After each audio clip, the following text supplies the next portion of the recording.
file. I won't wait for you, 'cause you keep telling lies. I keep going high, she keeps going low. At the end of the day, she's gone. But you don't wait for me, 'cause I keep breathing fire. And you keep telling lies.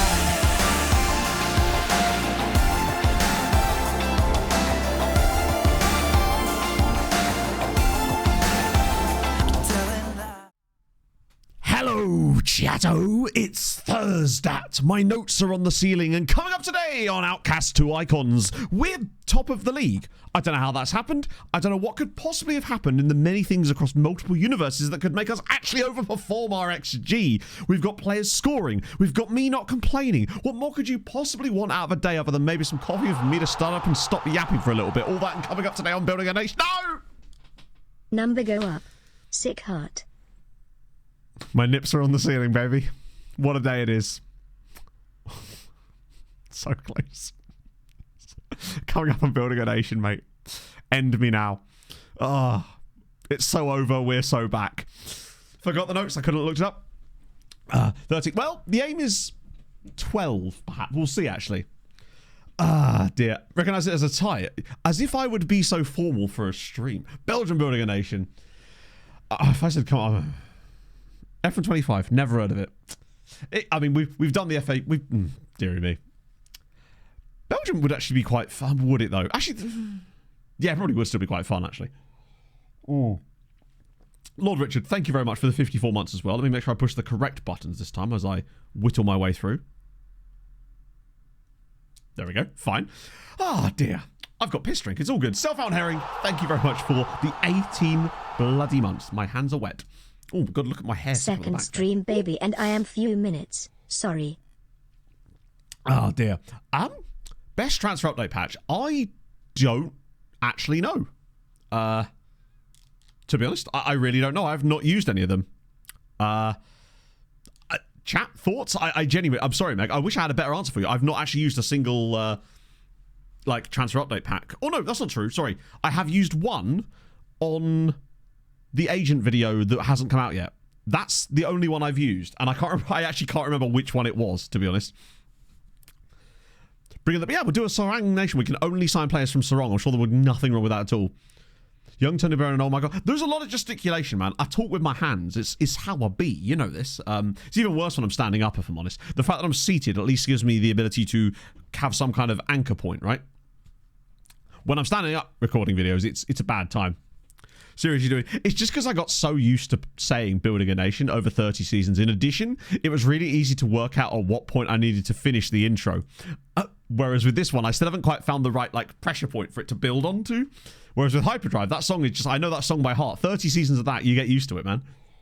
Well, one day we'll tell our kids about F125 and how it didn't exist, but maybe it did exist, but no one ever played it. Well, other than people at SI, I suppose. And those random playtest people that went down and supposedly played a game.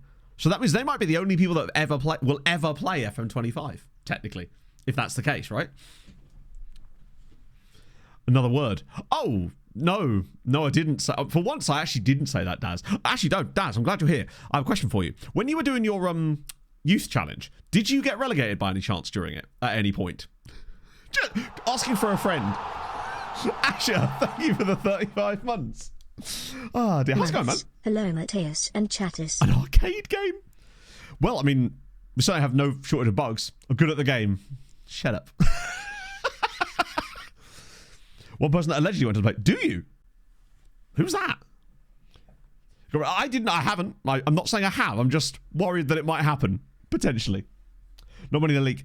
To be fair, anytime I've done, for example, when I've in the past gone down to do various things for SI in the past, we've always signed NBAs that had embargoes on it and stuff like that. But I'm guessing this one probably doesn't have an embargo date or something, if people have signed one of those, right? So it means that you're probably never going to hear about it from anybody, I would have guessed anyway. Casper, thank you for the 30 months. That is a damn lot of months, hell. Speaking of lots of months, it's Viking Superman. What more could you want?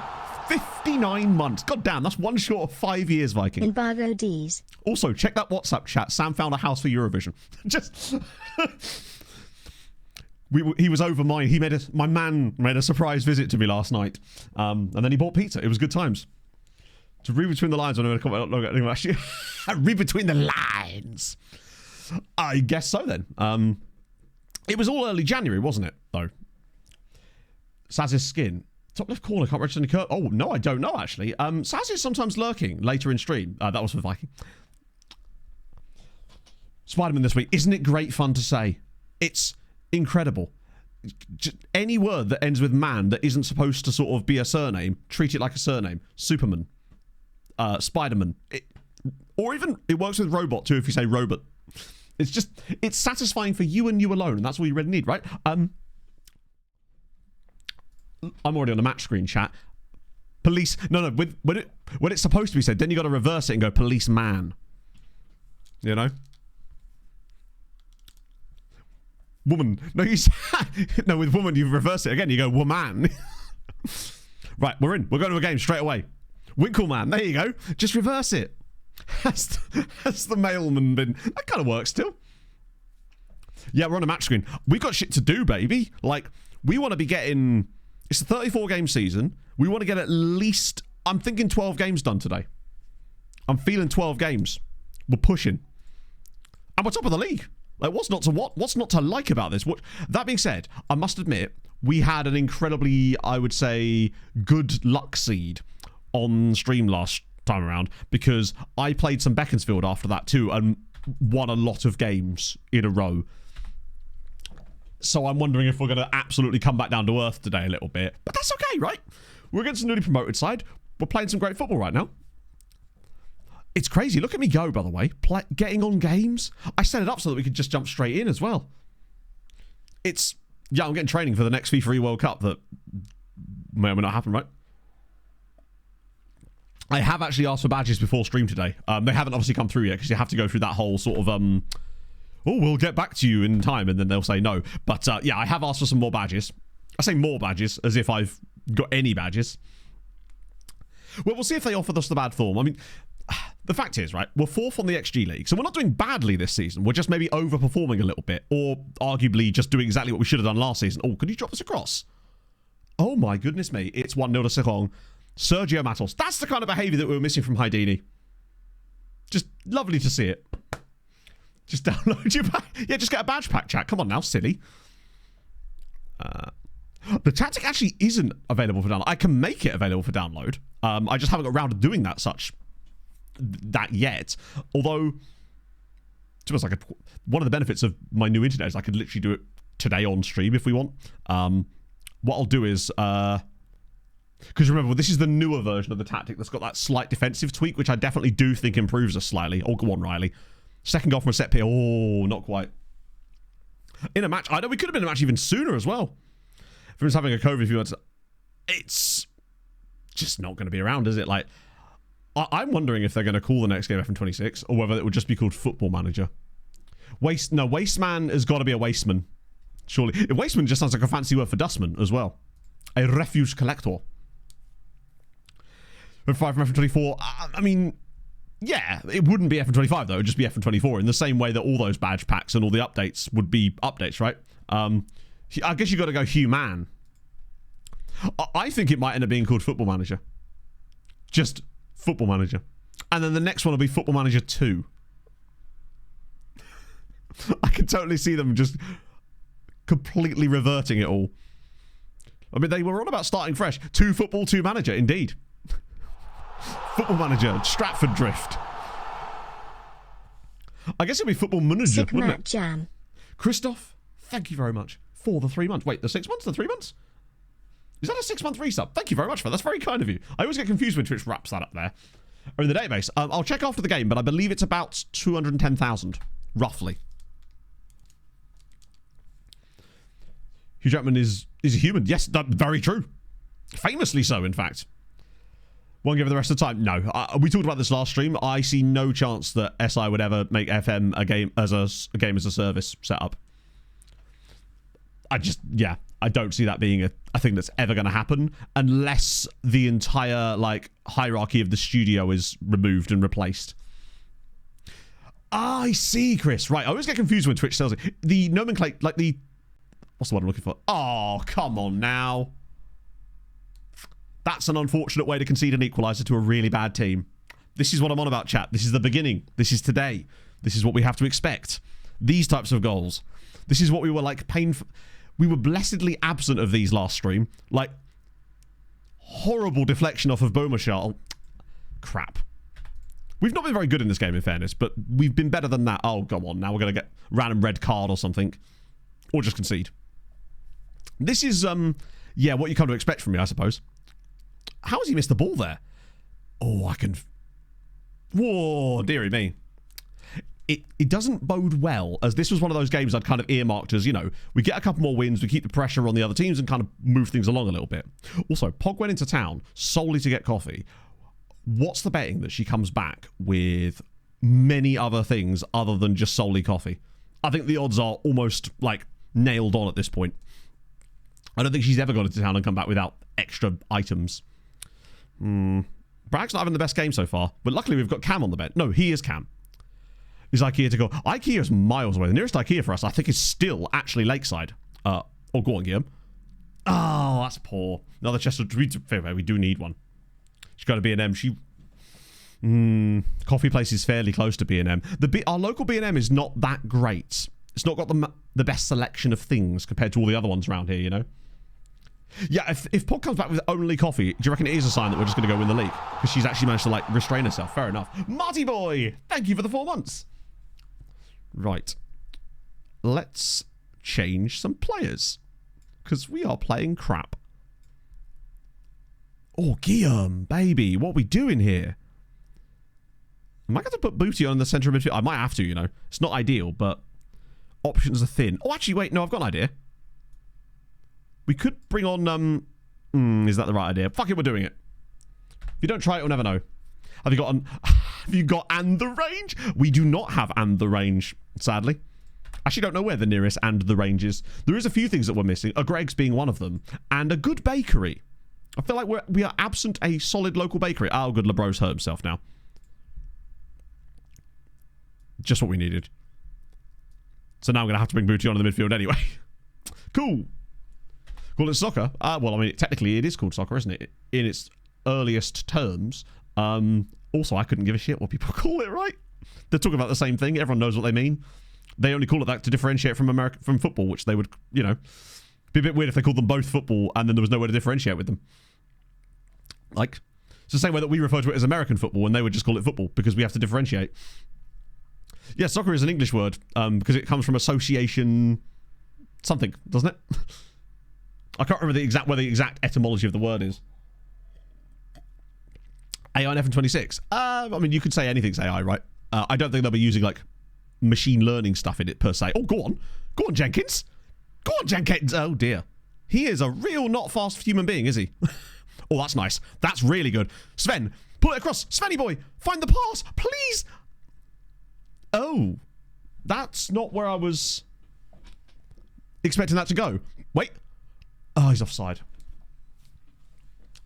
Don't keep the ball much. This is very true, but also who cares? Like, it's just one of those things that I think is a completely sort of pointless argument people have for no apparent reason. Like, who cares if they call it soccer? They can call it what they like. They could call it lick my balls if they want, and we'd still know what they meant, right? It's like... we should have won that game. That's unfortunate. But it happens, right? Exactly. Like... Ooh, why did he get demotivated by that? He played crap.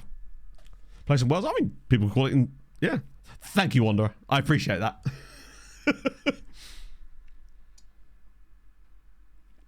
Now, if we were playing Lick My Balls Manager 26, they'd have some features in there. I bet they'd have international management.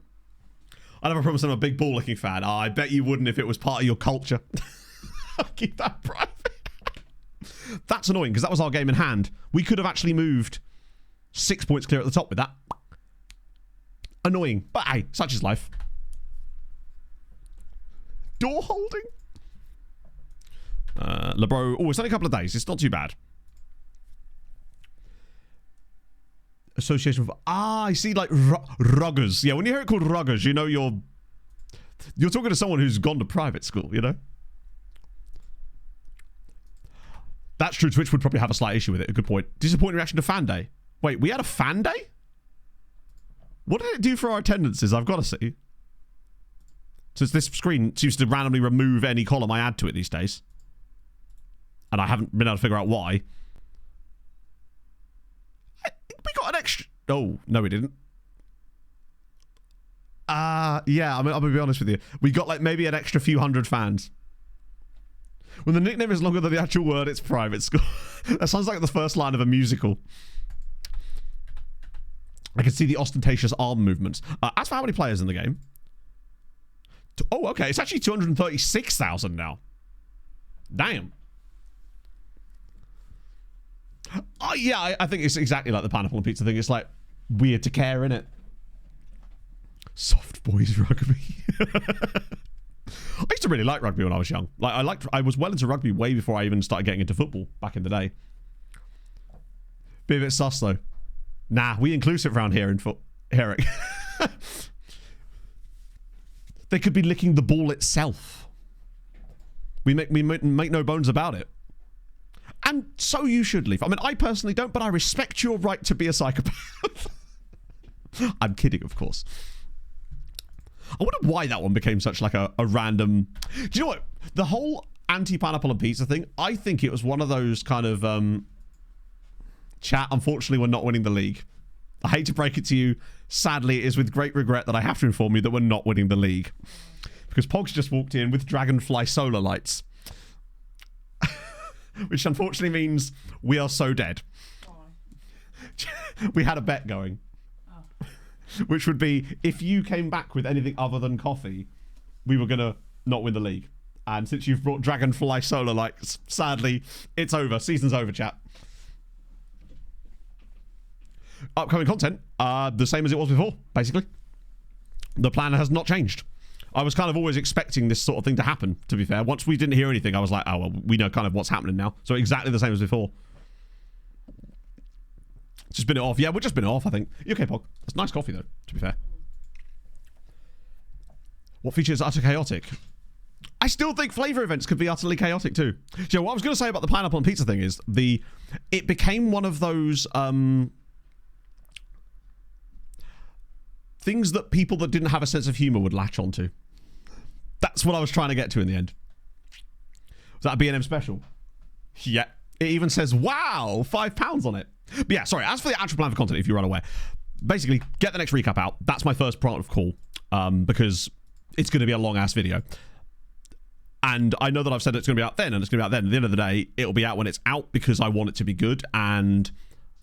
I think I try to make myself more motivated by deadlines, and then that actually makes things worse. So I just want it to be out. I've got we've got Hadrian and I working on a video where basically, you know, the thing with the whole Welsh clubs qualifying through the League Cup in Wales, we've basically made a database with that.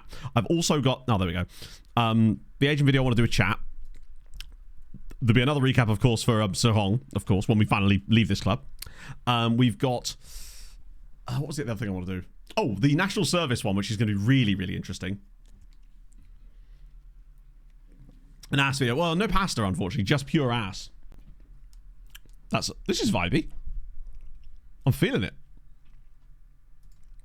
At a certain point, I do believe I start to sound like a SoundCloud rapper who's like, big things are coming, when nothing's actually coming. But it's difficult, because when people ask, I want to be able to actually tell you something, right? An ice hockey football weekend. Explain? That sounds tremendous. But you can't just say that and then not follow up on it. But yeah, that's what's the current pipeline. It's weird. You know when you like... This is probably a pretty universal experience, I would say. When you work really hard on something for a long period of time, and then you have a little break, and then you feel like you've just jumped out of a moving train. It's still in the pipeline. It's just... I find it's really difficult to work on things that have been in the pipeline for quite some time, and it makes it really difficult to like motivate myself to write scripts and stuff and actually focus and make a good video out of it. That's why it's in there too, basically. But I find if I don't work on things that I'm like really excited about, then they won't get done, and then we'll end up in the same situation. But yeah, what I mean is, it's tough to get back on it again, basically. To really prioritize. That's always been my problem, basically. FN Wave will be in there too. Oh, wait, hang on. Why has Paul just said this one to me? Oh, the chair. Yes, Pog. That is the chair. I think. Mold Alexandra. They're in the second tier now in here. D-Side Dragons is an amazing name. Yeah, I just don't know how people are even able to get multiple videos out a week. I guess if they're not streaming as well. The Deep Valley of Despair in it, yeah. It's... I mean, fact is, you don't want to sit here and hear someone complaining about things like that, because at the end of the day, like I said before, I'm very lucky to have the job I'm in. It's just doesn't suddenly remove the difficulties of working within the constraints of my random brain. Not that that's different to other, but maybe different to other people's, but it's also not entirely unique in any way. It's just I need to see a doctor, is what I'm saying. 4 editors. Yeah, no, fair enough. I mean, the fact that Z has a different editor for every single channel is actually really, really sick. But yeah. Volkswagen Creative Project. Yeah, totally. But I'm a one-man team, and there's simply no way I could be anything other than a one-man team, as Stewie has gone to Darlington for 2 months. I get it, Neutral Normie, but I'm still reticent of the privilege of the position I'm in to be able to do this as a job, which is why I tend to, like, sugarcoat everything, I suppose, right?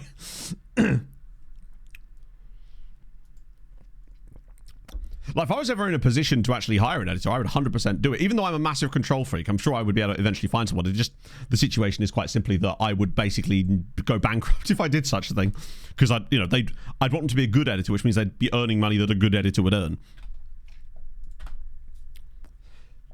Whether someone else will do something, true, but it also means that you're also waiting on yourself to do it.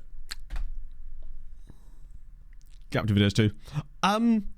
Yes, Tom has been immensely successful, and I've never been more happy for a person, honestly. He's just such a nice dude. He just thoroughly deserves it. He's always willing to help you as well, which is one of the things I love about Tom.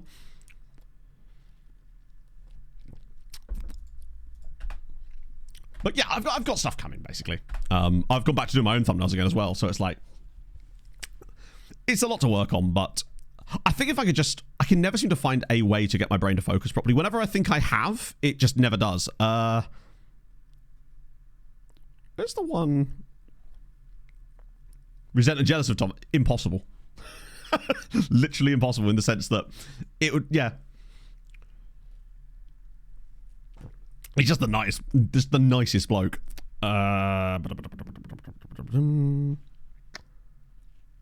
More playing time.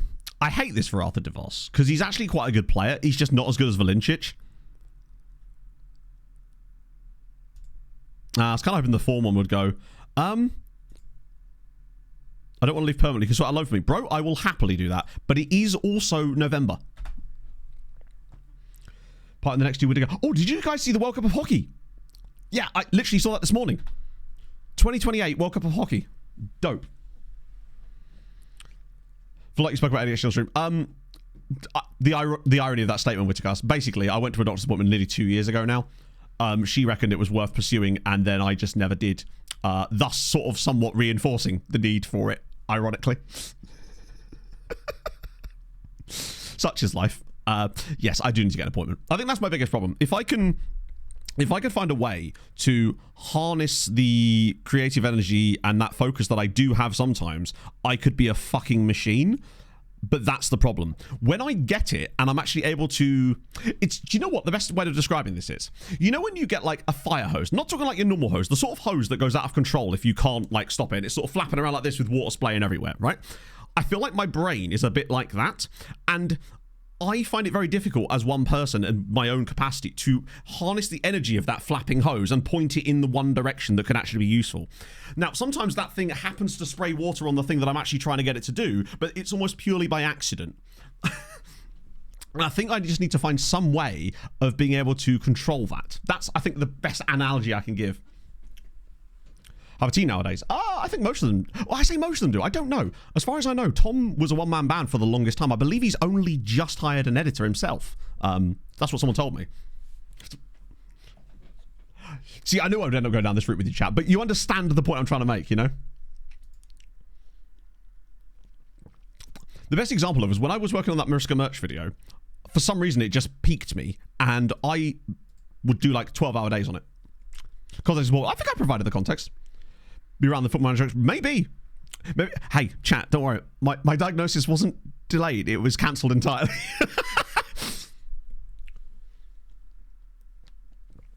So much easier. Well, I suspect, Misha, that there's possibly a little bit of both. Basically. And there is quite often a strong connection, is there not? Because there are certain things that I do that I'm just like, now that I've sort of over time met a lot of people and spoken to people, realize that actually is not entirely atypical. Sorry, not entirely typical, I suppose, right? He said the line. So he's been streaming a bit recently. I think probably he just missed it. You get a different entire vibe. I haven't actually spoken to him about the streaming stuff because he only just started back up again. I haven't seen him since last year. But I suspect it's more a case that he probably just missed it, right? I mean, you could ask him yourself, obviously, when he's next live, but it's like neurotypical, I suppose. But I didn't actually mean neurotypical per se. I actually just meant simply typical, not solely to do with like the brain. I just meant typical in general. Yeah, Jack has his videos too. I guess it depends what type of content you're making, right? I feel like if I was doing Let's Play stuff, if I was still doing that, I'd have no issues editing that because it requires less than the sort of content I like to make now, because I feel like part of the way that I tell a story and a narrative in a video now is through the edits. I think they're an important, they're as important as the content itself in some ways. I think we should go for the same lineup, honestly, because LeBro's back fit again. Oh, my sister and I, we believe that we very much get it from our father. I need an instant result with it there. A lazy, oh, fuck no. Because what they lack, what they don't do in editing, they make up for in output, because they're absolutely going for it in terms of the sheer work they put into the output. Trust me, I know what it was like doing that. There was a time back when I, in like 2014, I was running 2 series on YouTube, Let's Plays, daily uploads of both. I had a 3 o'clock upload and a 7 o'clock upload on the same day, every single day. So, yeah. I mean, I've been there. Now, admittedly, back then, you didn't have to do as much. You simply didn't. It was a case of record the video, chop the intro, like, chop the front bit off, chop the end bit off, bang, video. Leaving the mistakes, pretty much, because it was just, like, almost a stream of consciousness level of editing, because there was a very low bar to entry back then, which is why I was able to become a YouTuber in the first place. I think were I to be trying to start content now, I'd be fucked. I think I have pretty much skated by in somewhat over the years as a result of being able to get a little bit of success in the early days of FM YouTube. Honestly, like, it was basically like a live stream that it was just not a live stream back then, pretty much. Oh, go on. Whip it across. Oh, I love that. I love these little turns there. That's a lovely penalty as well. Oh, you're at school with us. I think it's just that more awareness. People are starting to understand it more, right? I think it is possibly something that could help, Misha. Potentially. Because, I mean, I was one of those people in school that I pretty much never did my homework. Like, it was like 2 short VODs. Yeah, exactly. I'd set it up basically, so I'd play a set of games off camera, usually a month's worth, and then he'd have a live com. Do you remember that? At the end of it, which was the match I'd play live on stream. It was not on stream, you know what I mean, in the video. Like, I would never do my homework, but I'd always get reasonable grades because I'd sort of made up for it for the fact that I could actually pay attention. And if there was a class that I was like interested in, holy shit, teachers were like, "Are you all right?" Because suddenly I was like actually competent. History was the key one for me. I had an incredibly inspiring history teacher. It was like fucking like Dead Poet Society. Man made me interested in history, made the class interesting. I then got interested in it, and all of a sudden my work was like A. And just to show you actually an example of how contrasting it was, I did history GCSE as we take a 2-0 lead at Veton here.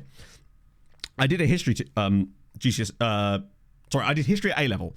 Half my classes were with this teacher, Mr. Hesketh. Shout out. I don't know, I'm looking upstairs. He's probably still alive. It's not been that long. And my other half were with another teacher. I was getting straight A's on one of the classes and D's in the other. I mean, it sometimes is really just about the teacher as well, because this other teacher simply wasn't able to engage with me the way that he was. He was the type of like stand on the desk type of teacher, you know? That's the thing. I told you about the time when back in the day there used to be 3 different maths tiers for GCSE. There was like higher, intermediate, and foundation. I think it's only like there's 2 now, I believe, in England. I accidentally, because I was put in maths set 2, which meant I could only end up getting a B because I was on the middle tier. But I actually got 100% on one paper, and I also managed to get a passing grade on a calculator exam that I forgot to bring a calculator to because I accidentally left it at home. So I was one of those people. I was the typical example of he could be smart if he applied himself. That was every parents' evening, basically. Was that exact line. Was just constantly wrapped, except by a couple of teachers who, of course, I was applying myself to. So history and ICT, or computing, as it were. Rain Man maths. Kind of. I think it's just that I worked out ways to do certain things in my head in the most backwards and roundabout ways. So they teach you to do it a certain way in your head or whatever. But my brain simply couldn't like follow that pathway, but I found coping mechanisms and ways that I could work out stuff in. It's like I'm very with times tables and stuff. I was quite like that, so I would just instinctively know certain things, and it just kind of allowed me to sort of almost like a map. I'd find my way to the answer without actually knowing the pathway, kind of thing, you know. Hello, Dan. Took it down a grade. You had 50%. Took geography, which preferred anyway. Yeah, no, I mean totally. I don't blame you as well. Horrible. See, my guy he was never like that. He was just passionate about the subject, and what have I done there? Sounds familiar. Oh yeah, no, I realize that this is not me saying, oh my god, I'm so unique. It's actually the opposite of that. If anything, it's more me saying, I imagine some of you in chat have been through a similar thing. The Seraing save ended in either late November or really, really early December, Andy. We decided after 30 seasons that it was time to sort of... we basically felt like we were diminishing returns and we were unable to really push on any further, and decided that it would be time to start something fresh, because at the time we figured that FM25 was going to be around the corner, and now naturally that is now not the case, which actually isn't the end of the world. If you work it out differently. Yes. Basically, I'd work out... I was one of those people, they'd be like, oh, how did you work it out? And I'd try to explain it to them. They'd be like, that's wrong. I'm like, we've got the right answer, though. Like, do you know what I mean? I realise that they're trying to teach you mechanisms to work things out properly, but if whatever I'm doing is getting me to the correct answer, I feel like that would frustrate me at school. Is if I'd worked it out slightly differently, but it was still correct. They would sort of, not reprimand you. You would be treated as if you were wrong, even though you had the correct answer. It was one of those things that would frustrate me at school, especially in maths. I find that maths was particularly bad for that. The other problem I struggle with, and again, this might be one of these hashtag relatable things, I was really bad at English literature and English class. Not because I don't understand English, although sometimes you could be forgiven for thinking that's true. It was because I hated the subjectivity of it. I hated how there was no anchor points for factuality in it. And it was all up to the decisions of someone randomly who was making, at the end of the day, subjective decisions based on like their opinion and stuff. Like, obviously there are subjective things, like completely objective things in English, like spelling and grammar, right? But it was things where they were deciding what you meant by these things, and I'm just like, you bitch, you don't know what I meant. Like, that's why I was really bad at it. Yes, Seraing is Belgium. No, actually, Andy. So basically, what we're trying to do in this save, if you do exclamation mark save, you'll get a proper like down, like the DL of it. But essentially, we're trying to win the Champions League with a team that has never been in a European final. But it's a journeyman save, and we're starting at the very bottom of European football. This is actually our 4th club of the save in quite a short period of time, as it happens. This is actually only season 6 that we're currently in. But that's the general gist, essentially. Couldn't handle the... Yes, this is how I ended up in the second set of maths and was actually banned from... I was not allowed to have an A at GCSE. Oh, exactly, Adam, yeah. It's like, what did the author mean when he said the curtains were green here? I don't know, probably that there were green curtains. That must be really frustrating if you were an author and your work is being dissected in a way that is completely not what you meant. You just sort of sat there being like, no, I was just describing the curtains, actually. Question took a book. Yeah, I remember writing an essay on a book. I'm sure some of you are familiar with it. It's a book called Empire of the Sun by J.G. Ballard, I believe. It's about the the Japanese occupation in, I believe it was Nanking. It was basically about the Japanese occupation of a certain part of China. It was one of the few... Did he got a hat trick? Shout out. Yeah, Ballard, genuinely one of the few books I've ever enjoyed reading in English. That one, would you believe it? that got an A on. It's weird how that works, isn't it? It's just every other book I ever read there was absolutely... Yeah, there was a film too, which I obviously watched. Yeah, what a hat trick from Guillaume. Do you know what? Ironically, chat, right before stream today, I was thinking to myself, do I want to move on Guillaume if he starts to kick off about this promise? And then he's gone and done that. Bastard. Watch the film. Yeah. I already told you guys about this, but I feel like this is probably... I haven't mentioned this for quite some time, and we obviously get new chatters. This is how you play the long game, chat, right? So I knew no one in my English class, which meant that I was always on the table with people I just either didn't like or was barely ambivalent to, right? And we had this trip to a museum. It's called the Fitzwilliam Museum. It's in Cambridge, basically, coming up. And we were expected to basically pick a painting in there and write a short story based on the painting. So me, with my 500 IQ... laid the groundwork for being ill to miss the trip. So I had to sort of do that for a couple of days leading up to it so my mother would buy it. Hi, Mum, if you're watching. I think I've already explained this to you anyway. Then missed the trip. But this is the thing.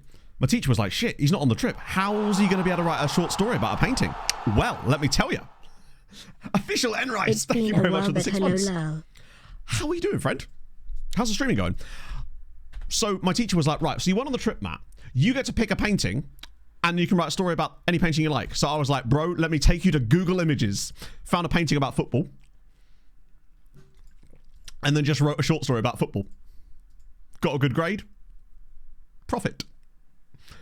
Macbeth. See, I didn't actually mind some of the Shakespearean stuff just because they were kind of dark and I kind of liked that, right? Now, you see, if they were running rom-coms in English Lit, your boy would have been getting A star after A star. Let me tell you. I'm a level with you, right? I didn't know she was going to do the thing where she made me pick a painting and let me do it like that. I was just wanted to get out of the trip. But isn't it great when a plan comes together? Writing was poor. Bear in mind, I got a C for English class and a D for English Lit because it was heavily dependent on whether the book I was going to be writing about was good. And unfortunately, the only one I got good grades on was J.G. Ballard. During the same time, you can happily join them and continue the same chat. Yeah, so basically, we can move anyone else, except, of course, the other thing, Andy, is if Brighton or Bournemouth, for example, were to reach a European final in the save, they would then be off the list as well, so it updates dynamically. And I probably would be reticent about joining an English side anyway, just because obviously part of the fun of these saves is experiencing new leagues, like Serie C, although still not sure how I feel about that, and Belgium, for example. Doing plays. Yeah, I hated that too, because I was like, this is not drama, and I hated drama class. I loathed it. Relationship points, yeah, I mean, obviously at school, right, you're not going to like everything you do, but I feel like most people could sort of motivate themselves to just be sort of, just to, you know, memorize the answers and do this, that, and the other, but I simply was not able to do it unless I had even the vaguest interest in it, and that's sort of what really held me back. It's what led to me having to retake general studies in order to get enough UCAS points to get into university. Let me tell you, might be the first person to ever retake general studies. I rocked up and the guy was like, you're doing what? So I was like, I have no choice, bro. I don't want to be here. I'm a year 14 now. Yeah, it's because basically I didn't care about it, and I actually wrote a poem about Moomins on my initial general studies exam and got a 0, would you believe? Because someone bet me. Basically, general studies was like, it was called an AS level. So essentially at A level you had to sort of do this thing called general studies, which was just random crap basically, but it was the equivalent of half an A level, which meant that you got a tiny little like morsel of UCAS points. And it just so happened that the points that I didn't get for failing that exam get me a 0 because the question wasn't about Moomins. But Moomins are cool, so I kind of feel like, you know, I kind of won, except I didn't because I had to retake it. Takeaways in Ely. Oh, mate. Oh, speaking of takeaways in Ely, chat, let me catch you up. So, I had a surprise visit from my man yesterday night. I say surprise, I knew he was coming, but he didn't know that I knew. And that meant that he was buying us dinner. And as a result, we decided to try out that new takeaway, what came through the door on Tuesday. Not too bad. What I will say, though, is this is what I wasn't expecting. We ordered a portion of chips. Massive chips came through. Like, we're talking... You know when you get fish and chips? It was like an entire portion of that for £3.80, and it was fish and chip shop chips as well. Wasn't expecting that for a start. So one, that was banging. It was chippy chips. Secondly, pizza was solid, but it was a little bit undercooked and a little bit floppy. You know, I just want a little bit more texture, like a little bit more rigidity to the base, and it was maybe slightly overly cheesed. Not bad, but otherwise pretty solid. Probably could actually get away with having a slightly smaller pizza next time. So would say a solid. Was it greasy? Yes, it was. Possibly even slightly overly greasy, if anything. To the end, by the end, I had so much grease on me, I thought I owed Germany money. It was like genuinely wash your hands after eating kind of greasy. So maybe not. It was a little too dirty for my liking, but not too bad. Could be worse. Too much cheese. Yeah, honestly, it felt like there was just a little bit too much on it. Mid Sutton. Oh, second nose. Really? Now, bear in mind, I'm 5-6 seasons in, so that might not even be a thing. Yeah, unfortunately, it's not actually got the players. If they did have any, they'd have been long gone, but I suspect they were most likely never here. Although I can just check released players to see if there were any. No, I think in this save it actually started without it. Made me feel sick. I'll be honest with you, I was expecting it to, but I actually feel absolutely fine today, which I was surprised by. It's one of those ones that makes you feel like you might be, but in actuality, it seems like it was reasonable enough. Cheese products, same source, brain chemistry, doing hard drugs does. To be fair, like if you gave me a choice between like crack cocaine and a nice bit of cheddar, I'm choosing cheddar every time, mostly because I don't do drugs, but also because I really like cheese. I feel like that's the sort of thing that could pull me out of my state if I was in a bit of a problem, you know? Cheddar is very Moorish, damn straight. We have a milder cheddar and a mature cheddar, depending on what the scenario calls for as well, you know? Pretty cool. Oh, it's actually, yeah, I think I updated my badge pack a little while ago, so it's good to see that it's at least up to date with that, if nothing else. Cheese drug. I mean, to be fair, if it alters your brain chemistry, does that not then, in essence, make cheese a drug? I like it when you go to chat. I do admit sometimes it feels like streams go into like blunt rotation territory, and I feel like the last half an hour of this stream and the general topics we've been discussing is full on like blunt rotation, and I'm all right with it. It's some of my favorite chats we have. Probably a lot easier to cover from a cheese addiction. True. And one makes you bigger in this sense, and the other one probably makes you smaller.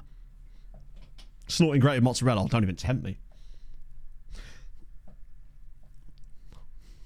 Hard drug board. Do you get like some meats on the side dish? Bit of prosciutto. Bit of prosciutto and black tar heroin. What a night in that is.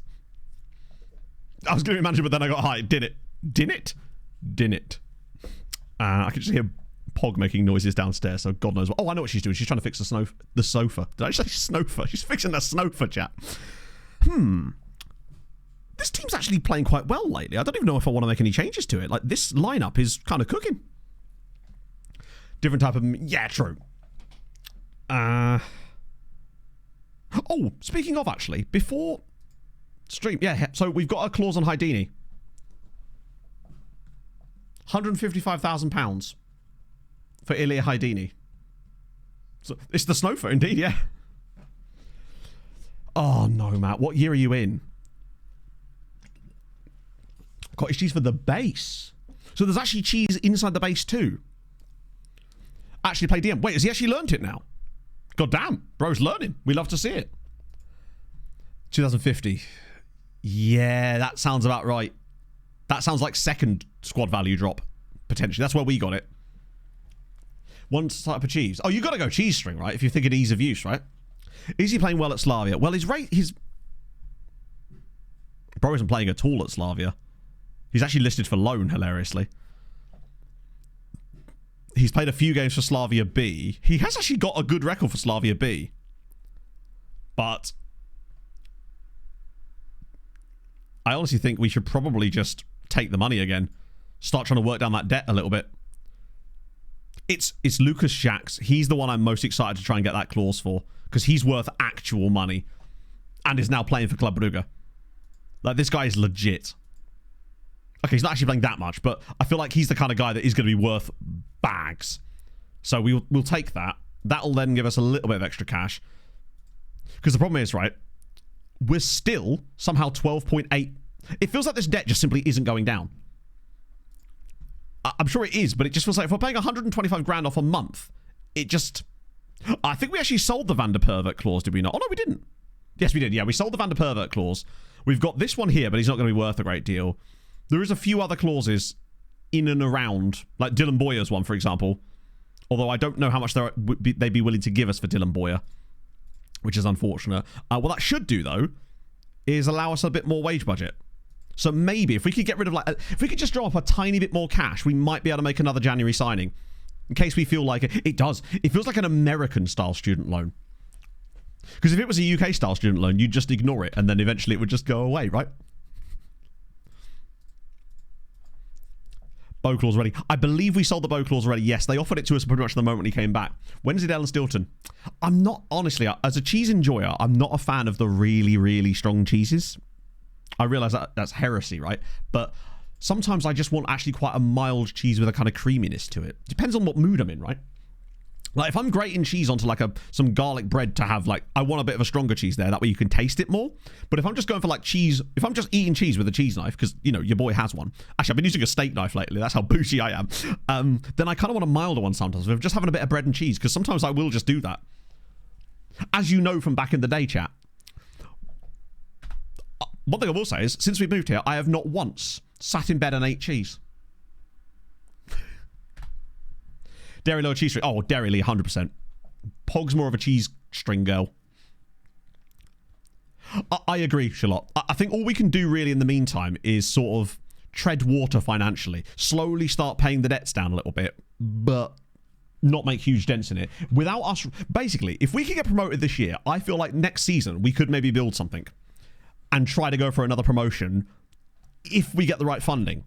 Because I do feel like tactically we're on the right track. The fact is, we're only supposed to be like a upper mid-table side this season, and we are performing at a level that is definitely above that now. Given that we're actually playing against the team directly below us right now, and so far, looking like the better of the two sides in this game. If we beat them, I'd love it, I would. Getting stew. Maybe. Is there not a stew?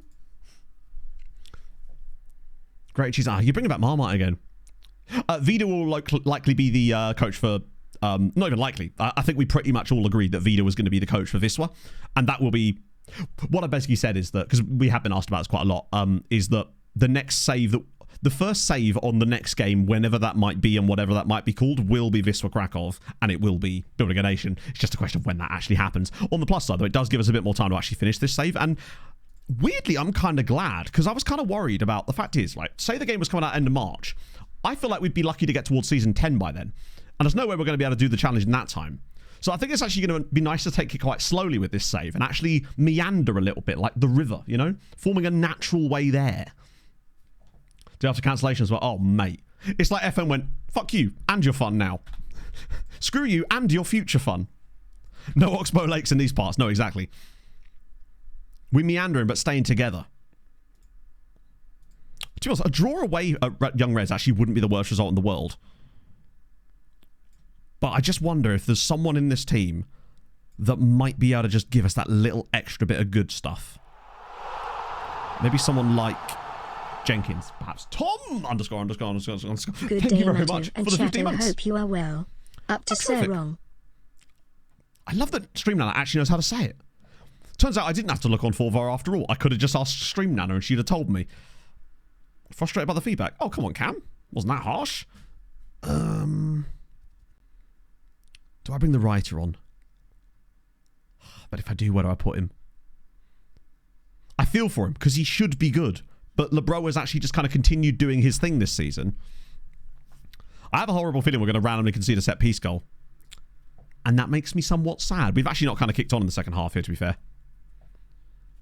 Half a star. Yes, so apparently, actually that was pointed out to me, Braggy now has green DM role. So he actually can do it now. There's a Cup. Oh, I've heard about that. I am reading... Oh, what? Hang on. I think it's a book called To the Wild Horizon by Imogen Martin. It's like a sort of a Gilded Age Frontiers Oregon Trail type book.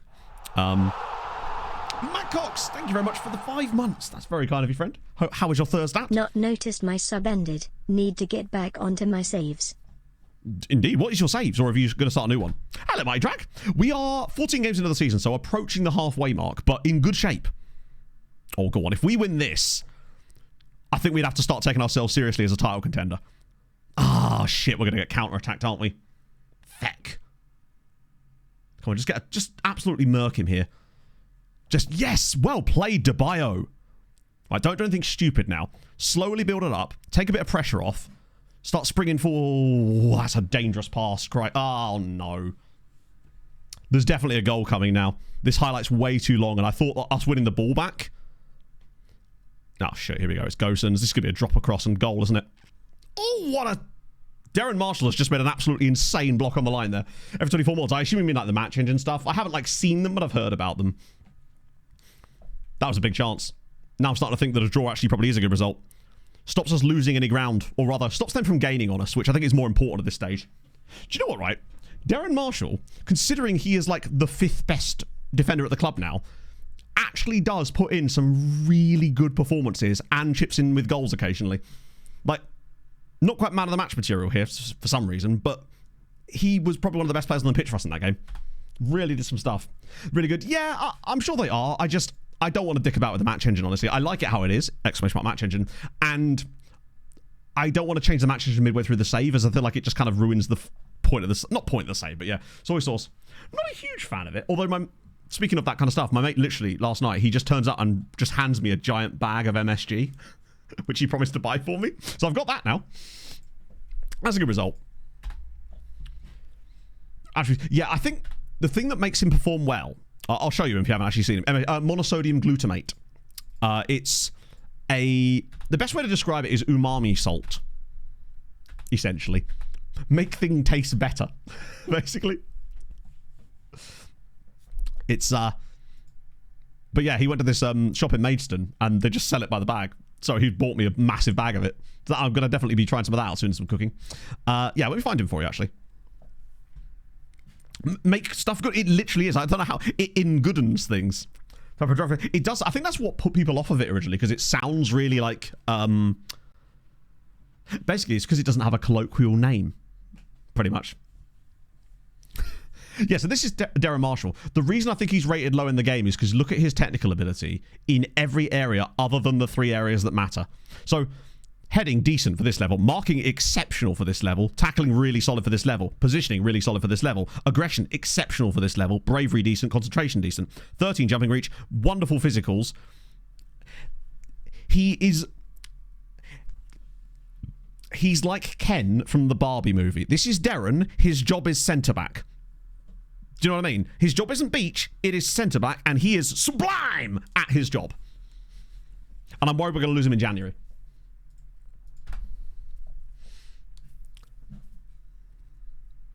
El Burrito Monster. Oh, yeah, it's good shit, basically. But I've wanted to get some for a little while. Anything can cause paralysis, so can walking down the street. If you're hit by a car. Pace myself. I think that can be the problem. I think with FM, if you know enough about min-maxing, which most of you in here do, it would be quite easy, I think, to step your way up, right? Oh, I totally get that, Viva, but like, come on, can't they see his flourishing like a beautiful flower? I like the journey. And I think the journey is what makes after all, it's a journeyman, not a min-maxy man, right? Walking. I can't believe you're drinking dihydrogen monoxide, chat. How dare I? Raw dihydrogen monoxide. A journeyman. My apologies. Yes, good point. So we're still 4 points clear. 2 defeats in 14 is actually pretty stacked. XG wise, we may be +7, but we are still supposed to. It's weird. We're actually not playing any better or worse in terms of the outstanding statistical numbers from last season. What we've added is experience in the form of high consistency players that have actually got slightly better mentals, I think. That's truly what it's come down to this year. We've just strengthened in crucial areas. Prank Cardigan and Michael John. Really? Oh, yeah, no, it's good shit. I think it doesn't help, in a way, that it is called monosodium glutamate, because it sounds like it sounds like the sort of thing you wouldn't want, but you can describe pretty much any type of food or drink in that exact same way if you want to, hence the dihydrogen monoxide thing, you know? Valencic, right? I agree. He, I think, has been a really... Just looking at the additions to the team from this year, Lebro hasn't actually been amazing, but his performances in matches have been much better. He's only got 5 goals in essentially 17 appearances, but what he has contributed is better cohesion to the team. It feels like he's linking the play up and getting a lot of hockey assists this season, which he wasn't doing before. And I suspect that's due to the quality of the players that are running behind him. Matos, for one, 6.83 for this role in this team is actually goated numbers. We've barely had a player get even close to that kind of numbers in this role, so I'm happy with that. Owen has been a really good surprise. 7 assists and 2 goals for Riley Owen, and a 7 rating in this team. Sensational. I do worry about because he's got that stupid promise on him. He's been a great addition. Guillaume had a slow start, but he's still putting up okay numbers, and he's useful for goals. Cam Bragg with 5 goals because of his extra height from set pieces is tremendous, and he looks to be good on the ball. Boumanjal is another underrated hero because he's versatile and he always gets good ratings in that role. And I suspect it's because he's got work rate. Yeah, it's the work rate. This is why I want good work rate and teamwork on my BWMs. Tommy! Ooh, really high there. Thank you for the 7 months. Weren't you rest players or needed one? Because we have matches to play. Basically. Although he probably could actually do with one. But like, who are we going to replace him with? We don't really have a... The only options we've got are much worse. I would like to see a secondary assist stat. Just to at least see it tracked in some way, right? Team report scout technique. Do you aim for 365 clubs and then do it once every year, the transfer market? No. I basically just go through national teams. I did sort of go over it in the video, but I go through national teams, underage national teams, and find the clubs that are generating players. Then I will just add in as many as I can. Ideally, you actually want closer to 1,000 because... if you do it every year, the likelihood is you'll probably be getting reports of the same players each year. If you're essentially doing it every 2 to 3 years, then you're more likely to get a fresh batch of players you've not discovered before each time you do it. So in actuality, you probably want at least 700. It takes the time to build up, so don't worry if you don't do it all in one go. But then if you add... so instead of doing them all in one go, each time one comes through, add it to the end of the list again. So when the report comes in, literally right-click on it in your inbox and then just go team report, and then it will go to the back of the list. It will take essentially the same amount of time, but it will actually not feel like it. Angeleri as well, 6.92. The first player we've had play well in that role. Darren Marshall's put up good numbers. DeBayo's been great. Valencic has been great. The new backline, I think, has really helped. It's allowed Van Wraith to be facing less shots. And I suspect that's part of the reason why he's put up better numbers. Yes, Scout getting poached is a pain in the arse. But, yeah. Like, we could rest DeBayo. The problem is we're playing Hoogstraten next, and...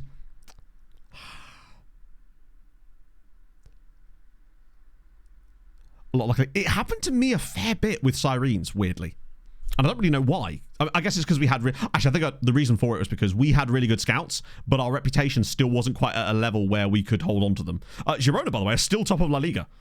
36 points. And Las Palmas are 5th in this save. There's definitely something going on there.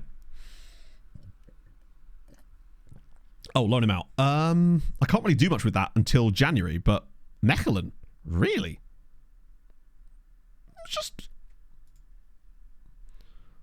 outside the that's right. Okay, I think we might be able to sell DeVos potentially in January and actually get some money for him. And Goy, that's fine. Guillaume, we've got nearly 5 months to sort that. I don't know if we're ever going to be able to sort that. That's my biggest concern with that promise. I don't know how we get ourselves out of that problem. And I'm genuinely open to ideas as to how we fix that. Because I'm just not sure how we're going to dig ourselves from that. Hoogstraten at home is a fun one. Because these guys, much like last season, seem to always perform above their level. Sort of the opposite of us, basically. The anti-Seraing, if it were. And then we've got a tough little run, actually, after that. But also, look at us making progress. I think we've already played 3 matches there. The problem, sorry, yeah, I should have explained that, really, shouldn't I? Imagine that, me not over-explaining something. The first time ever. Here we go. So basically, the promise. We just... I should have sent my assistant on that one. Right, yeah. So, basically, the promise was... at the start of the season, Guillaume came to us and basically said, I don't feel like we have enough depth in goal. Now, what I should have done is just said, we'll strengthen it there and brought in some players that would have done... But I liked our current goalkeeper, although at the time we were trying to sell him. But he's done all right this season. So I promised that we'd use some young players. Knowing that our current goalkeeper is 19 and thinking that would count. However, it doesn't because he has a higher squad status. So now, he wants to see me develop a youth player in goal. The problem is, we don't have any. And I can't sign them because that doesn't count. So we're not really sure how we can do it. We could request for it to go pro, but they would definitely say no, given that we're in £12 million worth of debt. The only way they'd go professional is if we were forced to by the league, I would suggest. At this stage, anyway. Grayed out player. I don't think that would count either. I think the only way that we could do it is to play that other guy in goal. But the problem is we can't afford to play the other guy in goal because we need to win, and he will just essentially... It's... My worry is that we may actually have to when that promise comes to fruition. Now, the benefit of it is that Guillaume is on a non-contract, so I actually don't have to do anything. I could just kick him out. It's frustrating, but it might end up coming to that, honestly. I think that might be our only way out of it, which is a shame because he's been so good. Like, genuinely, he's been amazing. But it's his own fault. It's also partly my fault for not saying the other thing in that promise. So what we were looking for... La Liga managers. Okay. Shout out to Casapia, but what the hell? Estrela da Amadora as well, up in 4th place. Oh my god. Wait, who are we missing? Oh, Jesus Christ. Sporting a 9th in Liga Portugal. I know they've got a couple of games in hand. They're literally 15 points off the top of the league already after 13 matches. Sporting may genuinely not be in... We'll see how that... We'll keep an eye on that, because that potentially could be a weird things in my... Also, shout out to Teddy Tuma. Maltese legend. Top assister in the whole of Liga Portugal. That's good news. Still going to Poland now. We are, but it will just be in whatever the next iteration of FM is, basically. Yeah, it's just that the thing is, Guillaume has just consistently done well in this team, and I do worry about... Also, shout out to Ellis Sims playing for... Wait, is he there in real life? I didn't realise that, or is this like a say... Or no, he's not, is he? That's an FM move, isn't it? That's cool, though. We love that. Ellis Sims just cutting about for Estrela da Amadora. Avoid Poland in OTI, by the way. Honestly, I think I'd be less likely to now. I think I'd be happy to visit Poland in OTI. I just probably wouldn't obviously go to Wisła. For obvious reasons, but I wouldn't be opposed to it. I'd probably steer away from it, but if a job came up that was just too good to turn down because of the scenario that presents itself, I'd 100% be all over that. Missing chances, that sucks. Right, so let's finally get to where I was actually going, which was La Liga. Benji, thank you for the follow. Hope you're on a blessed Thursday. Why am I clicking Liga Portugal all the time? Right, here we go. Girona's manager is Miguel Angel... what the hell there? Angel Ramirez, with a very good rating, actually, as it happens. Las Palmas, Luis Gutierrez, Leganes, Fran Escriba, 7% win rate. Oof. Levante have got Paulo Gil. Damn, he's got a very good win rate, presumably as a result of promotion, right? Mallorca have got Oliver Glasner. Okay. Osasuna have got Rui Mota. Mikhail Sequeira at Real Betis. Real Madrid have got Carlo Ancelotti, of course. Real Sociedad have got Luki Iriarte. Zaragoza have got Gus Poyet. Oh, he's not doing well, is he? Abba Ferreira at Sevilla. Sporting have got Frederic Bompard. Mr. Garcia's Piemonte here at Valencia. Diego Simeone is actually at Villarreal now, which means there's a new Atletico manager. Almeria have got Pulga. Athletic Club have got Stefan Dumont. Right, who's managing Atletico now? Okay, Rafael Vicky, or Wiki, is at Atletico now. Interesting. I wonder what happened there. Oh, Simeone was sacked. And Barcelona, Marco Rosa and Marcos Montes, Jagoba Arasate. And there we go. Just his name with the bassist. Good stuff. They play all of their preseason friendlies in California. Be different. I'm not sure it's going to be, Comrade. It seems that this is a general problem. Also, speaking of, I just need to make sure I check the Patreon shortlist. Make sure everybody's got a club. I think if they didn't, we'd know about it by now. Yeah. There's a guy at Wickham there, actually. I might as well just do it from here. There you are. Leeds United. Ooh. 1 game! You've played a game for Leeds. You're no longer in their under-21 squad. Something's happening. It was actually technically last season, and it was a substitute appearance. Okay, maybe not. But I'm managing the save. I don't know, actually. We'd have to check the spreadsheet. Let me check. I think it's OTI teams. There's quite a lot available, but there's also quite a lot, sort of by extension, that aren't available. Right. Hopefully this is the correct one. Let me just make sure it's got the actual filled in bits. It does. Cool. So, Spanish clubs that we can't manage in this save. Athletic Bilbao, Atletico, Barca, Deportivo Alaves, Espanyol, Mallorca, Osasuna, Real Madrid, Real Zaragoza, Sevilla, Valencia, and Villarreal. So, a lot of teams. So, just looking at Spain right now, forgive me for keeping this up, I just want to sort of have a look. So, Girona would be fine. Las Palmas would be fine. Celta Vigo would be fine. Las Palmas would be kind of fun, actually. Spain is very tough, as I found out repeatedly. I do want to have some success in Spain at some point. That would be very nice. We did that. Oh, Freddie Ridge. There will be a Patreon update video at the end of this season as well. Still no games for Hibbies. And out of contract at the end of the season. I suspect there may be a chance that you end up coming to join us. And go to Daddy Levante. I almost feel like I've been soured to Levante now as a result of managing their not affiliate side. Deportivo A Coruña. I didn't see them on the... Hang on, did I see them on the list or not? Let me check. I'm not seeing Deportivo La Coruña. When did Deportivo La Coruña win the Champions League? Which year was that? Oh, we went to semi-final. Oh, that's fine then. If they've only been to the semis, then it doesn't count.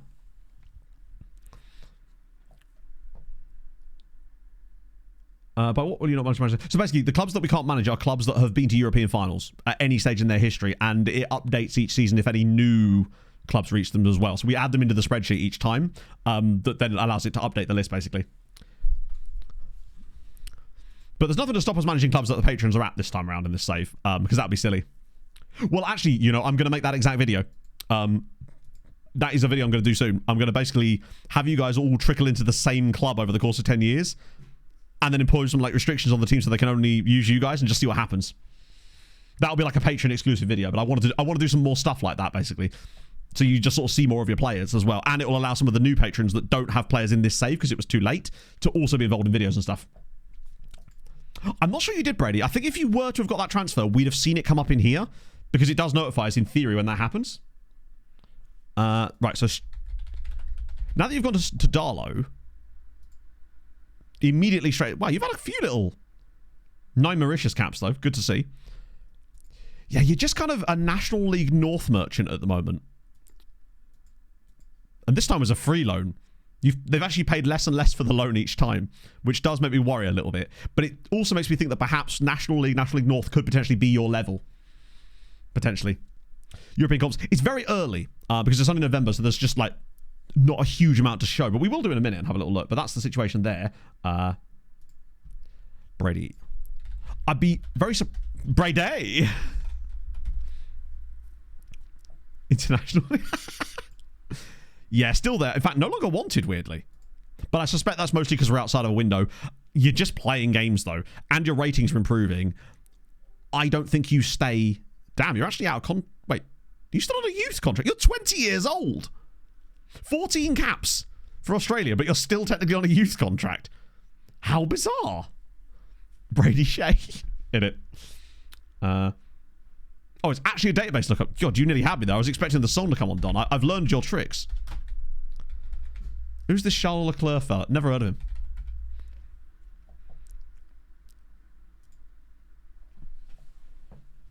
Chat, there's a player called Charles Leclerc. There's actually a player called Charles Leclerc. Okay. Could I...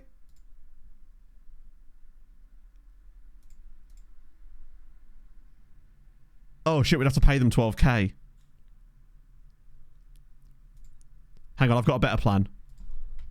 I should have known that would happen. I can't believe there's actually a best training. I personally use RDF's training schedules.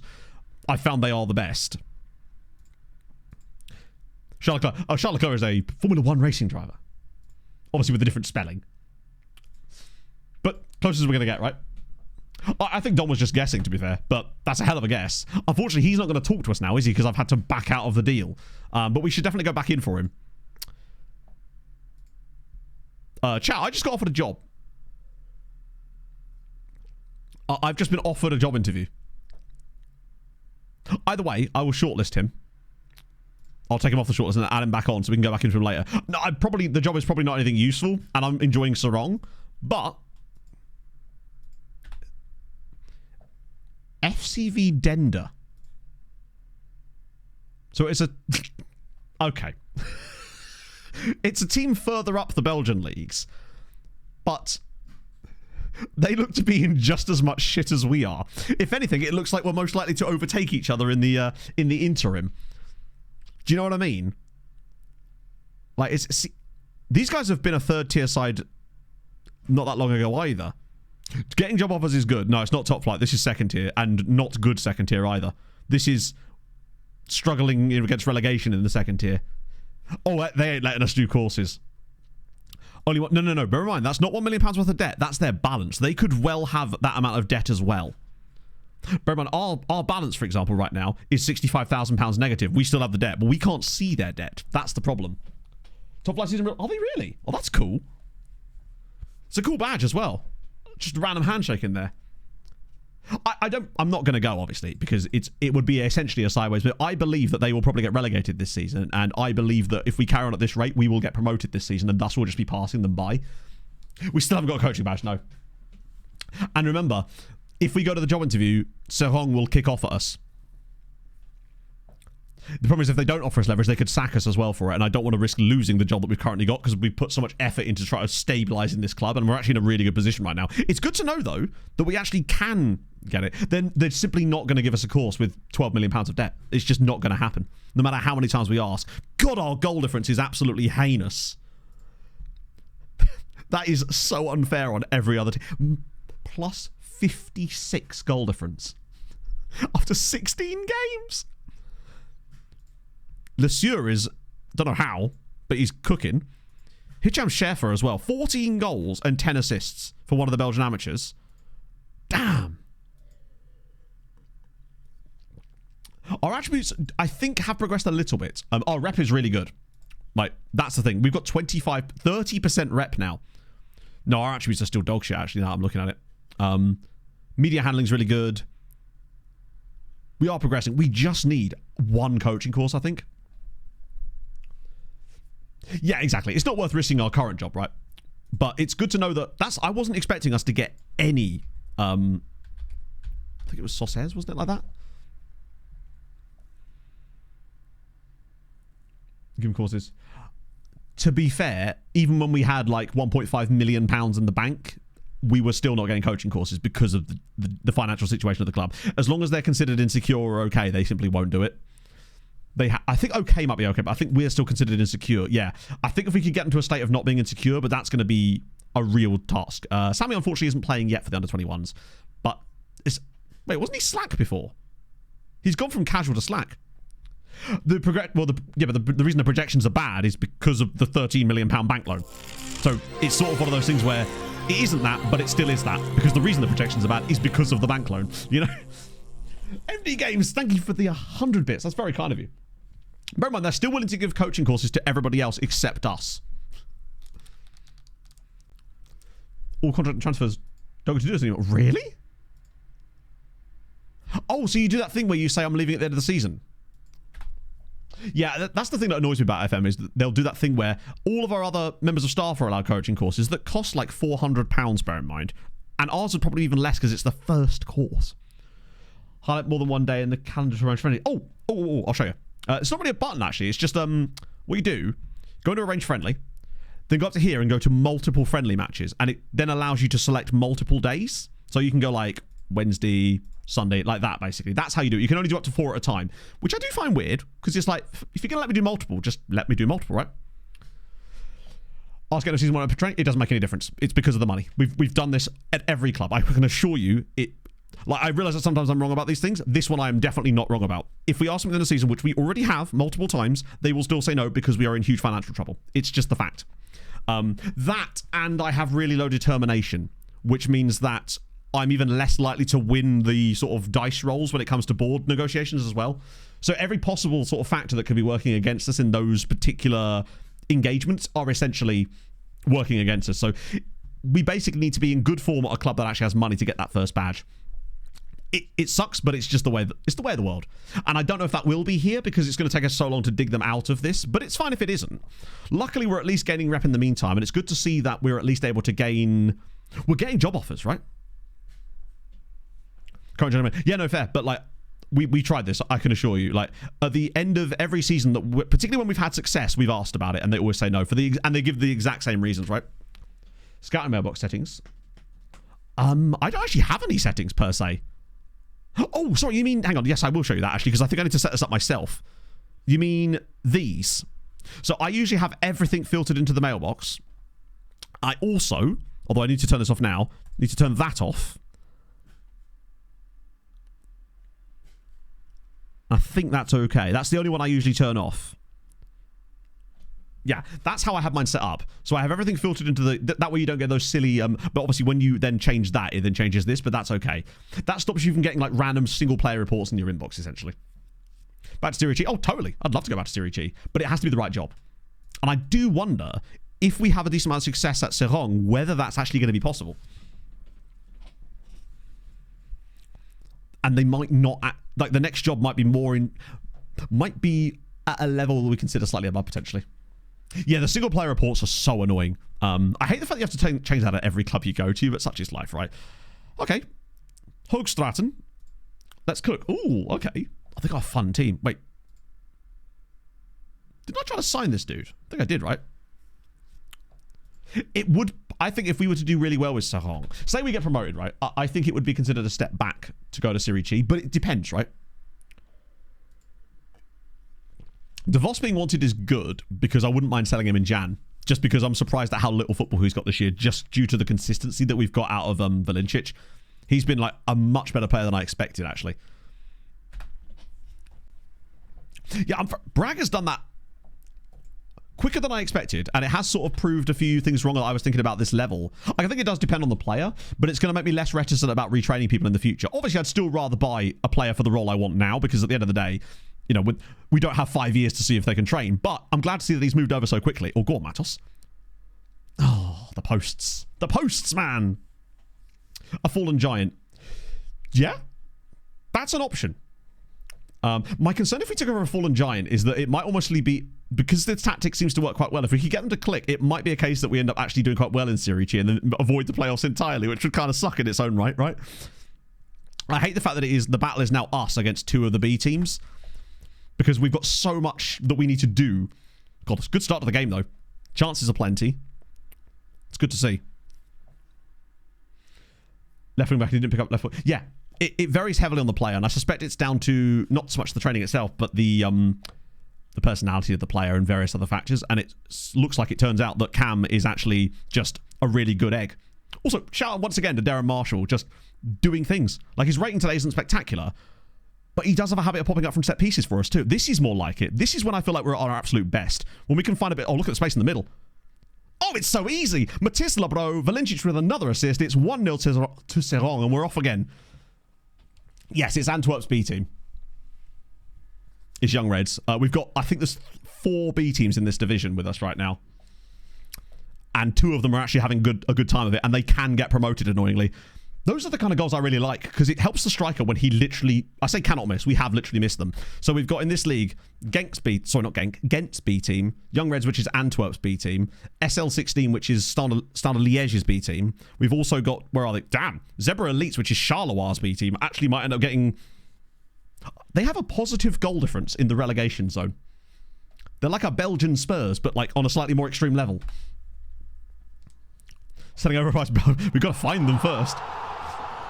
Although, we kind of already have been doing that a little bit with Haidini, for example. Yeah, Mechelen were relegated from the second tier. Overpriced Belgians. Peter Hui! Thank you for the 15 months. So B teams and their A teams cannot be in the same league, no. But the problem is these teams are not likely to be seeing any relegations anytime soon. And even if they were, this is the 3rd tier, which means all of these guys are still eligible for promotion. A bit of breakdance in there. Love to see it. That's why I feel like it would actually be easier for us in the 2nd tier in some ways, because we'd get a little bump of rep. We'd also, excuse the plosives, we'd also probably get a little bit of extra cash from the board to spend to build a team that's pretty comfortable. And given that there's only 2 promotion spots in this league, it makes me think that there's a lot of teams circling the drain in the 2nd tier that haven't quite been flushed down the plug hole yet. As you'll note from the fact that the 2 relegated sides, Dienza, mid-table as hell, and Mechelen, struggling against relegation again. So I actually think if we were to get promoted, we wouldn't have any real issues staying up. And it would also mean promotion is easier out of the second tier in some ways because I think there's more promotion spots and no B teams are allowed up. So they don't count. Yeah, you could get promoted. It would be very interesting. Let's put it that way. Yeah, they'd automatically get relegated even if they were top of the league, which I find hilarious. Imagine managing one of them because it's technically possible to manage them. Right, leading 1-0 at half-time. Should be a little further ahead. Got to the second tier and then won the second tier. The same season brought Antwerp. Yes. So if, say, for example, Young Reds got promoted by winning this league this season and Antwerp got relegated, Young Reds would be just... They'd stay in this division. Which would be the ultimate in like, screw you, you know? Kyle, thank you for the 5 months. How is your day, friend? I hope you're well. This is the kind of game last season that we would draw 1-1. That's what worries me. Because I've seen this script before. Like, we've been good, have created an amazing amount of... Sorry, an amazing quality of chance today. Perhaps not in great frequency. They've done nothing. This is a what? This has got... Last year, this game finishes 1-1. And that's what concerns me. I want to see if this year we can shake off those sort of shackles and not have that happen. And I think part of the way that that's going to come about is by us actually being able to make better changes off the bench. Potentially, anyway. And Fallen Dan with the gifted sub now. We got a little hype train going. You bloody love to see it. Promote from 11th. That's very true. Actually, technically hard news. You could be promoted from even lower. Because remember, if you win the Serie C Cup, you get playoff potential. So you could survive by a goal difference in like, 17th? Or is it 16th? Win the cup and then get promoted in 16th place, I think. That is technically possible. Correct me if I'm wrong, chat. Whaler Wales. Thank you very much for the prime. We're going to have a look at Tesco's later, see if we can get the Whale of Love, potentially. Yeah, or RFM would just randomly freak out and just stick Athletic Club in the 3rd tier. It's out of nothing. Finish bottom. I believe if you get relegated from Serie C while winning the cup, you are therefore ineligible for the playoffs. That's what, because I asked this question of chat as well. I think that's what I was informed. So yeah, they're the highest tier of the playoffs. So actually, in a way, even better. Hello, Jose. Do I want to make any more? I'm worried here. I feel like this might be a chance for someone like Smate still. God, Valencic has been exceptionally good today. Riley Owens just plodding along. Okay. I just worry about them having one chance and it going in. It feels like such a... I think this game is actually very important for us. This is a pivotal moment. We're winning a game that we should be winning, playing well, but this happened so often last year. Oh my goodness, it's Sven! Hey June, you're not here, but if he was, he'd be having a great time. Hello, Pog. You know your crop mouse pad? My crop mouse pad, yes. And your Namibian Illuminati mouse pad, yes. Yeah. Can you use them to fix the sofa? Can you use them to fix the sofa? 1 second, chat. Sorry, explain. Because I need some at foamy. You can use the Namibian Illuminati one, Okay. but you can't be... Chat, she was going to desecrate Yuri Krot's legacy. Hey, I'm going to chop it up. Thank you. Yeah. That's OTI heritage right there. Sofa, stop complaining. I was going to make another bet with you today that would end up potentially with me singing Enrique Iglesias again, just to really throw it back to the old OTI times. Sven's mate's got... I mean, it's gone off their arse, but who cares, right? Svenny scores his 2nd goal of the season. He only scores bangers, baby. Ooh. Yellow card away. Fuck it, we'll get Henry on. We're 2-0 up now. Things look good. We're still only 4 points clear, but it does start to thin the herd a little bit of the teams around us. And these guys are a good side as well. Like, we've made them look very, very average. Yeah, he meant the deflection. He's actually, like, done a snooker shot off that guy's arse. It's perfection. A clean sheet for Van Wraith would be really nice here, too, just to give even more credence to... I mean, he's done nothing today, but who cares, right? That's delightful. Valencic with a man-of-the-match performance. They really should. We should get... Pog? I'll tell her when she comes back up. We really should have the Yuri Crop mouse mat on the display there, really. It's the perfect thing for it. It's a good point, actually. Royal Gibraltar Regiment. That sounds like a military club. Interested in the job? Honestly, not really. I wouldn't be able to sit in this chair all day then, would I? I'd have to sit in a different chair. Hey, we overperformed it. That's all we're here for. They don't ask how, they ask how many, and then... Wait, that's not true at all. Well, I suppose it kind of is, right? Either way, we got the dub. Still top of the league. Still 4 points clear. These guys are going to have to play each other eventually. The goal difference looks good. We deserve the dub. It's tremendous. That is not going to be a clickable link, I'm afraid, Stewie. Fitness concern. Right. God, we need like a little... We should be going to a break at some point soon, right? Yeah, there's 2 more games still to break. If we can get through with 2 more games with DeBeo, it'll be okay. 6 unbeaten. That's fine. Because we've got the winter break coming up at the start, well, from December up through till January. But that's okay. So if we can just get him through 2 more games, it'll be good.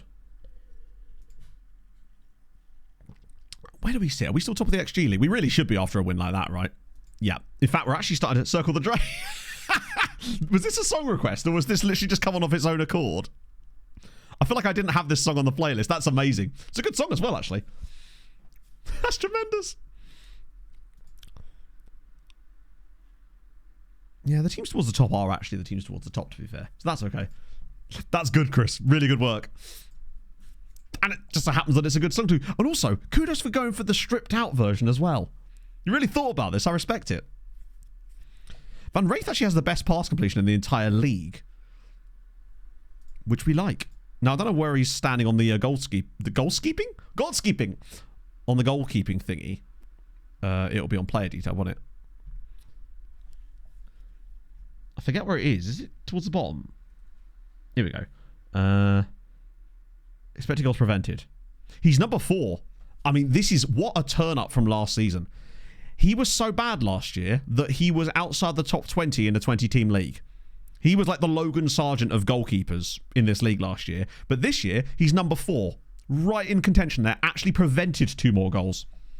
I mean, what a turnaround in a man's career. I wonder if it's just a question of him aging slightly, improving his consistency, and just generally improving as a goalkeeper. And it's actually very worthwhile that we did keep hold of him.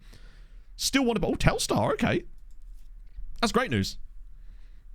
Is there actually got a link to this thing, though? Because that link didn't work, obviously. Royal... I probably should be able to get away with that, right? This is them, presumably. Love that the shortened name is Gibrej. Big fan of that immediately. Cool badge. Solid word. They actually have players, too. No expected assist. Not yet.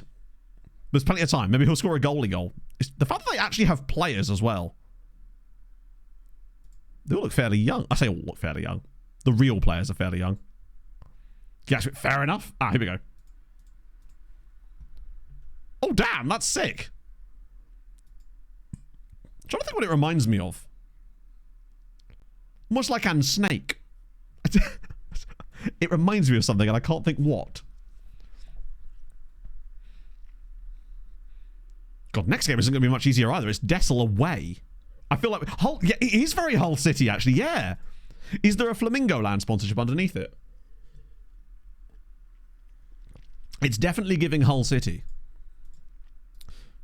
It's weird, actually, that DeBio is finding it hard to stay fit and having the rest stuff, because we're actually only playing 1 game a week now. Usually I find that comes... Actually, has he just got really low natural fitness? Or stamina? It's not amazingly high. It just surprises me that it's as low as that. Reese Against! Thank you for the 10 months. How's it going, man? The Camo Livery Championship?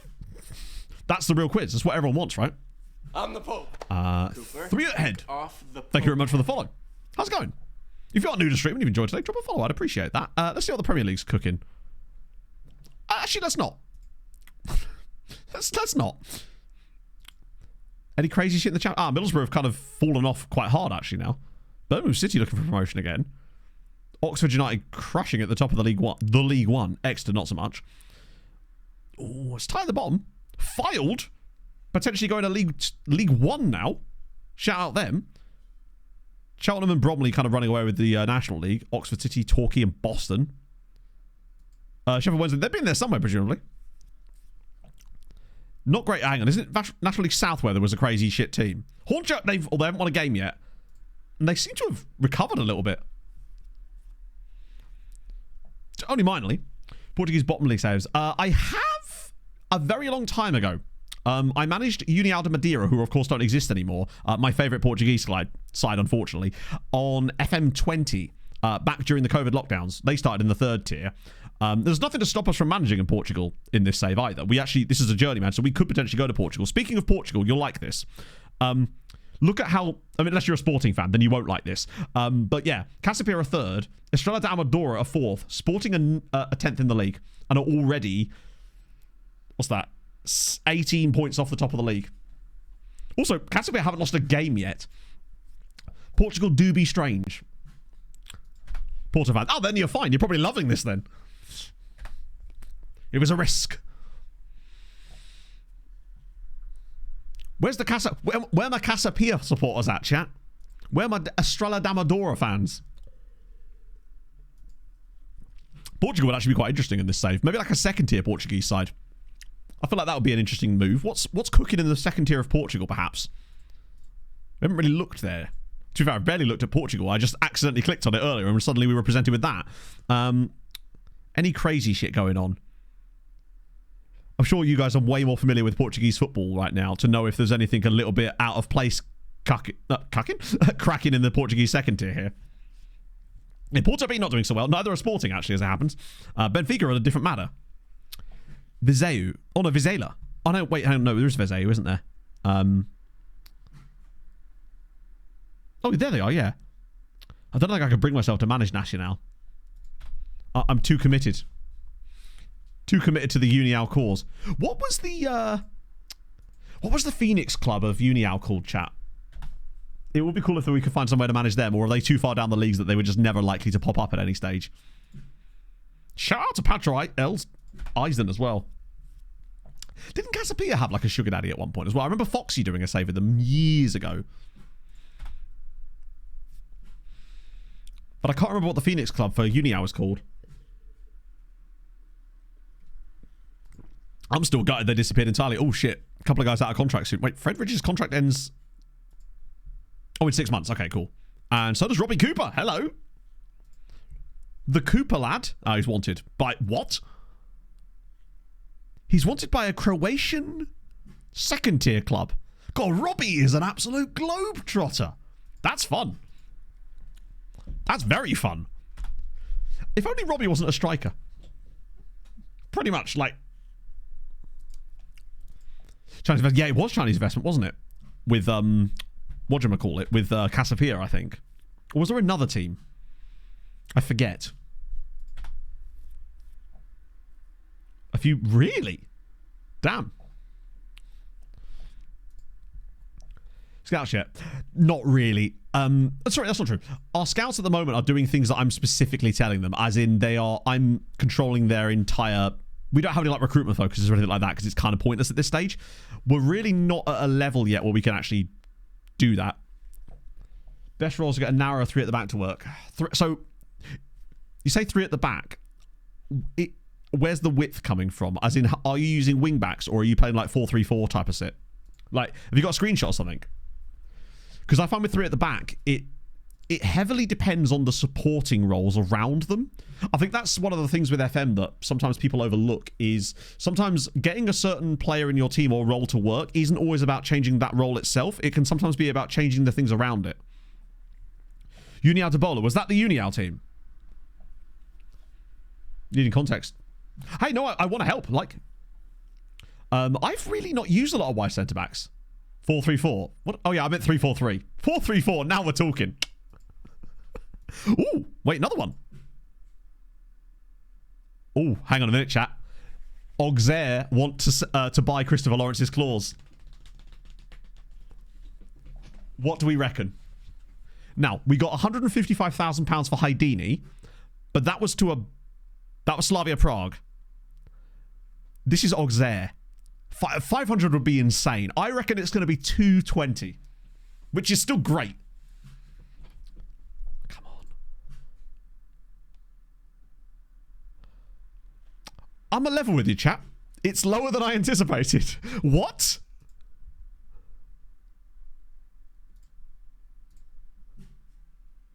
Damn, they are not asking for much money for him. Yeah, you can keep that. At that point, that is just like...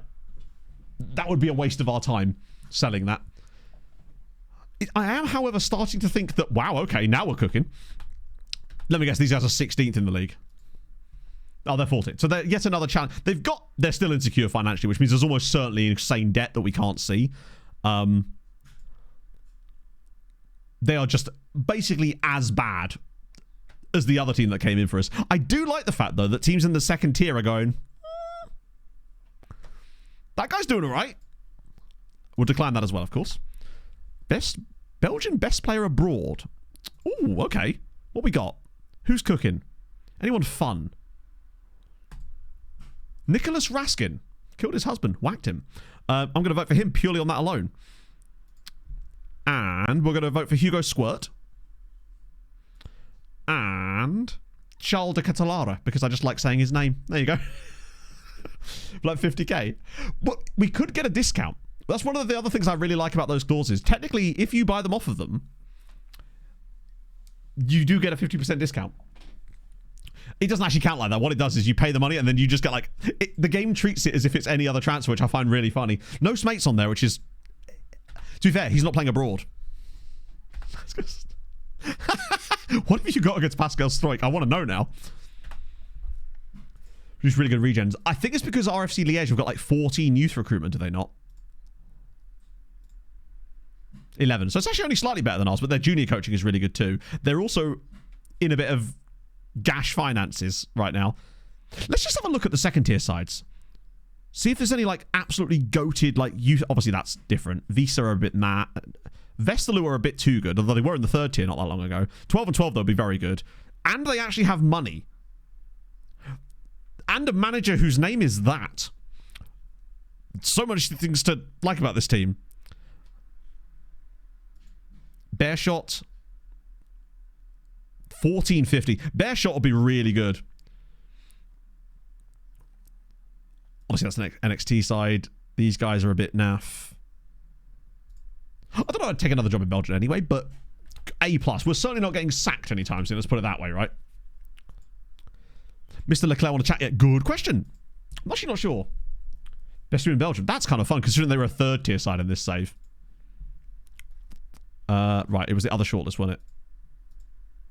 This should be a relatively small short... Wow, there's quite a lot of players on here now. I do need to look at that. There it is. Charles Leclerc. Right, let's try again. Oh, go away. Now they're kicking off. Idiots. Set number 1 kids. It's entirely random. So bearing in mind, if every club had 20 and 20, it would go to a tiebreaker and the game would use reputation as its tiebreaker. So, for example, the way it works is it's kind of like a big draft of the best players, essentially. And if you have the highest youth recruitment, you will get like first pick on the draft kind of thing. But if two teams have the same youth recruitment, then they will use the reputation of the clubs as a tiebreaker. I haven't bought out a clause. Do you know what? I don't think I have. I tend not to. Because most of the time... The only time I would ever do it is if it was a player that because I don't sell that many players, for the most part. And usually they're not the types of players that I would have those kind of clauses in anyway. So I tend not to have... Actually, what it more comes down to is I tend not to let clubs put those clauses in the contract to begin with. So as a result, I never have to buy them out. It's actually one of the first things I do in every like contract negotiation is go into those contracts, and not beneficial. Yeah, no wonder you're struggling a little bit. I'll actually go in, add the clause into the contract, and then remove it with the like red locket things. That way they can't add it back because it's just easier, right?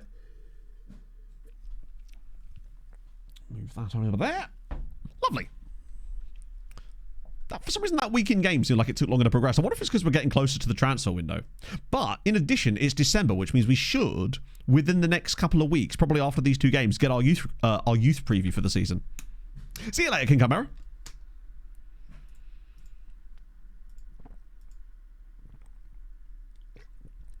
2 penalties. Okay. I don't think any of those affect us in any way, other than by making Mechelen be even worse. God, when do we get to play them? Dessel, they're not bad at all. They want to make some changes.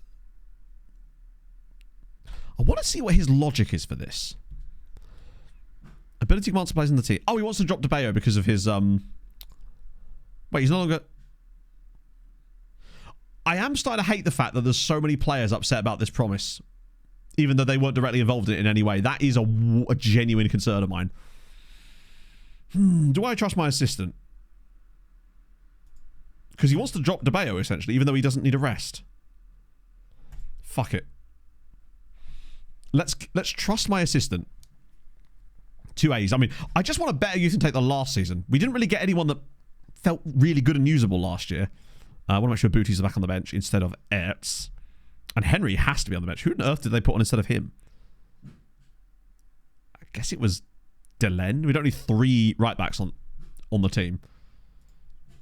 Cool. They have a fun lineup. Okay, I'm going to trust my assistant, see what he thinks about this, but I'm not entirely sure how I feel about considering how well Angeleri's played lately. But goalkeeper. I don't believe so. I think the way that it uses it is like based on your the only way that we could really beat it was to play Kandao for a load of games, and I worry that that's the sort. I'm not going to prioritize that promise over our promotion likelihood. I think I'd honestly rather get close to the promise expiring and then just get rid of Guillaume, because he's the one that the promise actually hinges on. If he's not at the club anymore, then they won't care about the promise because it will sort of disappear. Where to the top? It's not an official rule. Like, I'm not opposed to changing it, but I'd need a damn good reason to change it, right? Like, after the way that things went at Sestri, and then the way that 18 and below, I thought it was more down to squad status, but it could just be a mix of several things and the game just doesn't tell you, unfortunately. But yeah, I'm not opposed to using it all the way to the top, but I'd want to change it if... Oh, that was close. We need a good reason to do so, basically.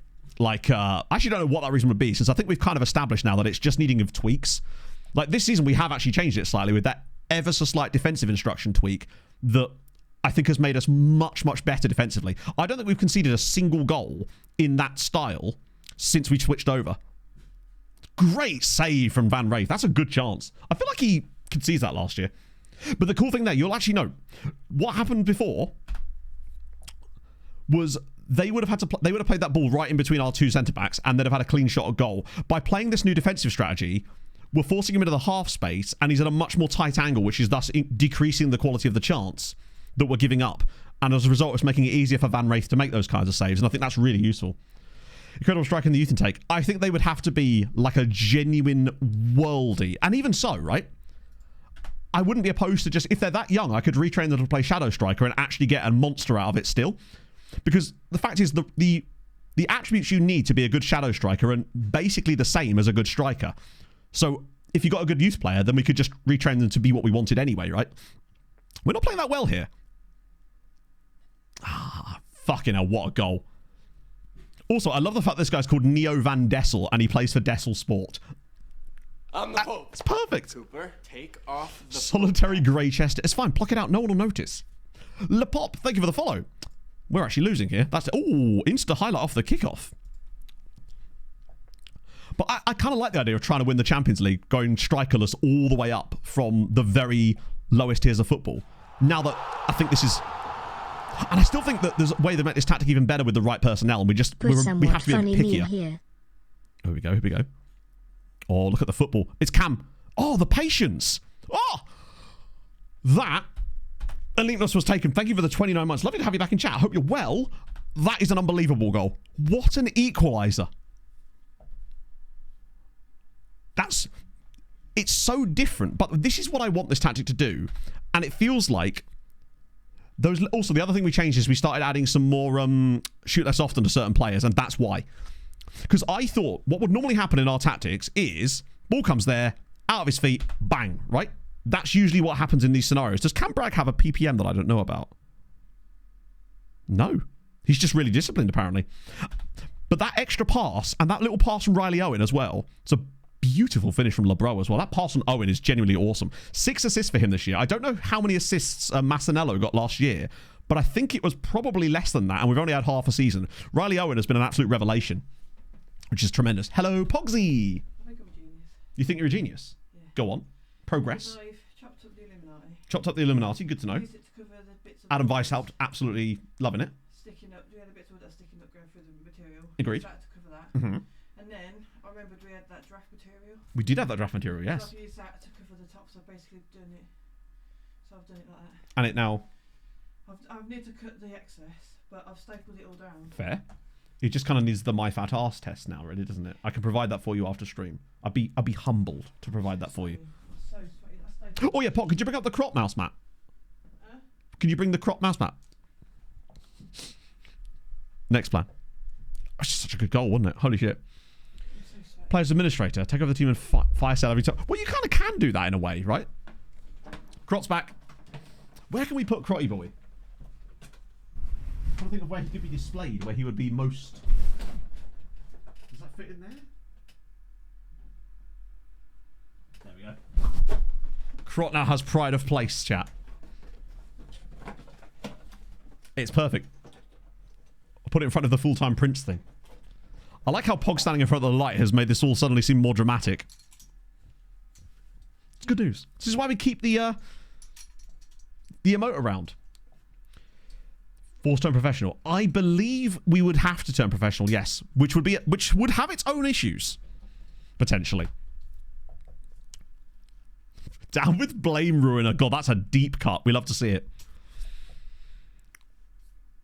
I'm surprised we responded as quickly as we did. Crot never leaves, no. Neither does the Volvo. That's a big tackle, actually. Blame Ruiner. God, that takes it back. Was it you, Harv, that was arguing with Blame Ruiner back in the day? I genuinely forget. Yeah, our centre-backs are so much better. Look how much closer together they are. It means it's so hard for them to play a ball into this channel now. I also feel like it is providing more space in the half-space areas, right? But I don't think we're as vulnerable there, because once they go into there, they still have to try and go for a cross rather than a direct shot. It definitely was... Yes, Pog. They're very pretty. How many of those have you got? Just one. Just one? Oh, okay. Yeah, it's Crocs. Oh, shit, they've actually managed to find one into the channel.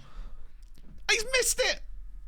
To be fair, that might be the first highlight I've seen since we made that tactical tweet where a team has actually got into that space. And he's guffed it, which is perfect, honestly. I'm starting to feel less and less bad about the fact that Guillaume's probably going to leave us soon, because he's just not offering much. Oh, bruised ankle for Riley. We'll keep him on for a little bit. Get Smatesy on for him later. Oh, they've got an injury. That could help. If we somehow won here as well, that would be a real statement. Oh, slide him in, no! Actually, never mind. That's an unbelievable pass. LeBro, the keeper's out. LeBro with a great first touch. It's a big save, actually. I think that first touch wasn't amazing. Oh. Nice pass, though. I'm actually surprised that you found that. Oh, what a save again! Okay, their goalkeeper is very much keeping them in the game here. De Jong's been okay. The defence has looked a little bit sussy. But not appalling. Go on, back post. Oh, nobody there. Okay, cool. Found the argument, of course you have. Back in 2020. The halcyon days. I'm going to move that across a little bit there. Wait, do those chances not actually account for much? I'll try that. I was going to make some subs there, and now I'm a bit worried that we're going to end up having to make these subs after something happens.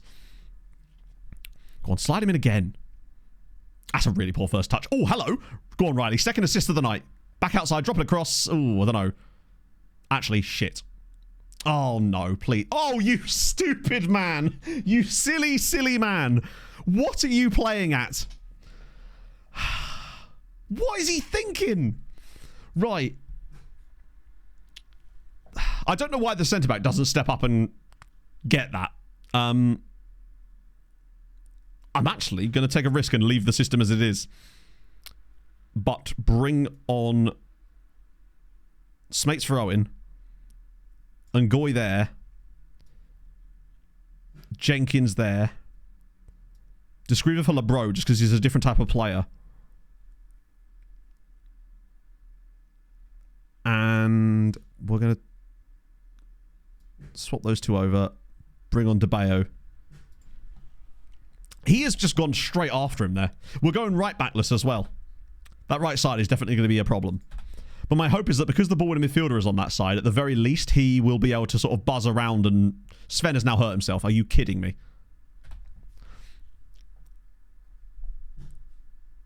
Oh, wow. It is a proper Football Manager match, isn't it?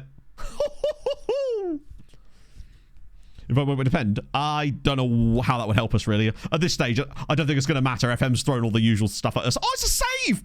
No. Oh, my goodness. I can't believe Van Rave saved that. Although, actually, I do wonder if that's... Yeah, because he would kind of occupy the same position. I'm just... The problem... No. No, you're absolutely right. You're totally right. Because... Bowman Shaw can actually play wing-back. So he'd actually be fine. Great shout. Sorry, I dismissed that so much.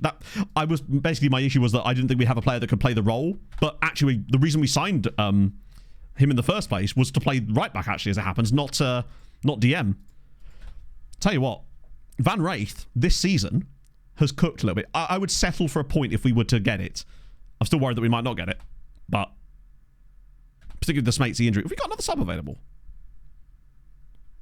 Ah, no, I used them all at once. I've got to stop doing that. I think we'll probably still end up conceding a late goal here. Here it is. There it is. Oh, God, if we actually had that... Oh, no, it's going to be a long-range strike, isn't it? Because no one's going to get out to him. Yeah. All right, cool. FM's going to FM, right? It's unfortunate, but it's sadly a deserved defeat in the end because of the idiocy of Valencic. And the worst thing about that is as well, he's going to be out for the next game as well. Oh, God. This is just one of those FM games, unfortunately, where you get the red card, you can see the penalty, you get the long-range goal. It happens, right? We didn't deserve anything from the game in the end. It would have been nice for Van Wraith to have drawn the game because of it. That would have meant his penalty save would have meant something to us. It's a disappointing defeat, but we bounce back, right? Although we do have a tough game up next against SL. But it happens. Valencia's miss. I think it's... I don't know, because it's a straight red card, which means it might well be 3. And that's a long period of time as well. And now, my guess is both of these two are going to win their game in hand. Problematics. Oh. He's still not interested. Okay, but at least the club were. So there's that. Is this it? Very much a comedy genius. Oh, wait, no, it goes this way. Right. No edit summary, no edit summary. Comedy genius, aren't you? That's what you get for messing with the Belarusian football things. I love that you still have this. This is incredible. Just we'll appeal it, obviously, but it's nothing will happen when we appeal it. Sadly. Banned for 1 match. The concern is that he might end up handing a different... We'll appeal it anyway, because you always do, right? He only came off the bench. Oh, Bowman Charles is going to be out next game as well. Good. Yeah, we're going to lose the next game. You see this? Because 2 absolutely crucial starting players are not going to be playing for us. Old dull man. Thank you very much for the follow. Are you me? They're chasing Van Wraith. I mean, Van Wraith is doing nothing but improving his value, if nothing else. So I guess there's that. That's a positive sign. If we do end up having to sell Van Wraith, which I'm really hoping we don't now, given that he's slowly but surely stepping in the right direction every single time. Right. They're both at home as well. They're both playing mid-sides. They're both going to win like 3-1 and 2-0. Yeah, it'll be Henry and DeVos, I would have thought. We don't really have any other options, do we, unfortunately? I'm going 3-1 and 2-0 as the scorelines in these 2 games. Ooh. I think most of these guys will be... I love that it shows us players. It's like, where am I going to get the money to actually buy a guy from? Like, come on now. Silliness. Let's get rid of all these guys off the bottom of this list first. That narrows it down slightly more. Then we'll just look at anyone who's kind of good. I mean, this guy's probably very good, in fact. But arguably, he's not even that good. He's actually kind of mid. Says, don't change this. It's factual, boy. This is an amazing name. Poku and Gessen. Yeah, he was the backup last year. Yeah, none of these guys are players we can afford to buy. Like, none of them are listed for loan. I assume these are all like agent. And look at their wages. They're just not playing. This guy's literally playing for a team called Sale. You're at Excelsior. These guys are all trying to leave, but we can't afford to buy any of them. We need freebies. Like this guy down here, Andreas Pint. He sounds more like our type of guy. Guy from Dunkirk. You watch out. Let's have a look at Andreas Pint. We could trial him if nothing else. Hey, if we were to lose someone like Guillaume, replacing having Pint and Will Jenkins Davis could be quite useful in that role. Sambiani, he's at Liège. Wanted by... Why are these guys even on this list? They're not listed for loan. Is there any Belgian amateurs in there at all? Thibaut Herberts. Good name. Seems excessive, but he might change his mind after he's been here for a little bit. That's the hope, anyway. Right. Any of you look vaguely decent? You're a Beverin. I thought his name was Guy Thirsty then. He's not actually that good, though, is he? That's the problem. Umar Boulay, young goalkeeper. Potential, wanted. By teams in the division above us, I think. Onion rice as well as egg fried rice. Ah! End of the day, sometimes you got to mix things up a little bit, right? I'm usually a Basmati or a Pilau man. Roan Shadow Striker, he could be. 16. Oh, hello. Rowan Daniels. Now, the problem is, with this guy, we wouldn't be able to sign him until next season anyway. But there's still no harm in us offering him a contract anyway, because it's not a huge dent in our... Try 200. Try 210. Maybe I'd have been better off... Oh, no, I'd have to offer him £200 a week then, wouldn't I? No harm in trying to get that guy, even though we know a little about him. Fuck pasta. Yeah, he's never eaten pasta in his life.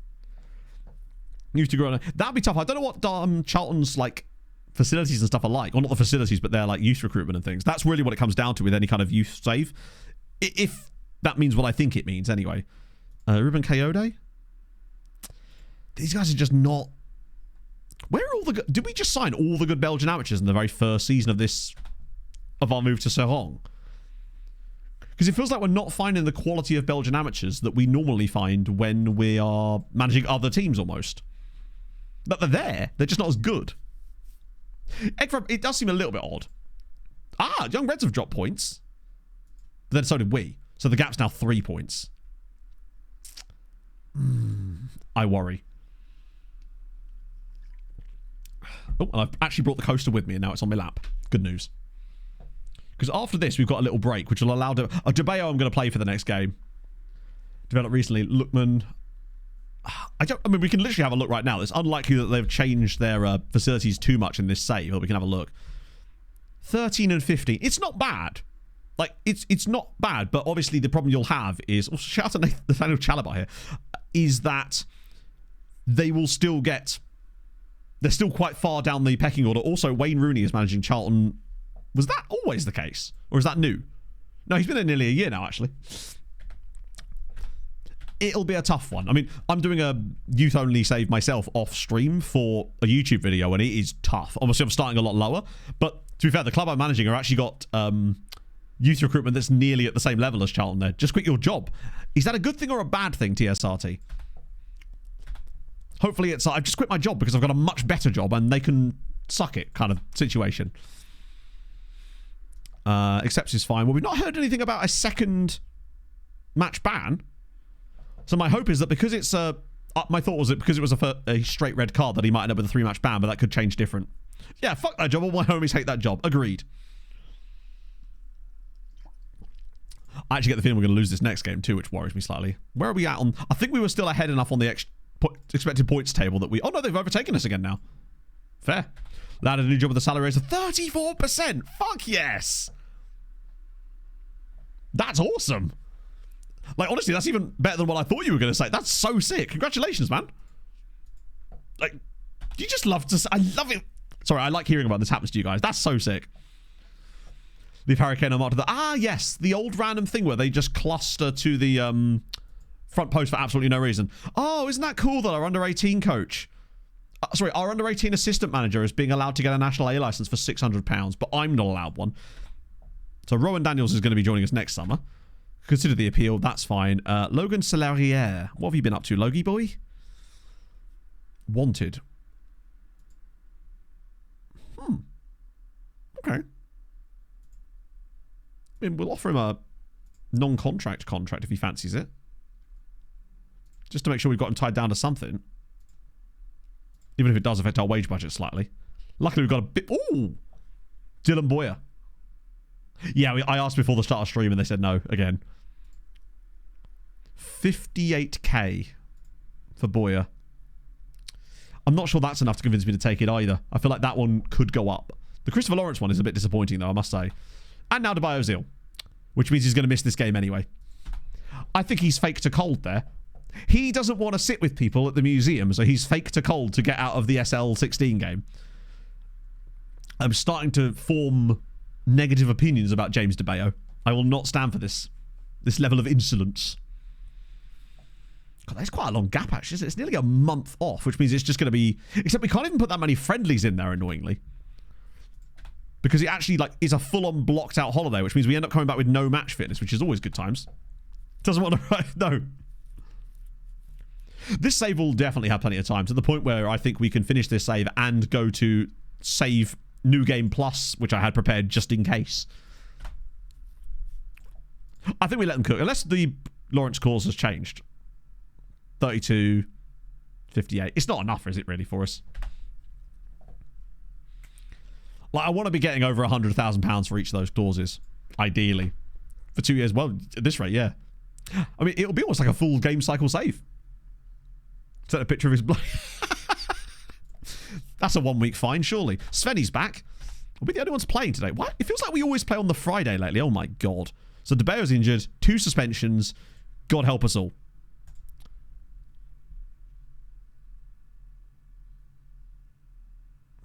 That backline of Bucharest and Marshall does not fill me with confidence whatsoever. Also, who else have we lost? Oh, we lost Bowman Jarl as well. Bragg is not a ball-in midfielder, is he?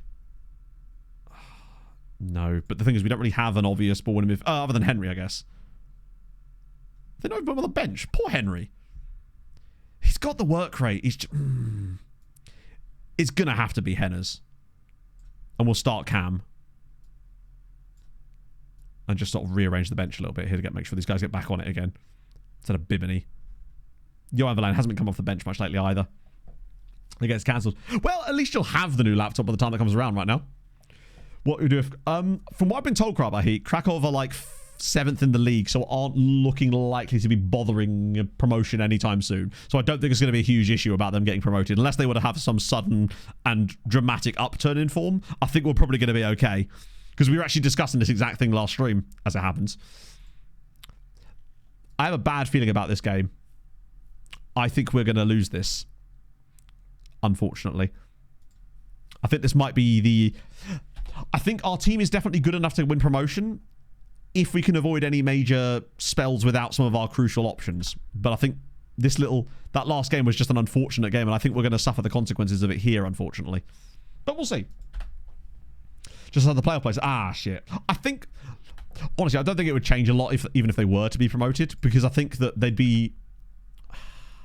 I think their story is still interesting enough that I would want to still manage them, honestly. Unless there was some other really obvious story that could come about too. Alfan, thank you very much for the follow as well. It's very kind of you, friend. Hope you're well. Oh, dear. Yeah, just immediately it looks out of sorts. Players just getting run by. Oh, come on. What was that? The one plus side about DeVos is that he's a lot taller than Valincic, which means we will at least not likely get beaten with back post headers like we used to sometimes. But DeVos is nowhere near as good going forward, unfortunately. And having to play Omar Bukis here as well, who I think hasn't played a single game for us. Oh, criminy. Chat, it's last season again. It's this kind of shit that we were suffering from last year. It was causing all sorts of problems. This game, 100%, there's going to be a penalty for them in it. And a long-range goal. EA FIFA Manager with mods. I have played EA FIFA Manager back in the day, yes. Ironically, it was what got me into this type of game in the first place. Back when it was called like Total Club Manager. I used to love it. Back on the old PS2 days when you used to have the separate disc and you could pop out the disc, put the FIFA disc in and then play the games on there too. Look at this. Every single misplaced pass now. There's no way we're winning this game. Although they are getting a few post hits. So that's sometimes a good sign. These are the kind of things that unfortunately... Oh, good, an injury. Nah, he'll be able to play, I think. We need to remain positive. Yeah, I had a great save. Do you remember back on the old FIFA Manager days, those who played it, you could do this thing where it would create 2 leagues below, like, National League South.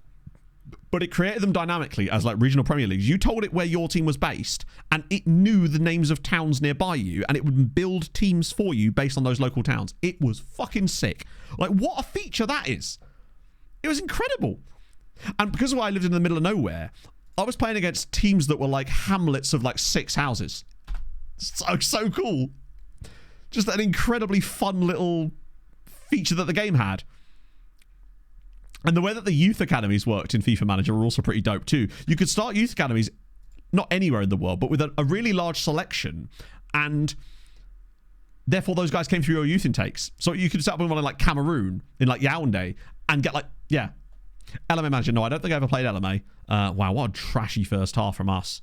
But on the plus side, we have got away without conceding a goal in it, which is more than I would have expected after the way this game was going. Honestly, if we just avoid defeat here, I think it'd be a good result. And nobody's playing like expressly bad either, which is the weirdest thing. It's just, we're not really creating anything. Matos is the lowest rating and it's a 6.5. Usually when we play badly like this, we're on like the 6.4, 6.3s kind of levels. The problem is we're about to give the ball away unnecessarily, I suspect. Or maybe not. Go on, Riley. Pull a mad one out here and find LeBro. Oh, it's a good save again. Oh, wait. Still a chance for Riley Owen. He's into the box. Blocks again. That's better. Bit more like it from us there. Just as it was that kind of level, yeah. Diving. I remember you could dive in PES 7, I think it was. Or was it PES 6? No, PES 6 is the Adriano one. I believe it was PES 7 where they introduced the diving button. For me, PES 6 was peak. The one with Adriano on the cover is my favourite like football game of all time in terms of actually being able to play as like your FIFA type of games, not your simulation type style. There was something about PES 6 that was just next level good. I actually think we may have to bring the writer on here. We're doing okay, but we just need something that could... Angeleri's done pretty well. To be honest, the defense hasn't even done that bad considering who they are. Could I've also... Oh, really? I don't think I ever played that. Back in the day when you actually had football... When you had options for football games. Halcyon days, friends. Favorite football game in general? Either PES 6 or... Honestly, FM24. Genuinely. I think FM24 is a phenomenal game. Oh, hang on. Oh, look at this. DeVos, whip it across. Go on. Please don't shoot. I hate that so much. He's got two guys standing there for a tap-in and he's chose to shot. You're a right-footed right back and you're shooting with your left foot when there's much better options on the cards. Oh, what a selfish bit of play. That literally could have been a tap-in and we probably would have held on as well. Which just means that this game is definitely giving 1-0 with a late goal from them. Shout out to our second half performance, though. It has definitely picked up. I've been impressed. I'm actually surprised we've turned this around in quite such a big fashion. But we do need anyone to contribute something to this game. Smace has got himself hurt again. As if. UFL. I've never played UFL. Have any of you guys played it? Given our injury situation, I don't think I'd even be opposed to a draw here as well, given that these guys are actually a relatively good side. God, the chance was there, though, man. This is definitely us returning to the mean a little bit this season. Luke, well, I figured it probably would be, right? I never played FIFA. I think the first FIFA game I played was FIFA 2000. I played World Cup 98's game, and I can still remember the soundtrack because Chumbawamba, right? She with the ball. Those are the days, man. When you just had like 7 football games all going on at the same time. At least we're not losing these games, I suppose. And we've got a little bit of a break now to get injuries back. Now then. The question is, because these guys both need a rest, right? He needs a rest, but hang on, I can't even ask. So that's going to kind of cover that off anyway. Yeah, the World Cup 98 mascot, because it was like the chicken with the red bit and the blue, like, almost like a blue onesie, I suppose, wasn't it? And it was like the only song on that soundtrack from what I remember. Favourite World Cup game, though, for me was 2002. I've talked about this actually a couple of weeks ago. The 2002 World Cup game, I used to play it on my dad's old laptop because our family computer, like, blew up, essentially. And that was all and I'd creep into his, like, office and I'd just randomly play it when he wasn't there on his laptop. And I always used to play as either Poland because of Emmanuel Olasadaba, or I would play as Republic of Ireland for whatever reason. Why, he looks so cute and smiles at you. Bit of rule. Do you reckon there's rule 34 of him, Bakroon? Right. Let me schedule the friendlies. Oh, wow. This is what I mean. You come back with no match fitness because we're semi-pro and we don't get to schedule any friendlies. So we just better shovel in a few friendlies here. Oh, we should get money from them. Could I put a... We could gain 10 grand, but, like, I'd rather just have match sharpness, honestly. And an excuse to get some extra, we'll still get 10 grand out of it. Get some morale back. Silly question. You're absolutely right, yeah. Right, so that's that. Sorted. Childhood would be ruined. It would a bit, wouldn't it? With something like that, especially. Something different. It's more to do with the fact that I didn't grow up in a football supporting family, so I had to choose team. And round my way, most people were Spurs or Arsenal fans because it's just that was the closest part of London, right? As far as Essex went. And I didn't want to because I had to make a choice. And I used to watch a lot of Match of the Day, Premier League as it was called, with Des Lynam, with the U2 soundtrack on it and whatnot. And I just really liked that Fulham team that year. This was the 2003 season when we had Louis Saha, although back in those days we had Malbronk, Boa Morte, and it's appealed to them. I was like, well, you know what, fuck it. You know, it's still a London team, and I was being a bit of a hipster, I suppose. But yeah, that's what it is. Could have been a Chelsea fan. Yeah, I mean, there was less Chelsea fans at school. It was mostly Spurs and Arsenal fans, generally speaking. That's why I know a lot of Spurs and Arsenal fans. We need some bad results for some of our compatriots here because they are catching, man. Or Brentford. Oh, that would have never have happened. Not on purpose, anyway. Young Reds win again. Gent still have the game in hand. Damn, it is getting tight. Essex to support. Well, Colchester. You've got Colchester United, I guess. Braintree Town. Hashtag in it, yeah. Colchester are a champion. To be fair, when I started liking football, Colchester are a much better team. Around that sort of time was when Colchester were a championship club. Southend, I guess, yeah. Oh, the Fulham Pizza Hut jersey, I think is well regarded as one of the better, one of the best jerseys. I have I've got a couple of retro Fulham jerseys. One of them is that. It's like a remake retro of it. I've got that, and I've got this Prestige Travel one, which is from the early 90s, I think, as well. I just have a lot of Fulham. I keep saying jerseys. Fulham shirts. I've been watching too much hockey lately. Yeah, it was slim pickings as far as clubs go. Oh, well, Mechelen really are bad. At least Young Gent have dropped some points. Yeah, this is getting a bit tight now. Concerning. Hello, JM. Dagenham Southend. What a game. And did that make you want to support either of those two sides, Melly? Or were you like, I might just give this one a bit of a miss?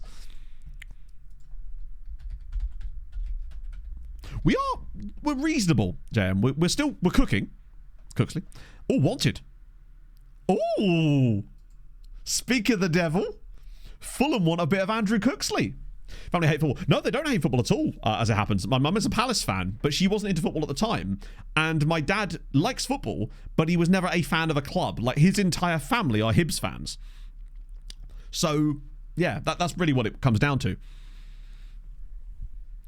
So there we go. Potentially, Cooksley could be going to Fulham.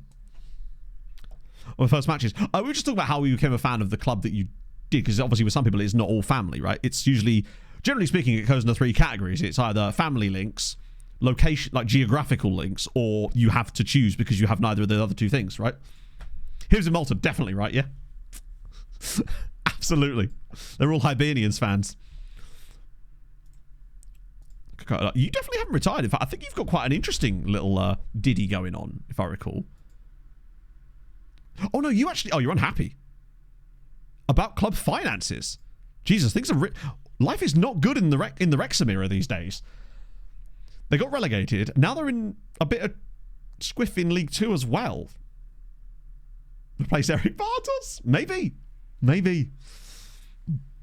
Oh. But Scarlet, I assume you're from the Wickham area, or is it like a family link thing? It is weird that players care that much about it. I guess it comes down to them thinking, oh, I'm not going to get paid, right? But I find it weird that they're upset about the manager for that when they've got no control over those things. It does seem a bit silly. Hollywood have sold up, yeah.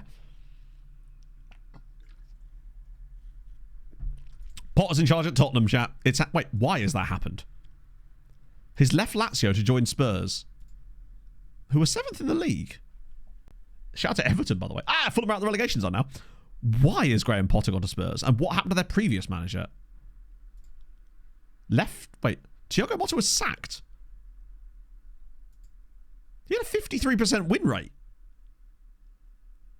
Okay. That's an odd one. It's Tottenham Hotspur. Van Dad who... Oh, right. Ah, fair enough. Well, we all know one particular Lincoln fan, right? It's no longer Mottenham. It's gone from Mottenham to Pottenham. It does seem strange because, like, they're in the European places, right? So I'm not sure what they've really achieved with that. Also, how's Man United's finances? Okay, minus 77 million now. I mean, hey, it's working for them this year. Ball next to the ground. There you go. I could see Boundary Park from the hospital. Spurs just doing very Spursy things, it would seem. That guy's called Tamburini. What an amazing name. I just really like the fact that his surname is Tamburini. It sounds like an adjective. You could describe someone as Tamburini, meaning they jingle when they are punched. I've always had a soft... That's one of the other things I think. I liked the fact, weirdly, that Fulham had a lot of American players. I just thought that was kind of cool. And at the time, Brian McBride and others, Carlos Bocanegra. The slot incident. I didn't... So actually, weirdly, I actually watched the first half of the Merseyside derby last night. Incredibly. I know, me watching football. And I also weirdly watched the first half of the Atalanta Club Brugge game last night. And... Now, it's unlikely that you've watched both, I realise, but the header that Atalanta scored to equalise was eerily similar to the one that McAllister scored. To the point that my mate and I were just like, it's like a copy and paste goal. But I didn't see the, what a finish from Tarkovsky, by the way. 145 million. I don't believe so. Oh, the one on Konate. Yeah, I thought that was a little bit interesting. But such is life. I watched the highlights after. We were going to watch the whole thing, but Pog wanted to, put a TV show on while we were eating. On a mate date. I was on a mate date. Nothing wrong with that. You should go on dates with your boys. That's how you see each other, right? Why have I gone there? Oh no! Ah! Chat help, I've got into a recruit. Oh. They shouldn't put that there. That's scary times. You can't be accidentally putting me into a recruitment meeting. Oh no, they have spent a lot of money. They've spent... Oh damn. 119 million on Badradina Buanani from Nice. They are still spending big and not selling players, particularly. They're going to have the same exact problem, aren't they? There he is. Badradina Buanani. I didn't see the Brugge penalty either, actually, I don't think. Right, we move. Never seen that scene before. Which scene? I think they have, because at one point they were overspending wages by over £300,000. Hang on, can I schedule friendlies in here, or is it just going to be this weird situation where they're allowed to train, but I can't put any matches in? Yeah, it's so weird that. So they're still training, which means they're not technically on holiday, but I'm not allowed to put friendlies in. It's really odd.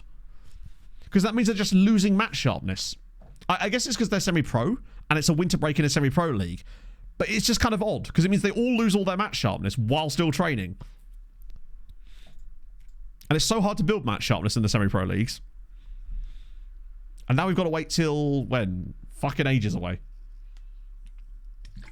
Yeah, the whole team, everything's on a break, because the reserve team here is like essentially a different team itself. So it's its own entity, like essentially it acts like an affiliate club almost. Oh, the recruitment thing. Yes, it's if you accidentally click it up here, you can go into a recruitment meeting. Obviously, I prefer not to because I find them odious and silly. Pretty much. We should be getting Youth Intake preview within the next couple of days, though. What do you reckon? Oh! That's annoying. Also, I love that. It's a B. We appear short of required standard up front. What? We've got an A-rated defensive potential to go far. Oh, we might actually have a player here. Because remember last year, it promised us a C. This is an A. That defensive midfielder could actually be a genuine Donny. Yes, Saz. Yes. Probably a bit late for that now, but like, who wants to do recruitment meetings on purpose?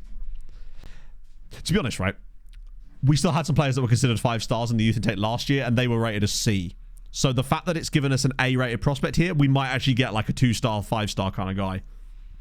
Like a Henry plus. Or even better, a creative midfielder. That's exciting. I like that a lot. Okay, good. An actual good youth intake, potentially. Which will almost certainly be next stream, but still. I'm saying almost certainly. We're literally in December. I ain't getting to like April today, am I? Right. But we're making good progress. We're like halfway through stream, and we've played a good amount of games. I think. 6.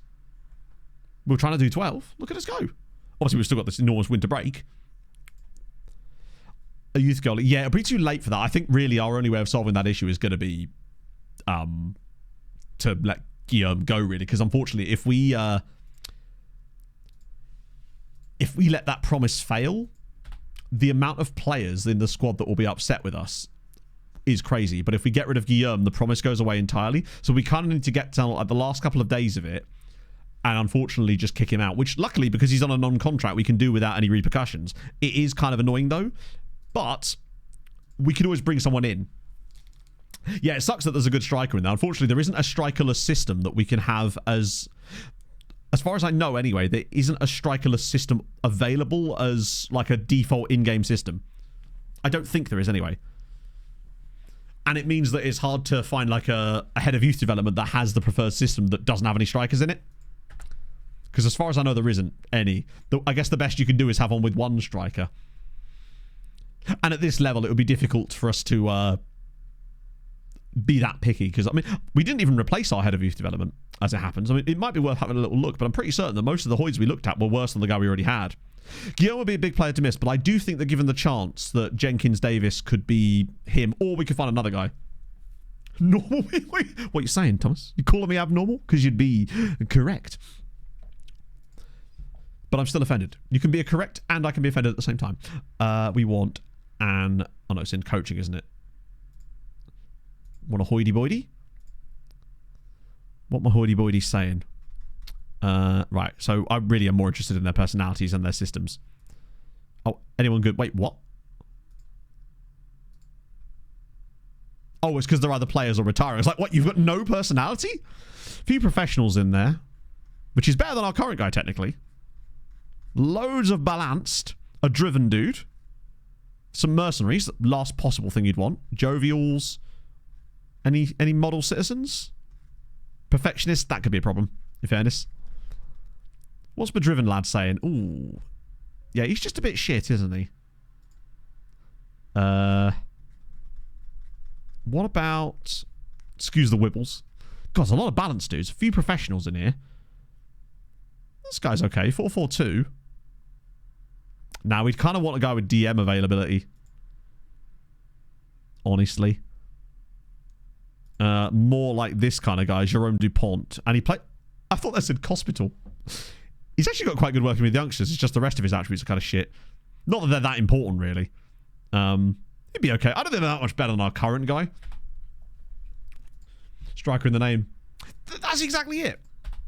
We're playing on dark mode, so we're playing Shadow Strikers instead. More strikers and playing... That's a good question, Thomas, and I don't know the answer to it. I was just thinking about the same thing as to whether... we could start playing... The problem with the writer as a CM is he lacks work rate. Teamwork's okay. He's not mobile enough to play the role in the way that I'd want him to, really. That's the concern. I don't think he'd get about the pitch enough in order to be functional in that role. I don't think his physicals are good enough. He's 6'2", though, which is helpful. I think really with the writer, we kind of have to play him in this role or nothing else. It is a bit sad that he's not really been able to get the opportunities this year because, I mean, Lebro has not been amazing either. That's the thing.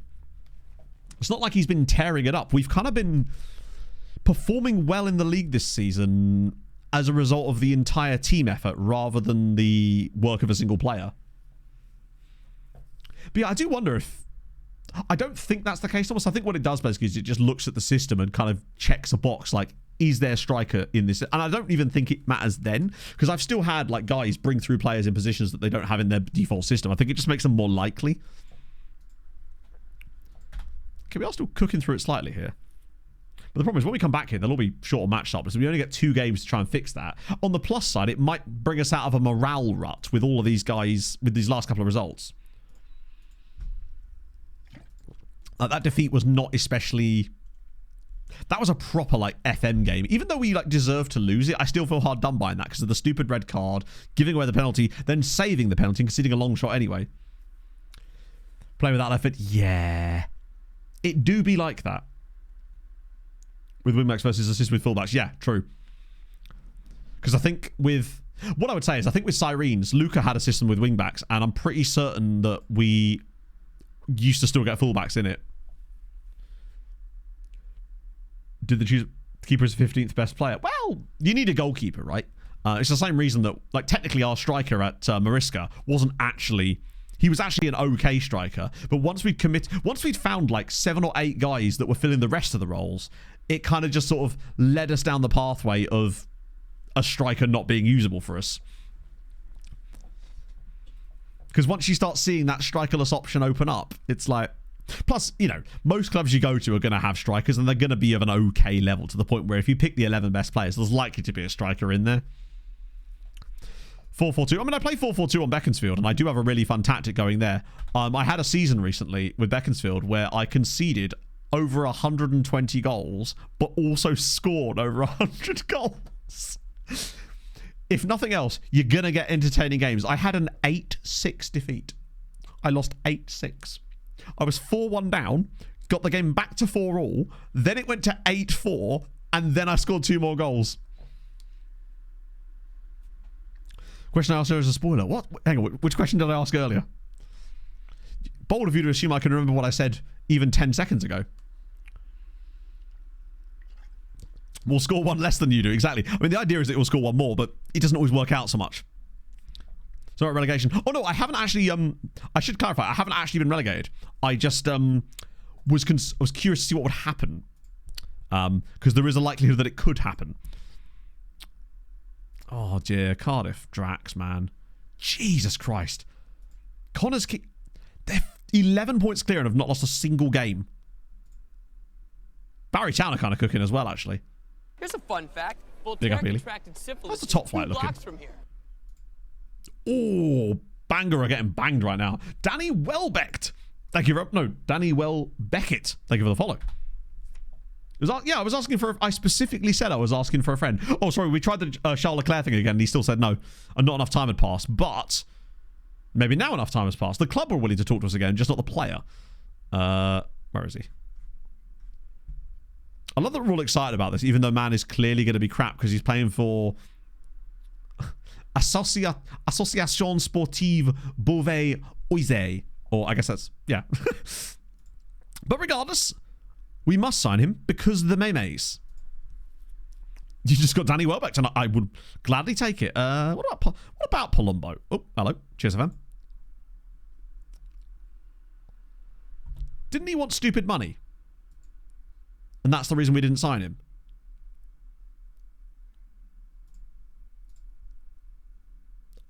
Oh. Oh. Oh. Hang on. Martin. Bruh. Just to clarify, chat, we're doing that, right? Martin Palumbo could quite literally fix all the problems when Guillaume goes. And he can play other positions. Is it just that he's been out of contract for so long? The last time... I don't know if you can see because my face camera's covering it. But... the last time we tried to get this guy, he wanted £1,300 a week to play for us. But because he's been out of contract for so long, resolute, consistent... Oh, shit, yes. That's tasty. Lock him down before the window opens because I feel like the other clubs that are in for him are less likely to put bids on the table while they're not technically in a window, even though they could sign him. Maybe they can't sign him outside of a window. We might be able to sneak in. I'm not going to put that in there because... he's going to want non-contract, and I can't loan non-contract players. We actually did accidentally third-in him without even thinking about it. Okay. Tremendous. That would allow us to fix that promise even earlier, potentially, and just bin off Guillaume. I hate to do it to him, but we may not have a choice, and we could then save Guillaume's wages. It does suck, though. I'd hate to see him go, but he's sort of made this bed for himself. Right, here we go. We've actually progressed through the sort of, what's the word? The winter break fairly fast. Forget about them. I guess, yeah. I feel like with guys like that, it's always best to approach them outside of a window. Look, we know nothing about him. We cannot see a single attribute. A single attribute on him. We're purely signing him because he's called Charles Leclerc. If he isn't, he's got to have at least 12 pace. But I suspect that given we're signing him off of a 4th tier side in France.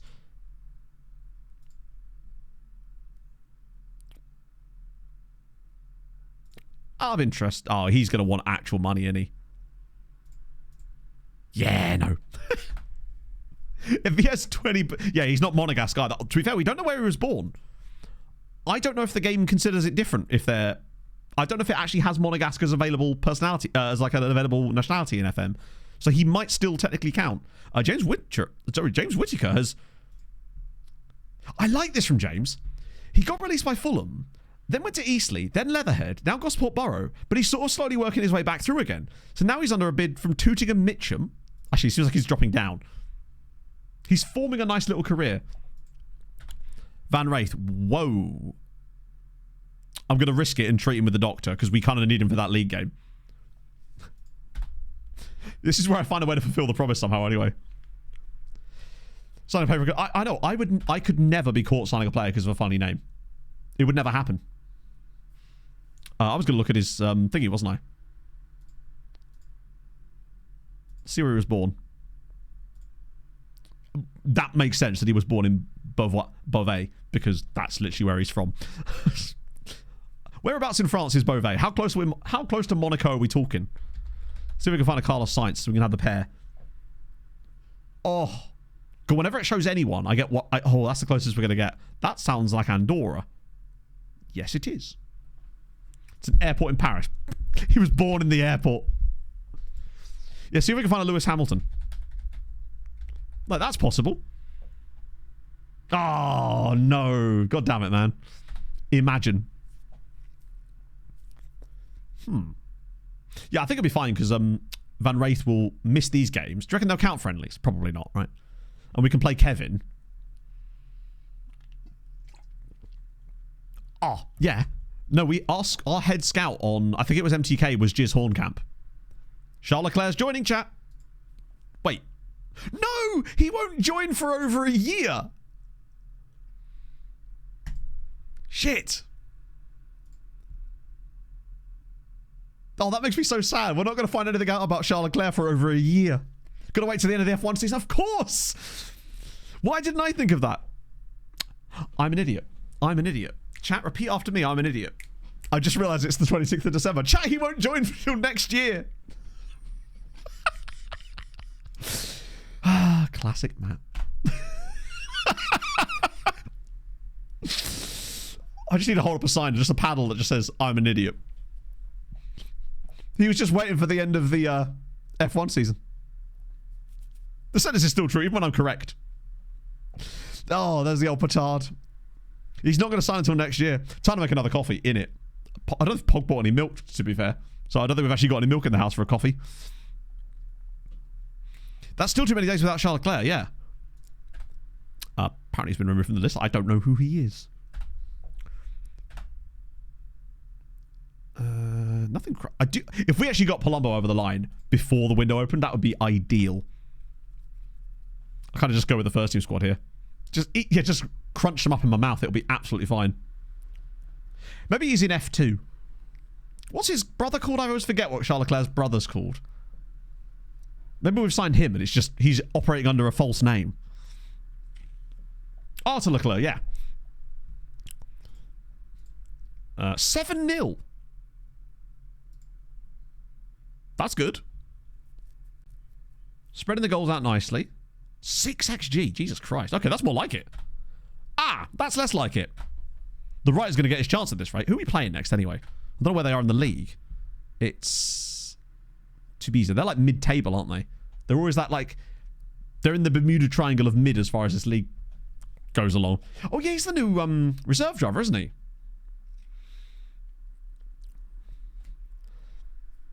He's going to be a proper one-star type job. Corby Town for James Whittaker. Veton's cap. To be fair, I don't think I actually brought any of the... I think I threw away all of the transfer outfits. I am slowly building them back up again after I bought that French costume, you know. Zhou Guanyu.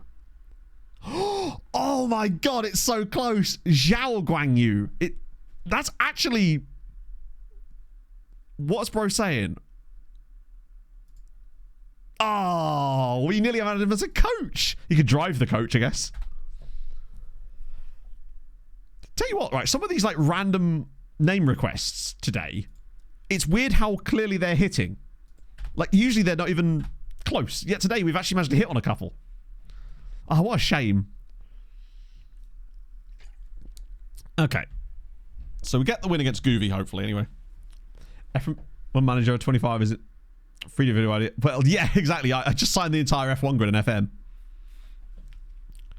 Thierry Henry from Sao Paulo. Is he named after... He's named after Carlos Bocanegra, right? Liam Lawson. Lawson is a name... That could possibly happen. Like, the English-speaking name pool is big enough that that's definitely a possibility. So sort of thing, this is the kind of thing that'll be more useful later in the save when we've had more time for the regens to come through. 100% watch that video? Yeah, I'm not sure anyone else would. Just like a normal video. Let's see. Shortlisted. Wow, that's... Oh, goddamn. That's a lot of people. Ooh. How's Panache doing? One of these days, man, I'll get him back. Most of these are Patreon regions, I think. Oh, Pog's out of contract too. Shit, some of our own players are out of contract too. Some of you guys I'm not super concerned about. And you've got an extension clause anyway. Wow, we've actually been quite good on the contracts. Oh, we already checked Carlos Sainz. Sadly, he was not in the game. Liam Lawson. He's having a lovely time in the lower... It's Linus Larsson. Not quite.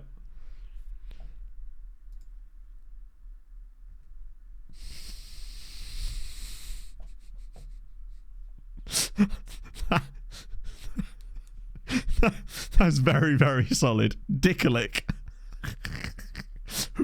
I respect the hell out of that one. That's great. Speaking of which, that actually reminds me, I was just going to check to see if there was any new jizzes rocking about. Did I just see a guy called Jizz Tension? Jizz Kind? Wait, show me the peoples. Jizz Mool, Jizz Kind, Jizz Horncamp, obviously, and then Jizz Tension. Shout out to Jizz Tension. Even better, this guy actually works for Velociraptor Venlo. Amazing. Any extra jizzes? No, it's just those guys. And then Ryan Gravenberg for some reason. Oh. That's good. Yeah, it's three like regens, all with that name. Great news. Or 100 points for that. Ryan Jizzy Gravenberg. Sergio Perez of Meia. Real dude as well. I guess that's not really a huge surprise. Is it given, you know? Yeah, Jizz Horncamp is great. We had him as a... I think it was a scout. Kubica. We got David Kubica, who's a goalkeeper at... Oh, God. Zbuzani. Out of contract, to be fair. But not quite full. Or 100 points for that. As we progress. Dickolick is a really solid one, to be fair. Those are the kind of name combinations we're here for. What is his middle name, though? His actual middle name? Or is it just Jizz? I just didn't realise it. But since he is Dutch... Well, he's Dutch Surinamese, is he not? I'm going to do this lookup before we progress.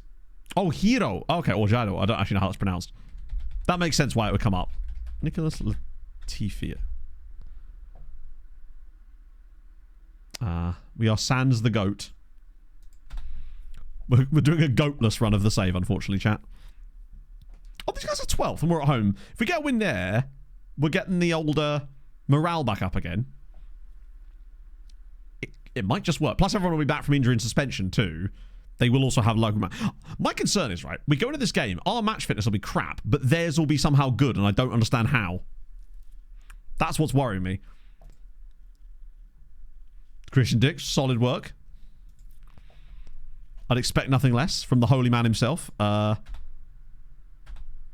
Oh, yeah, we forgot about this guy.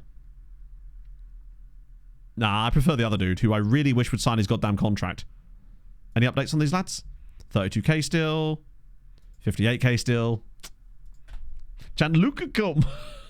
Good work. Oh, Leclerc's 100% going to be a It's up there with when we found that player called Taliban. That was especially excellent as far as names go. I like the ones like that aren't just like because one of their names is kind of funny to begin with. It's where their name forms an unlikely funny name, like with Fat on Cake as well. I think Fat on Cake was very much in that category of Cock Ringling as well, even though his first name was Cock, but that wasn't funny in itself. It was Cock Van Arse as well. Was unbelievable. Those are my favourite ones. Rather than just a guy being called like Jizz, you know?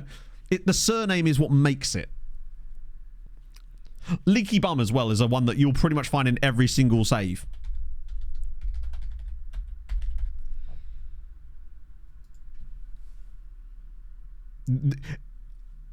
Without doubt, there will be a Leaky Bum in every save. They're always there. Oh, that is actually dreadful news. Riley, oh shit, that is a real problem. With Riley being out, we might be facing the game. No, he's not. It's just because of the... Oh, is he facing the game? He might be. But I've seen plenty of regen. I've seen multiple players with that name.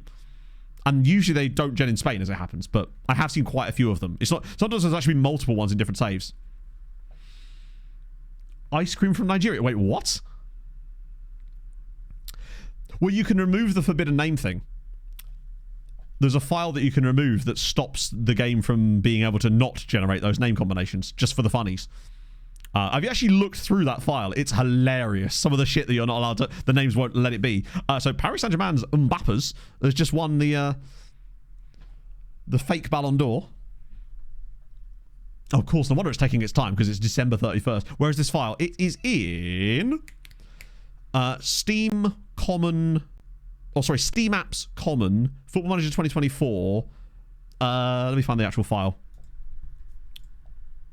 But I've obviously deleted the file, so I can't show you the file per se, because I delete it every time. So mine is in Games, Steam Apps, Common, FM24, Data, Database, DB, then the title, then the one, I think it's an LNC file. It's one of those. I can't remember exactly how... But if you have a look through it, if it's still in yours, it'll be funny as hell. No longer concerned about position played in. Ooh, wait, hang on. He changed his mind as he feels we have been doing much better as of late. What does that even mean? We were doing really well before. Not complaining, but odd. Wait, is Van Wraith actually back? Oh, of course, yeah. Palombo's in. That's huge news. That's going to strengthen us at least. I still don't know who the hell's going to play left side for us. And I don't know how much money we're going to have. Darren stays, which is great, because I actually think he's been an underrated good player for us this season. Was Ice Cream actually a player? That's amazing. I know Screamer is a name you can have in one of the African countries' name pools as a surname. And Creamer, obviously, is literally in the name pool for Belgium, because there's a goalkeeper in one of the teams in this league called Creamer. Obviously, I know it's pronounced Kramer. But that's good. Maybe we'll have to sign a left-sided player. Even just like a loan now that we're into January. We might be able to find a loan option just to give some kind of depth there. Because if Riley Owen's going to be missing for the next 6 weeks, we could watch Leclerc be actually decent. There's simply no way that he's going to be that good. They wouldn't have let us have him for free, surely, because he actually had a contract with that French fourth-tier side. Then again, I suppose weirder things have happened, right? God, this is the longest processing day imaginable, isn't it? The December going into January. Thank God you guys don't have to witness the summer one, because that's even worse. Actually, it might even be not as bad, because the summer one, at least, isn't all on the same day, because different leagues' windows open. I reckon he'll be Grey Star with 1-star PA. If he has any PA, it would be unbelievably funny. But also, it could be a complete lie, right? Can you have Grey Star PA? I think you can. I'm not sure. I think the game just represents it as half-star, maybe. Well, I guess we're about to find out, because I think if anyone's likely to have Grey Star PA, it's going to be Charles Leclerc. But doing today, it's been a bit up and down, Peter. Like, we are still top of the league, but we've hemorrhaged a bit of our gap a little bit with some slightly poor results, giving away dodgy penalty, saving the penalty, red card, some slightly iffy performances that has seen us get rid of the gap a little bit. And definitely, I don't know why that would happen. Jesus, Palombo is... I don't even care about his stars. I think his attributes are good, and he's also capable of playing in all 3 of our midfield roles. Yeah, Grey Stars is... It's just a more granular way of doing it. We want to learn French. I'll welcome him in with Angeleri. Right, transfer window's open now. How are we doing wage budget-wise? Not great. And it's only going to be worse once our man joins. Then again, I will be getting rid of Guillaume. Oh, should I just have a little look at... Now that it's January 1st, ask my Doffy about lone right-sided wingers. See if he's got any options for us. Wait, did I actually select loan there, or did I select transfer? Just make sure I've done that right. Oh, I think I did. Afford Duolingo. I think it's relatively cheap. I mean, at this stage, you know, in for a penny, in for a pound, right? We got this guy, Nicholas Gill. We know nothing about him, other than he's a regen at Toulouse. We got Driss, who we know nothing about, other than he's wanted by... Top flight site. Wow, that's surprising that Norby a top flight there. RFS, not first choice at RFS, and then a team in Azerbaijan, and then we got Booba, which he is potentially... Wait, it says 375 there. Oh, that's his weight, that's his value. Listed. That's quite a lot of money to be listed by. Locomotive Sofia. They'd want us to pay 275.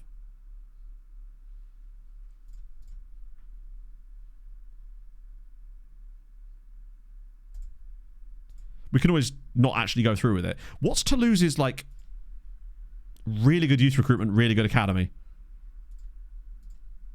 Nah, they want £700 a week. We can't do that. I'm not filling them either, but it may be our only option here. Because they both want more money.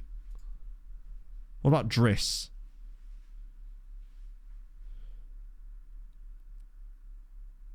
He's younger and wanted more. And he is at a team that are doing quite well. Obviously, he's not playing for them. And has only played for their B... No, they're actually their C team, as it happens. The thing is with both of them, they're both midfield / attacking midfield. So they're likely to have good attacking options. They're not going to be good at crossing. He's 6'1". Driss is 5'11", which is likely to be faster. Not always the case, but at this level, it's sometimes... It's tough. Booba is at least cheaper, but it would put us back in it. Search for wing rolls. Yeah, but the thing is, we wouldn't know anything about them. We can't search. Well, we could search for loans, but we wouldn't be able to actually see any of their attributes. So we might as well. It wouldn't put us in in a better position. As in, like, if I search for left-sided players that are listed for loan, for example, we will get a few options, but there'll only be players in Belgium as well. And the problem with these guys is that they'll probably want us to pay £500. Yeah, Norby were in the Allsvenskan too, yeah, which was surprising. Like, attribute-wise, this guy, Yulia Lunga, but they want us to pay more money, and we can't, apparently. We're not allowed to because we've already got those other ones on the thingy. I don't think these guys are going to be better. I suspect that other guy is still likely to be a better player. Oh, good God. Specific. Oh, we could. Yeah, good point. To be fair, I was vague about it. Let's just see if we can get any... One guy, James Robinson from Dritta. Okay. A Canadian Kosovan. He'll be free, though, right? Squad player, midfield, left wing. There's no harm in trying to get that guy. Mets, I don't think that the relationship can recover like that. Sorry, my apologies. I misunderstood. There's no harm in getting this guy. I think he's going to be crap. But cool to have a Canadian Kosovan. That's fun. Right, so Booba... Oh, here we go. Oh, dear. Oh, no. Ah. He does have it left. The best thing about Charles Leclerc here, chat, is his pace. So he has no strength ability whatsoever. No jumping reach. 2 jumping reach of 5'7" is criminal. It is funny to me that his best thing is his pace. So anyway, Charles, yeah, you just stay where you are, bud. Could improve a lot. I'm not so sure about that. players removed from that list, apparently. Johan Villan again. At what point do I just go take him? He's costing us quite a lot in that wages now. Dix takes tempo. Oh, good. Just what I wanted on. I mean, it's not the end of the world, actually. I think Regan Booty has this PPM, in fairness. Palumbo's made progress. Well, really, he's been here 2 days. If he'd made any progress, I'd be amazed. Okay. Yeah, he ain't going to be usable. Let's put it that way. But that's okay. We signed him for the memes. I think if we got Booba, and we kind of need to get a bit of depth there, because the fact that the Riley Owen injury has thrown us into such a tizzy in the first place suggests that we're a little bit weak there. So I think getting Booba isn't the worst idea anyway. And that free guy, you never know. He may turn out to be the next Darren Marshall, where he'll have like 13 pace, 13 acceleration, and 13 crossing, but nothing else. And I'm okay with that. We're untouchable here, though. What if I can get a... I mean, I think it's probably too soon to try for another coaching course, but... Negative transfer business... Okay, weird. They probably won't let me, but no, not yet. I want Booba. We want some Booba chat. Let me just do this little lookup. I don't think we'll find anyone, but you never know. Best I can do is Pape Matassar. Hello, Pog. Anyone fun in here? Ooh. I wonder if these guys are showing up because they're listed for maybe loanables, perhaps. I think their wages will be too high, but we might get lucky. There's a guy actually here at... Yeah, he wouldn't make us better. He's 16. Isn't even playing for them. Like, he might be good in the future, but he ain't good now, is he? I think the reason he showed up is because of that other search. Like, these guys are insanely good. How are you... I presume... Yeah. So why are we getting brought these guys? It has to be the intermediaries, right? Because none of these guys are... I mean, I'd take any of them at our club, but... Not wanting to loan him. So... Fabiano Ferrero, centre-back, young Genk. I mean, if we could somehow get a guy like this, which we can't, I think with any of these guys, it's pretty much a case of none of them will join us because, Jesus, he's 24 as well. Yeah, they're never loaning these guys to us. Okay, Bear Shot, wing-back, 25. So strange. Guy at Dessel Sport. This guy was wanted by Visa, who were a second-tier side, just... It could be... I mean, some of them I think were, but we still can't do much about it, because even if we tried to get them on like a pre-contract, their wages are obscene. Let me just get rid of some of the guys at the very bottom of this list. Just to trim it down a little bit. Young Genk wanted by Maastricht, yeah. Daniel Singh... Wait. He might be potentially an option. Considering I thought maybe we could get him because he's the Anderlecht, and maybe they'd let us have him. We should check Anderlecht, though. See if there's any other players that they've got listed as loanable now, potentially. None of these guys are signable. Actually, these guys are listed as loanable. Theo Marachal. They wanted to pay their full wages, and we just can't. And his name's Dan Singh, incredibly. What to do in your first few seasons, the best team in the league by a large distance. Honestly, the best thing you could do is to not manage the team that's the best in your league by a large distance, truly. Building a nation is going to be insanely tough for you with that because you're already better than everybody else, and it means that it's going to be very difficult for you to get any loans because all that can happen is the gap between you and the other teams in your league is going to grow, which means that they won't take any of your loan players, which means you'll find it almost impossible to build a nation like that, really. That's why I tend to take over usually it's a second-tier side, but some leagues I realise you can't do that because they're too low down. But that's generally the reason I tend to take over as a second-tier or really bad top-flight side, generally speaking. Because that way you're adding quality rather than just sort of stretching the quality. These guys won't join us. I do like the variety of transfers, though. I'm hoping they'll let us have some different players on loan. Maybe they'll have assessed which ones, you know, will and won't play. You'll want to buy them as well. With these guys, I'll scout again because they're not actually like fully scouted yet. I'm just looking for anybody with like a loan symbol on them. His wages are... Oh. He's listed for loan, but we can't sign him. You're listed, but not for loan. Victor Samarino, where do they start? The rest of these guys are kind of mid. There's not any... I'm not seeing anyone obvious in it. Hang on. Oh, it's Red Star. Nah, he's just leaving. Oh, Serie D. Oh, are they like a... Sorry, like a Sammarinese team based in the Italian league, so to speak. Griffin Yao is amazing as a name. A few amateur guys in here, but they're not very good. Let me just look at Anderlecht. Or rather, their futures. See if they've got any players that we could have.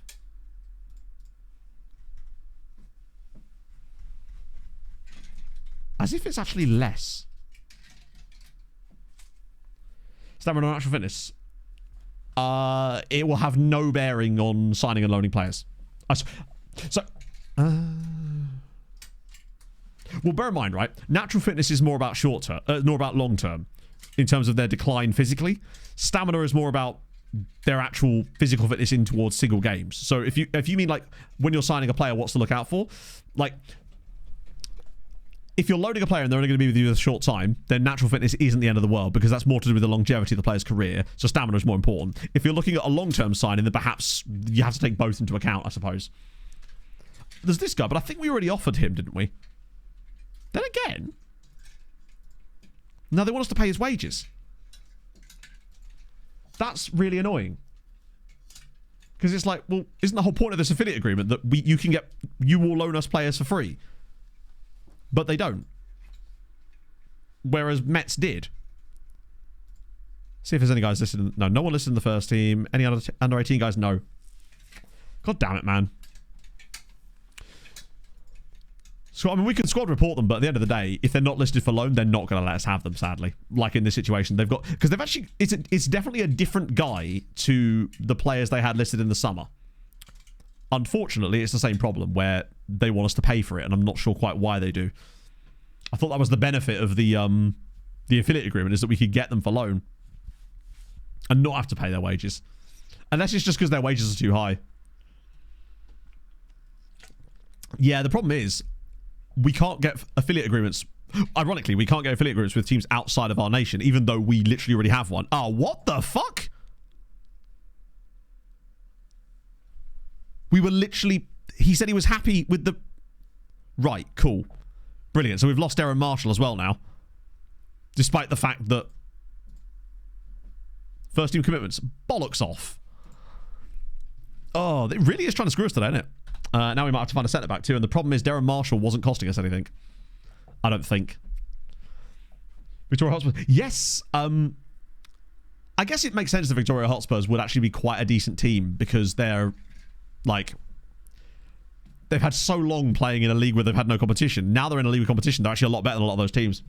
Happy the club wasn't. It seems like, but I thought usually if the player says they're happy to stay, the club then doesn't do the whole, recall them thing. Better ask our Doffy, because the problem is we're now in a bit of a pickle here. We may have to call him one of these, and I don't really want to, but we may have to for wages. Right. Ask Doffster again. See if he's got a lone centre-back option for us. I'll do both this and the position one. Maybe get a 6. Oh, it's the same guys. Okay, cool. On the plus side, they're all young and all probably going to be free. Delightful. Going to get rid of that. All right, you know what? Fuck it, we'll do it.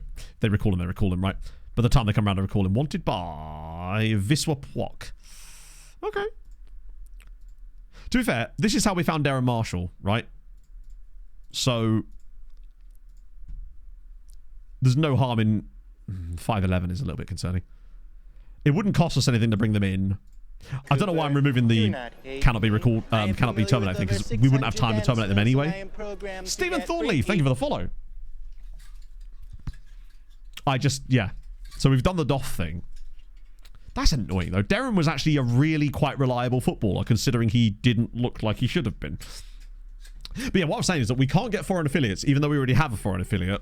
And the only clubs we can get are large Belgian sides. But the problem with the large Belgian sides is they all have B teams. Who we've got next? We've got Forest this weekend, and the Avs aren't playing for ages because obviously it's we're in the middle of the Four Nations break right now. Aaron, thank you for the follow as well. Lots of follows. I appreciate that, chat. Yeah, we'll just keep Henry for the time being. I don't think it'll make a huge difference with him right now. Did a booty. He really did. Like his attributes in the rawest sense of the word were great for the position he played. He was just, He'd basically, you know when you're building a character in an RPG game, he'd very much stacked all of his attribute points into the exact things he was going to be doing and wasted, there was no fat on him, you know? He didn't have unnecessarily good long throws for absolutely no reason. Right. Oh, Dessel are in for Van Wraith. £115,000. This is good. I'm obviously not going to sell him, but it's good to see that that's where the money is heading towards. Just hoping the board will not step in.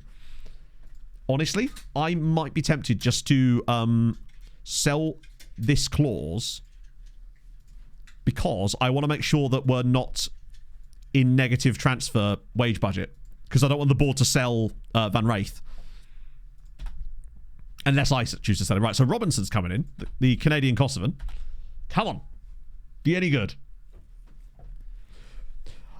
Forest Fulham's going to be fascinating to me because I could randomly see us winning it. But, ooh. Now, stars are kind of mean. He's got 5 stars, by the way. Or 4 and a bit. Do you know what? He's not horrendous. He's no Riley Owen. Because Owen's just much faster, and that matters a lot at this level. But James Robinson is not bad. Also, I forgot that Matos can play there too. So actually, it's actually not the end of the world. Because he's left-footed. But Robinson is better than I thought he would be. Charles was inevitably awful, sadly. As to be expected. Right, what about Booba? Do we even risk Booba? Huge risk. I'm going to risk Booba. Watch him be worse. Okay. This... Unless he's... Booba's actually not horrendous. And he does give us more depth. He is right-footed, though, which worries me. And he could cover fullback. Ooh, actually, tell you what. Booba could actually play inverted wingback for us, too, potentially. So he's okay. Now, whether that was worth it or not, I don't know, because we're now in negatives there, and I may have to sell the Dylan Boyer clause as well, just to cover that off, because I don't... Basically, I don't want to be in negative transfer. Oh, I've got to do it twice, haven't I? Why does it do that? We might just have to sell the clause. We just can't afford to be in negative transfer budget and stuff like that, because otherwise the board might start doing silly bollocks and selling our players out from underneath us. And I don't mind selling players, as we have been, because we're having to sell to buy anyway. But I want to be able to do it on my terms, particularly as the board are notoriously awful at negotiating these things. As if it still didn't do it. Fuck me, FM. How many times must a man press one button? It's another 5k. We're still at minus 26. Shit. Now, to be fair, we'll get that back once Guillaume leaves as well. So it's not the end of the world. Now we just need to press on and kick on through some games, man. That winter break, even though... I guess it's because we're in January as well. It's slowing us down a little bit too. Just because we got a wheel and we got a deal. Ngoy offer. You are actually on a contract here and you're not really playing for us. But not for that price. Had a Rostocker in for Henry. Okay. Petri Simon, why not? Guillaume Promise, I think it's still like 90 days away. Petri Simon. Tell you what. Oh, he's basically Darren Marshall. With no aggression. He's very brave, but not very aggressive. Great pace, though. 15 pace on a centre-back. Okay. Petri Simon. Solid. He's definitely helped us. Yeah, I think Ngoy could be a sellable one, but not here. Like, later in the window. What about Dražen Slukic?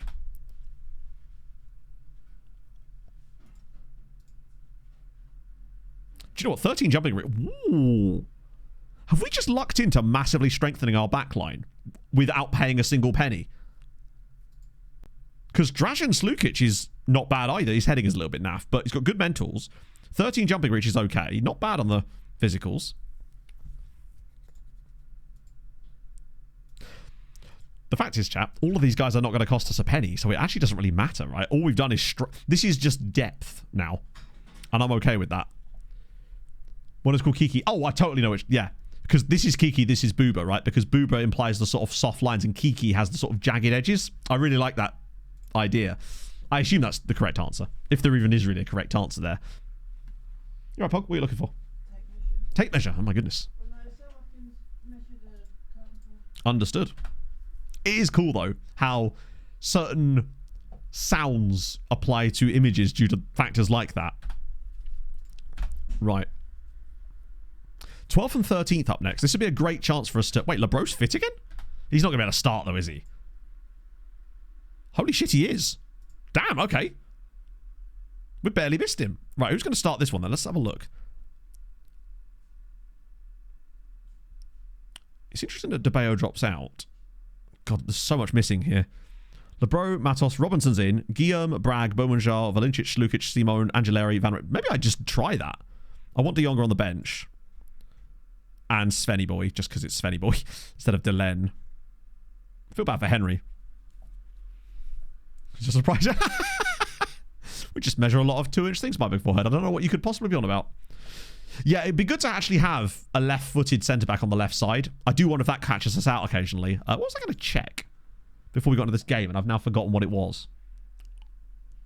No, it's totally gone. What I do need, though, is a piss. So I shall return momentarily. Maybe by then I'll remember what I was going to do. Back in a sec, chat.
You guys are too good at this. Yes, it was Keita Mangiani. Or Mangani.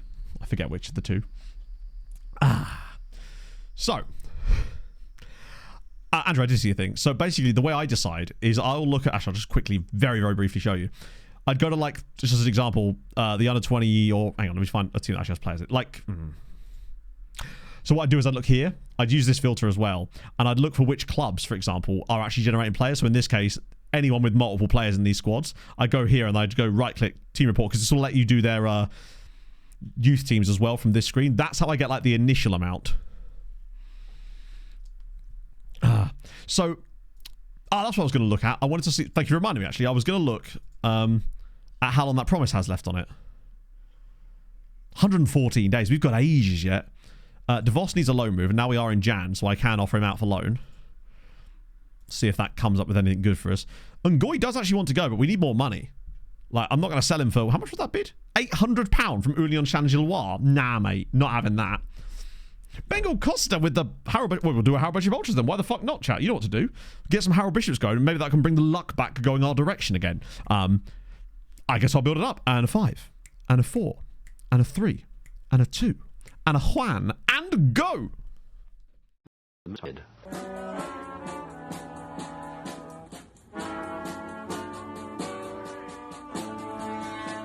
I got through heroin, I'm in the house. house where the coffee's green and the food is grouse. With sandwiches and lasagna too. Ice cream sundaes for me and you. I'm Andrew Harold and I'm in the house where the coffee's green and the food is grouse. With sandwiches and lasagna too. Ice cream sundaes for me and you. I try not to lose my temper with myself. Oh, goodness sake and shit and balls. The minute you get uptight, you're dead. Speaking of Bente, I'm going to try and do Park Run this Saturday. That's going to be the plan anyway. Haven't done one for ages, and I certainly haven't done one since we moved here, so I'm looking forward to trying that. Just seeing how things go. Lots of squad numbers being given out, which is cool. All the new boys. Make sure it's number 37's in there. No, we're good to go. The team's definitely, despite the loss of Darren Marshall and obviously the injury to Owen, I think we have actually improved the squad overall, the depth especially. Time's running out. I think it's just, yeah, I find it fun. I feel like I'm ready. Where it came from, oh my god. Basically, long story short, even though it isn't that short, because, one sec, before I do anything else, I'm going to pour myself an iron brew.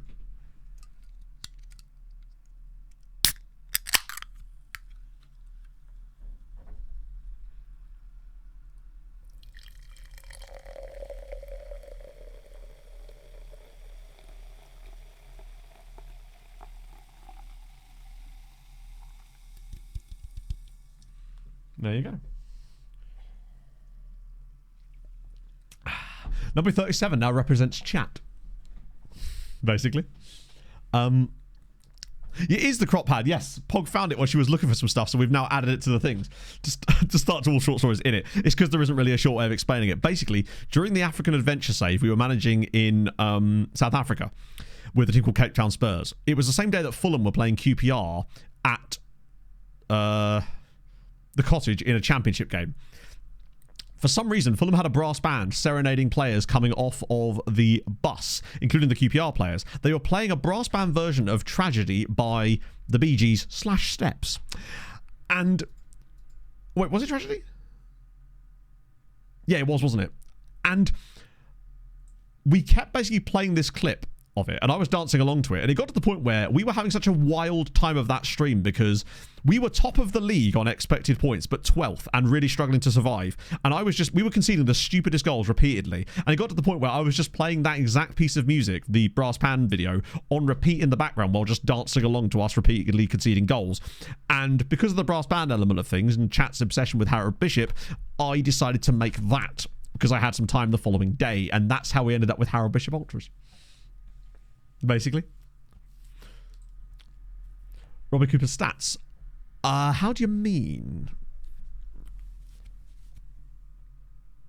He's not going to get sent off 22 minutes into his fucking debut. Well, yes he is. Good. Welcome. We are not getting the luck today at all, are we? That's 2 straight red cards for just out of nowhere. This feels like you kind of do have to just keep the same shape, frankly.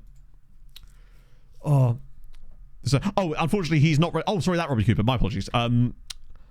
He's not playing for Aberdeen, and he's also out of contract at the end of the season. And no, we can't sign him because his wage demands are now too high as a result of his move to Aberdeen. It's a real sad time.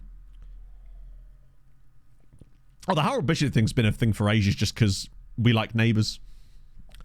Oh, and the fact that that was just more because it was the clips of him that I could find when looking up online. I think it's possibly because that was around the time of its cancellation. It's hilarious that since then it's actually come back and everything. We really are just determined to throw away a really good season, aren't we? Still with the man down. Well, we might get the red card boost. The one thing that might help us is the fact that it's the left winger and we already have a little bit of cover on the left side. I don't think it's going to affect our defensive shape as much, but we are going to miss a lot of those balls. Honestly, if we don't lose the game, I would consider that a good result at this point. It does suck that it's the new guy. The guy we brought in to replace an injured player, and he goes and does that. Melon. Yeah, it was basically just like randomly that Daz put in chat, and then, yeah. Theme song light is true. So far. So we had... oh, go on, intercept it. That's too big. It's actually too good of a clearance. We had Mariska Mersch in Luxembourg. Then we had Cardiff Draconians in Wales. Then we had Sestri Levante in Italy, but we don't talk about that. And now we're at Seraing, the fourth job of the save. And the one I'm most invested in currently, although I do suspect we're about to concede a goal, for goodness sake. Oh, dearie me. We've just not had the luck today. Some of the things that have been happening in matches have been so irritating. Do you know when FM just does FM things? Like you're all of a sudden players that have no business getting random red cards with just 2-foot people. Unless he has a high competitive. What is that jump, by the way? We've become season 1 star. Unless he's got a high competitive streak. Which, to be fair, he actually does, in fairness. So that is actually completely within character for him. Silly and annoying, but nevertheless, it is what it is. African OT was very fun. Oh, the fact that we're behind now, I just don't see us coming back. We need, like, something to happen, but I think if anything, what's more likely to happen is we concede a penalty or some nonsense, or just that. Cool. The aim is to ride the Seraing wave for a bit, because we've already had a contract extension once. I want to try to take these guys up the league. Like, last season, we were actually one of the better sides in the league statistically. We just finished appallingly because we had such a young team that had, like, no consistency in it. This year, we've sort of managed to rectify some of those issues by making a few sales and bringing in a few more, I would say experience, but what I actually mean is guys with better mental attributes and more consistency. And that has definitely helped, and as you'll now see, we are top of the league. However, we were more clear at the top of the league coming into today and have just had a few of those annoying FM games where you concede the random red card out of nowhere, penalty given out of nowhere, that kind of stuff that just really hampers your chances. Missing a few opportunities. African Adventure is on the Volley channel, yeah. There's a train coming anytime soon. Yes, very soon. They are building it now. Why am I struggling with this? A Chocolatado. Great name. Thank you very much for the follow. The VODs of it are on the main... not the main channel, sorry. The second channel. Discrever... Wait, why did I bring one out wide? I'm going for Sven. And I can't even bring on any of the new boys because they all play in that same position. Centre-backs have done okay. Valincic has been appalling. He kind of made a mistake for their goal, unfortunately. How's it going, man? Thank you for the follow. I appreciate that. I might get Palumba one in the midfield, honestly. Just freshen this up a little bit. Try to get some. We're 2 goals down now. I don't see us getting back into the game, but there's not much we can do, really. 50 minutes away? No way. You lived on Ramsey Street in Erinsborough? God. We got a real celebrity over on our hands here. And we're officially not top now because of that. God damn it, man. I don't know. I felt like today was an opportunity for us to extend that lead, and we've just had too many of these annoying games. Or maybe it was just the fact that we weren't getting those annoying games at the start of the season, and unfortunately FM has just seeked to redress the balance of that a little bit. Funny how it never redresses the balance when things aren't going that way. How was that? Oh, my life. I'd rather at least it all happen in a single game, I suppose. At least it's offside. Goodness me. Just that type of random defensive all over the shoppery is... Yeah, that was a really shit performance, unfortunately. Yeah, Margaret Robbie, that's the one, yeah. Good old Margaret Robin.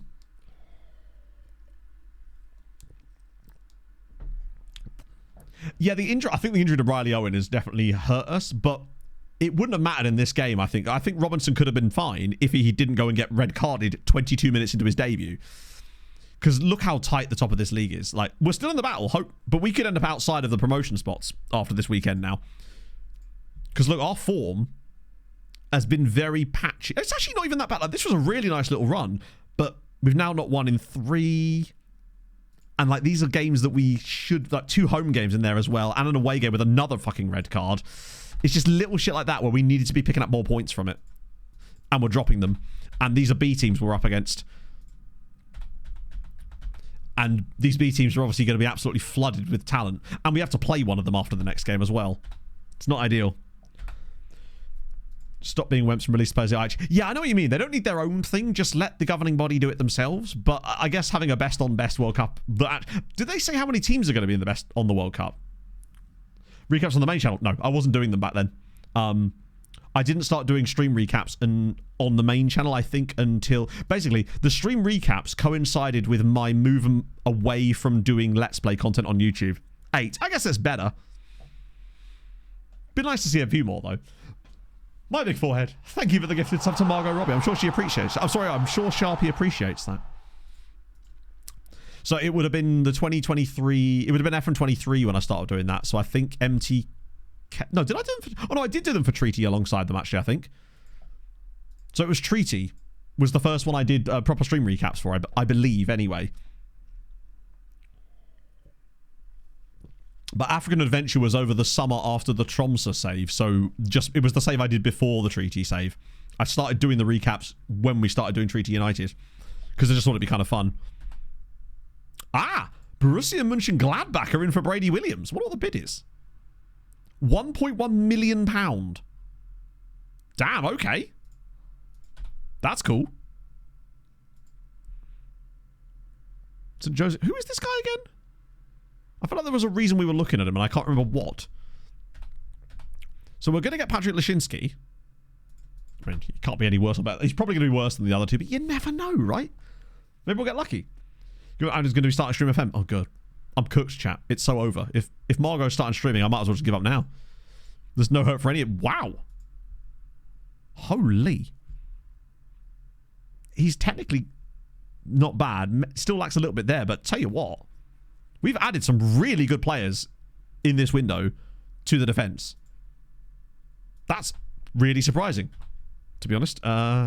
Still minus 26 on that. Can I put a little bit more over? No, I can't. It won't let me for some reason. Any of you guys looking any good? We could have another Ngoy, but you can... Funny could play as number 10.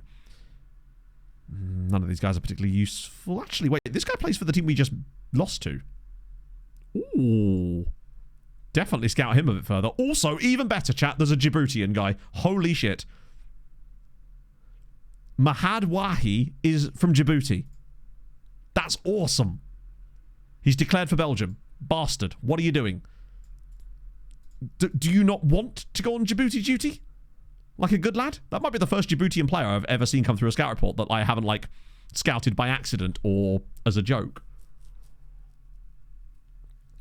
Haven't they said they're not going to have, like, a North America team this time around? I mean, what was the game last night? It was Canada-Sweden, wasn't it? And must say, though, seeing a goal, I think it was scored by Crosby that was assisted by McKinnon and McDavid. That's really something. Ah, here we go. Slightly bigger bids. Oh, it's William Ngoy. No, we were going to get rid of him, weren't we? It's just not enough bids yet. The biggest Djibouti. Was he actually from a Djiboutian club? That's dope. Wait, they signed him out of Djibouti? Strange sentence, I realise. How do they have scouting knowledge that allows them to do that? There's some cool lines, especially for Canada. I just don't know who's... Canada has some incredible forwards in that. But the US goaltending is scary good with Hellebuck and Ottinger. I can't remember who the third keeper is, but like... I've looked at other parts. I've played... Years ago, I played a copy of it. I don't know which season it was, but I'm not super into baseball. And I think with simulation management games, you really do need to be super interested in the sport in order to enjoy it, I think. It does seem that FM, especially this year for some reason, has like a proper propensity to have players declare for the larger nation, even when they have no realistic reason to declare for them because they're never going to play for them. That seems to happen more often than FM24. Oh, Christ, it is Swayman too, yeah. Although, you know, 2024, 2025 Swayman is not quite what he was last year. But to be fair, who needs him when you've got Hellebuck and Ottinger? OT line of... McDavid, McKinnon and McCarr is unfair on every other hockey team that's ever existed, honestly, for OT. Daniel Andre. It's interesting that they're in for him, but I don't think we're that desperate yet. And it seems like Van Wraith isn't going to kick off about this move, which is something, right? I must admit, I'm not super interested in Four Nations. It's not gripping me. I'm not super invested in it, really. Now, if Team GB were in there, maybe I'd change my mind. Like, if I'm up, fair enough, you are the exception that proves the rule.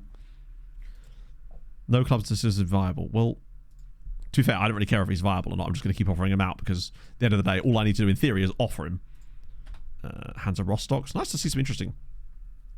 Yeah, the pace on show there is utterly terrifying, frankly. I wonder if McCarr might actually get 30 goals this season as a defenseman, considering the numbers he's been putting up lately.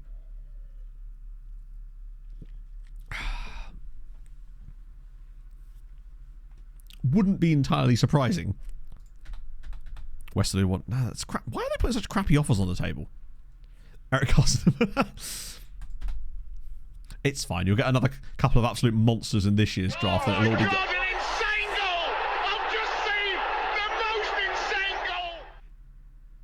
Just got a nice bonus in work, so wanted to share the love, ahead of tomorrow, of all days.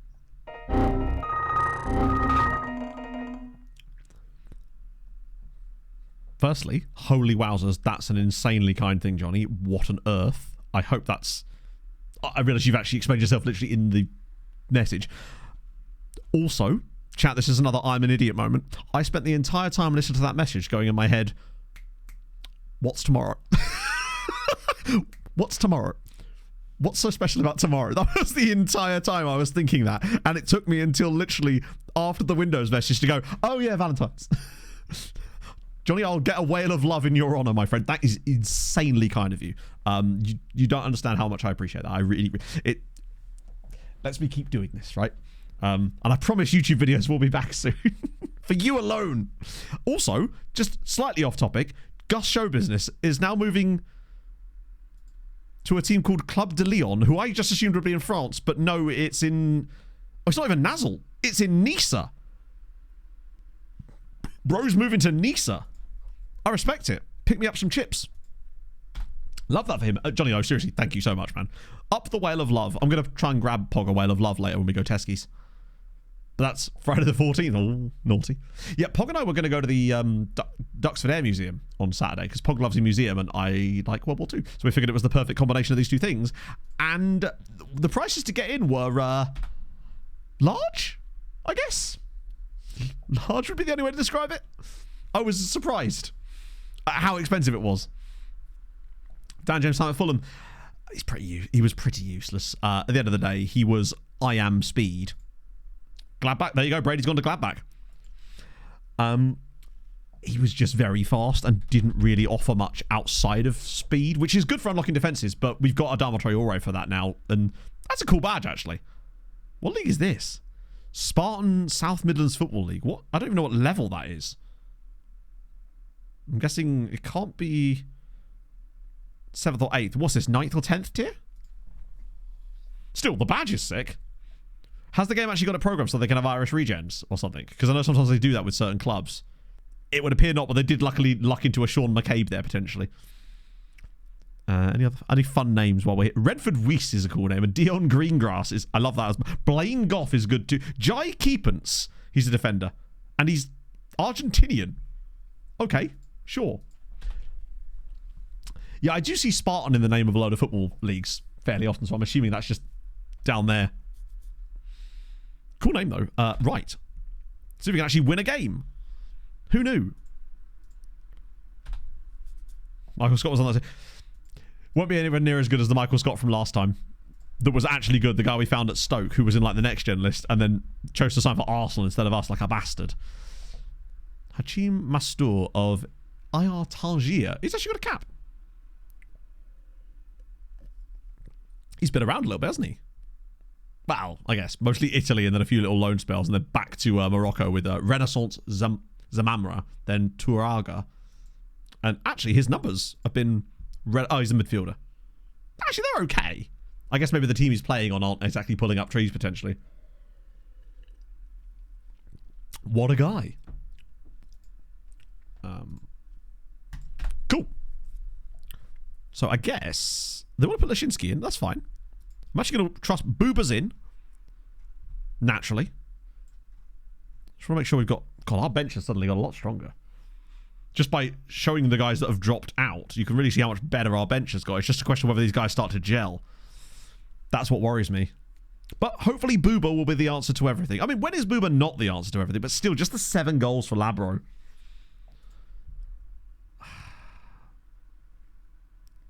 Like, well, I mean, he's not had that much XG, to be fair.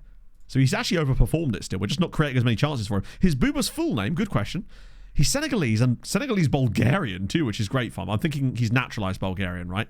So it'll be like, what should it just be Booba? Boubacar Faye Traore. Wow, he has really just gone tick, tick, tick on Senegalese names there, hasn't he? That's amazing. All that's missing is like Lamina. And we go. Booba, now is your chance. And Lashinsky as well. What I think we really need as well in one of these is just a massive centre-back. Like a 6'5" oak tree of a man. There's a lot of complacency coming into the team, and I don't know why, considering these are all first-team guys. I'm a little bit confused as to why they're all complacent all of a sudden. What the hell? This is probably the problem. DeBeo has dropped off a little bit on the starting list just on account of the fact that he kept getting tired. And unfortunately, when players have that orange rest symbol on them, they are punished heavily for it. I actually get the feeling we're just going to start climbing down the leagues all of a sudden. It just feels... Oh, there we go. Right. Oh, wait, no, he's found Booba. It's 2-on-2. Booba's pace brings him forward. He's found Matos. The two wingers, can they combine? Matos, oh, he's going alone. Oh, Jesus, man. It's stuff like that. This is looking an awful lot like last season Seraing all of a sudden. I do worry that we're starting to revert to type slightly. Even though we never managed it last year the other direction.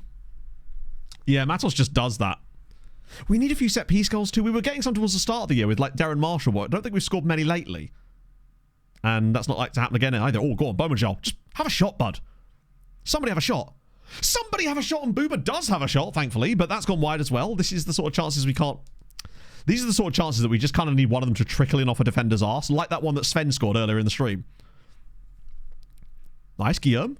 Into a good spot. He's edge of the box. Beautiful. That's more like it. 1-0. Valentin Guillaume with his 8. He is still the top scorer. Someone request, what's the rule on it? The only rule is obviously nothing that's going to get me banned and like be sensible about it, because at the end of the day it's a trust system, and also nothing over 6 minutes.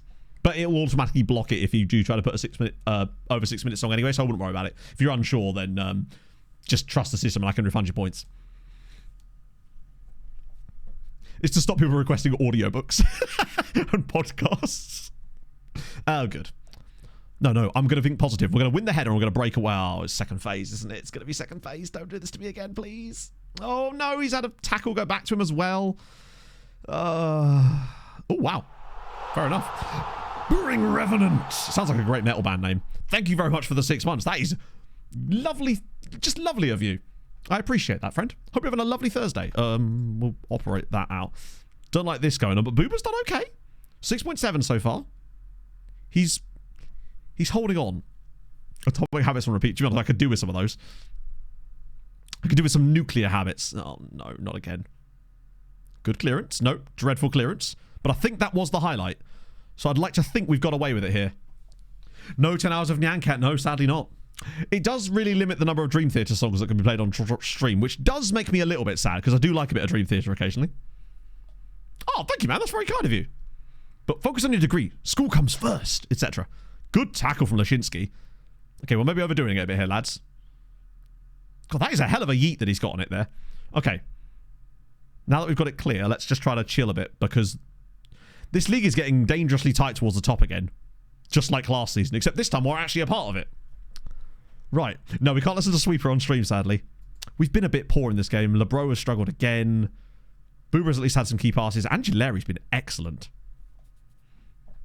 They're all in that kind of range, yeah. To be fair, I've not listened to Dream Theater in quite some time.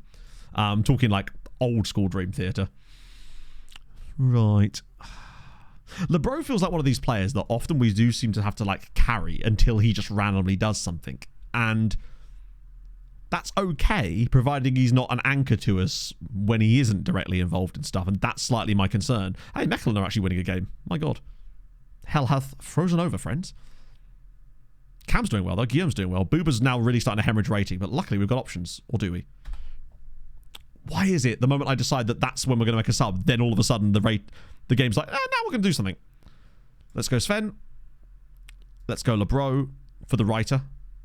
Booba for... Oh, we can't even bring Booba off. Shit. Oh, well, we trust him. These guys are doing well. So are they, actually. Fuck. To be fair, the two players that I'd normally switch are Cam and Guillaume.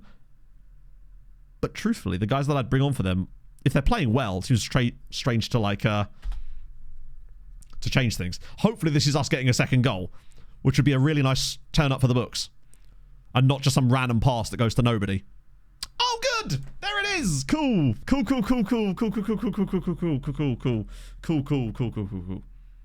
Fuck off. Yeah, unfortunately, chat, it's just last season all over again, this kind of crap. Where they just randomly decide that they can no longer pass a football. They get really narrow there for some reason as well. I don't know. Why is Angeleri there? We don't have possession of the ball. Why has he run inside like that? That's our left back. I know he's inverted, but he's supposed to be inverted when you don't have... That really comes down to him being so heavily out of position there for some reason. Wasn't great, that one. This is the sort of thing that's going to prevent us from actually getting promoted this year. It's opposition instructions. No, I don't believe so. Oh, let me guess. Back post header as well now. Oh, fuck off. Okay, never mind. We were doing totally fine in this game, and then you concede both of those. Oh, just make it look better than that, for fuck's sake, man. Like, the ball's already gone past, and then he pushes him over for literally no reason. Oh, well, I mean, it was fun while it lasted, while we were dreaming. And we're still right in there, but it's these types of games where you're against teams in these kind of positions that it just does this. We've not been good either, which makes it worse. Oh, that's so fucking annoying, man. Probably get an equaliser. Why is he hitting it long when the instruction is to not do that? And we actually had 3 players available. That was damn near 3-0 of the ball just going through my guy's legs. Yeah, just to make us lose naturally. Just let us be... It wasn't about post header. It nearly was about to be, though. That was damn near 3-1 as well. And I would have been annoyed at that too, because it just goes through our defender's legs from miles away.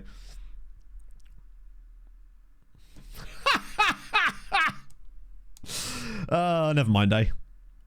Booba's had a shit of a second half as well. I think he gave the ball away for their first goal.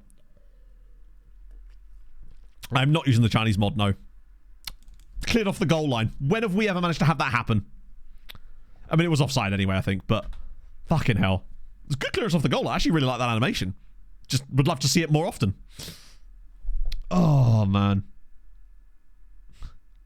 These last 2 games were both winnable against really crap teams, and we just haven't bothered turning up, unfortunately. As if we're 4-1 down to them now. This second half has just completely shat itself out of nowhere. 1-0 up at half-time, and then just mistake after mistake after mistake. From seemingly nothing. We didn't even concede the first goal until the 67th minute. What the fuck? Jesus Christ. We're just back in last season again. That is unfortunate. Left side. Yeah, I mean, but they weren't doing that in the first half. Booba was absolutely fine. This is why we are missing Riley, clearly. But there's not much we can do about that now because he's injured. It is a shame. But we didn't deserve anything from that game in the end. It's just weird. How can you tell that a game is going to go like that? The usual way that you can tell if it's about to do that to you is because all of a sudden your players are unable to pass a football. That's why I knew from the first goal what was about to happen. Because your player will make a really obvious ball inside that for some reason is either really underhit, or the player that's receiving it will just stand there instead of just accepting the ball into their... Like, they will just wait for the defender to take the ball off them. And at that point, usually it means you're about to lose. Because, and no matter what you do, it's just you're out of control at that point. That's really fucking annoying.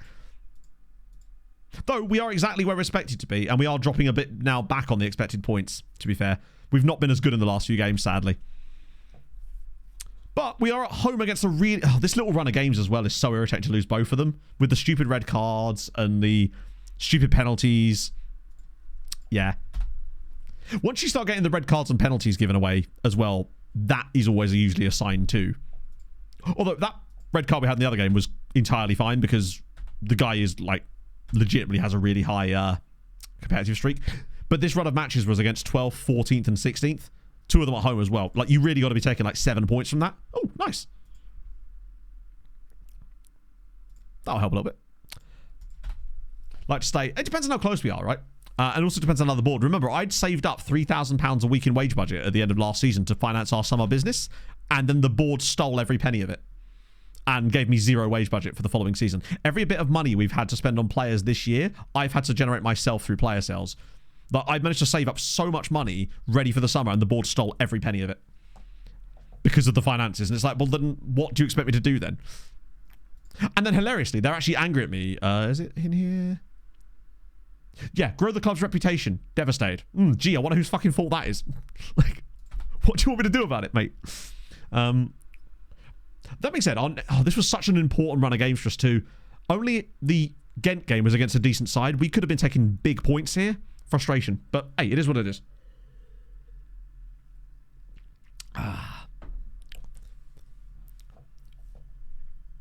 Shows the turnover. Yeah, exactly. But it's the fact that it will just start randomly showing loads of them out of nowhere, which is what frustrates me, because you then know that the rest of the game is going to be full of them. Wow, he just... Hang on. When Vesterloo bid on him, he said he wanted to go to Telstar. Okay, man's playing the long game. I respect it. Coach badges, nope. Ball won't let us have those either, unfortunately. If you could create a sex to a name, what would it be? The FM... The Football Manager match engine, and it would prevent you from climaxing. That's what I'd call it. Ooh. God, these guys have got a lot of these. Claude Riviere, he actually looks pretty tasty. There's the Djibouti dude again, who is actually wanted now. We'll scout them both again. I'm excited by them. Christopher Lawrence actually isn't worth that much money, so I think we probably made the right choice by Evil Edgelord. It's what FM do. It's a sex toy that can only disappoint you. Clitonated. Fair enough. What? Yeah, he probably should, actually.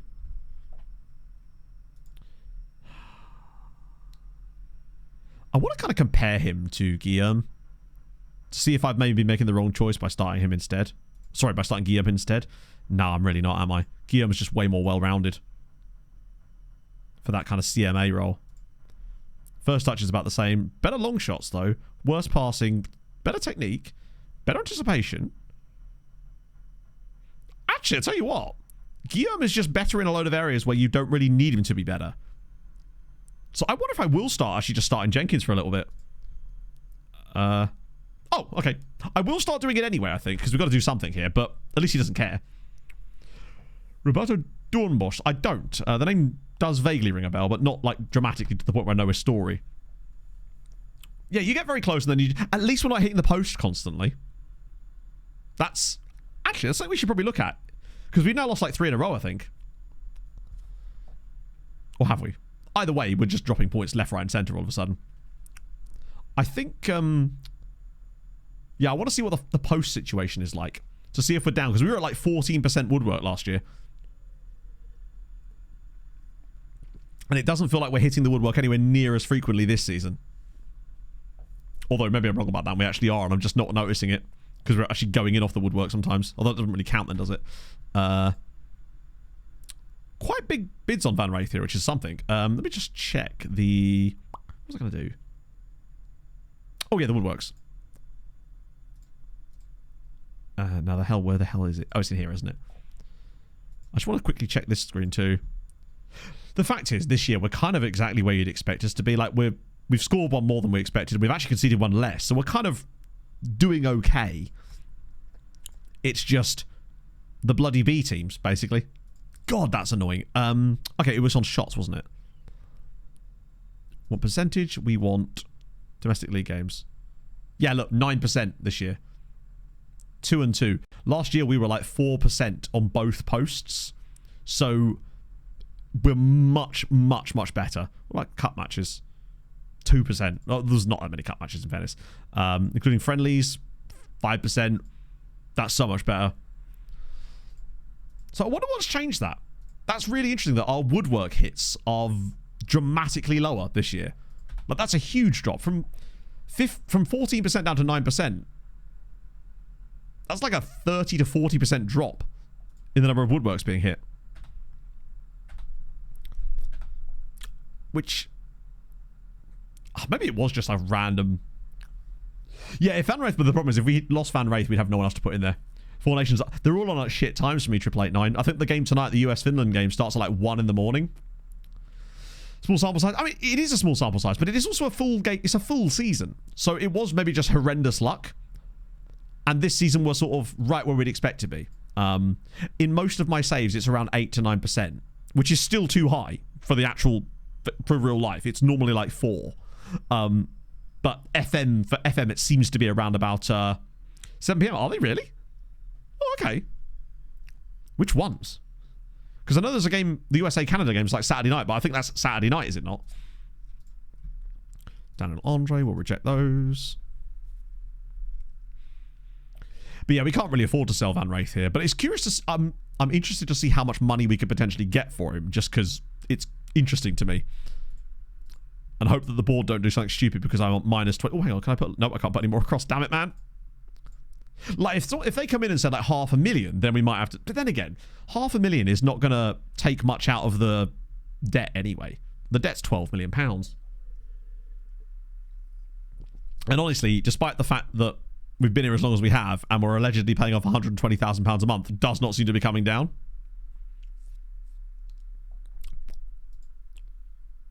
But it's definitely worth noting that we definitely haven't been hitting the post this year anywhere near as frequently as we were last year. I mean, and it plays out in there.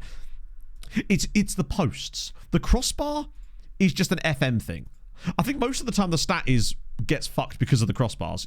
Because of those little ones that clip the bar from corners constantly. It seems like the game is programmed to have loads of corner headers clip the crossbar on the way through. And that's what inflates the number. But it was the fact that last year we were hitting the post double. Specifically the posts double as much as this year. Finland, Sweden, 1 p.m. Eastern. Okay. Fair enough. I don't know. Maybe. If there's time. I guess they wouldn't be putting the big games on prime time, I suppose. Just about nothing clashes with the Daytona 500 on Sunday, which I'm very excited about. Why is Jacob Roberts on my shortlist anyway? Sort of a million Tinder users. Yeah, exactly, yeah. But they're hitting the post just as frequently. Knowing our luck, right, we'll end up losing the next game in horrible style against Lokeren, and then we'll just go and randomly win away at Gent. But we do need something to perk us up a little bit, because I still don't think Riley Owen's going to be back until the Veton game. Finland, I mean, the amount of injuries that Finland have had. It's like the one country of the three that really couldn't afford to have the injuries that they've had. Also, I feel really sorry for the one Finnish defenseman in the NHL that didn't get into the squad. Was it Heinola? Oh, you become unsettled now, will you, Henry? I mean, maybe get good, Sal. Sal? These aren't even words. Oh, it was Marner that got the OT winner, wasn't it? Good for him, I suppose. The Spurs of the Baltics, yeah. Still top of that league. Well, even that's sort of dropping points of view now. Then I see we're shutting down the next day. That is an omen and a half. Cool badge.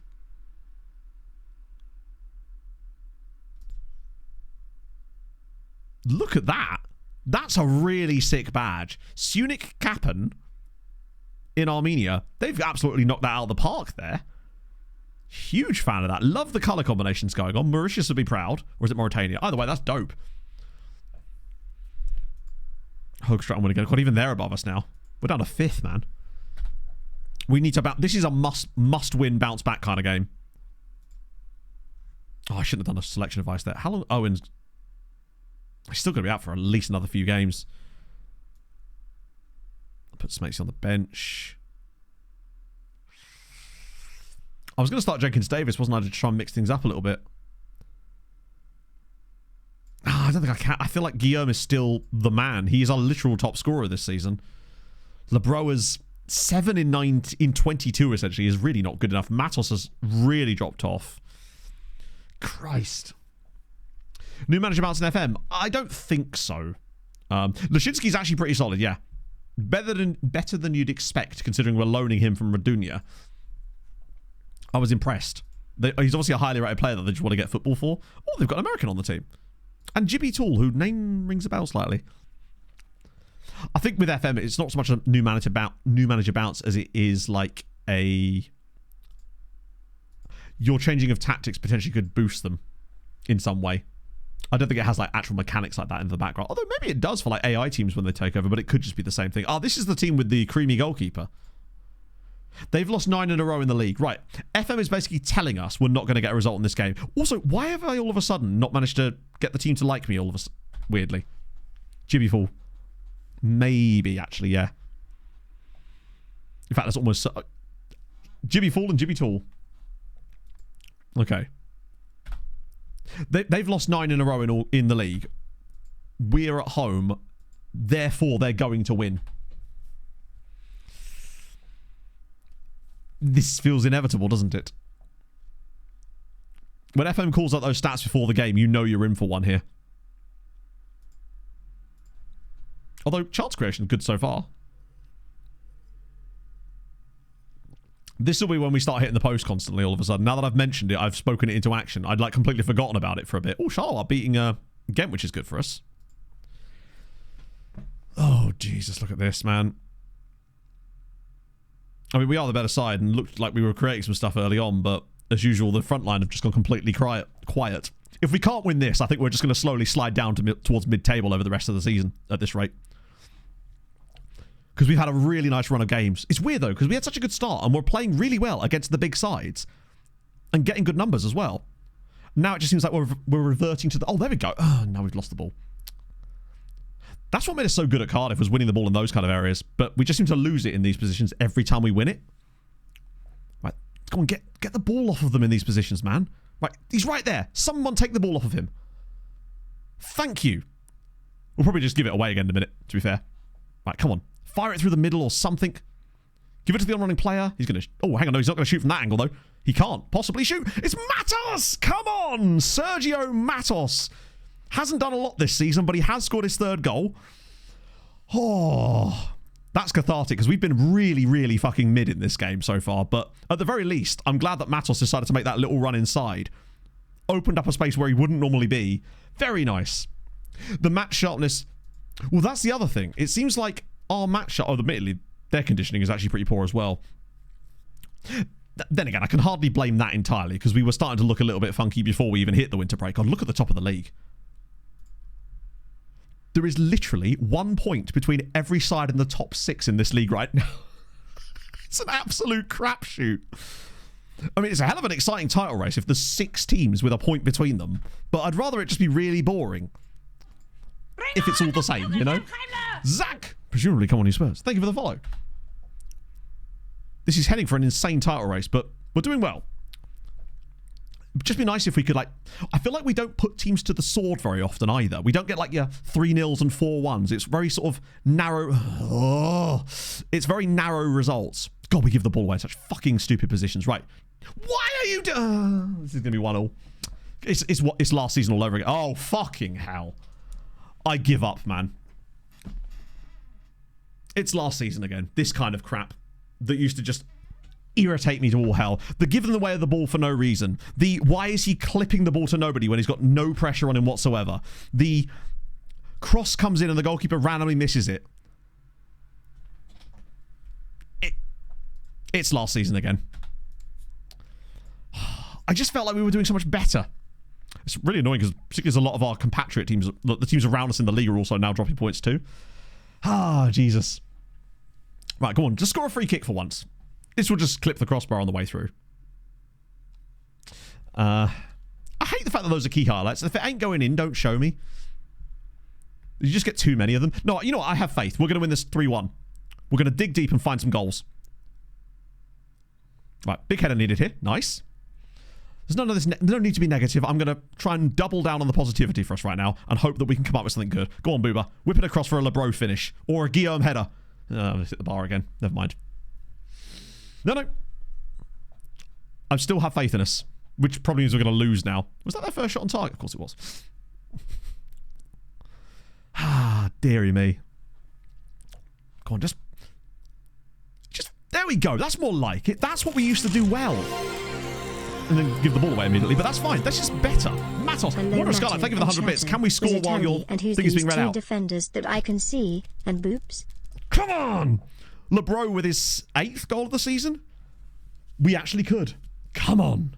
Here's a fun fact. Voltaire have faith in the boys.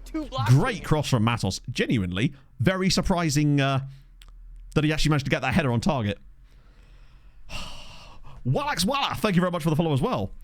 Lebro doing bits, and we're back in front. And that moves us right back up into the battle again. Okay, we've recovered from that little blip. That's okay. What options have we got? What are we thinking for Booba? Oh, wait, Robinson's back already?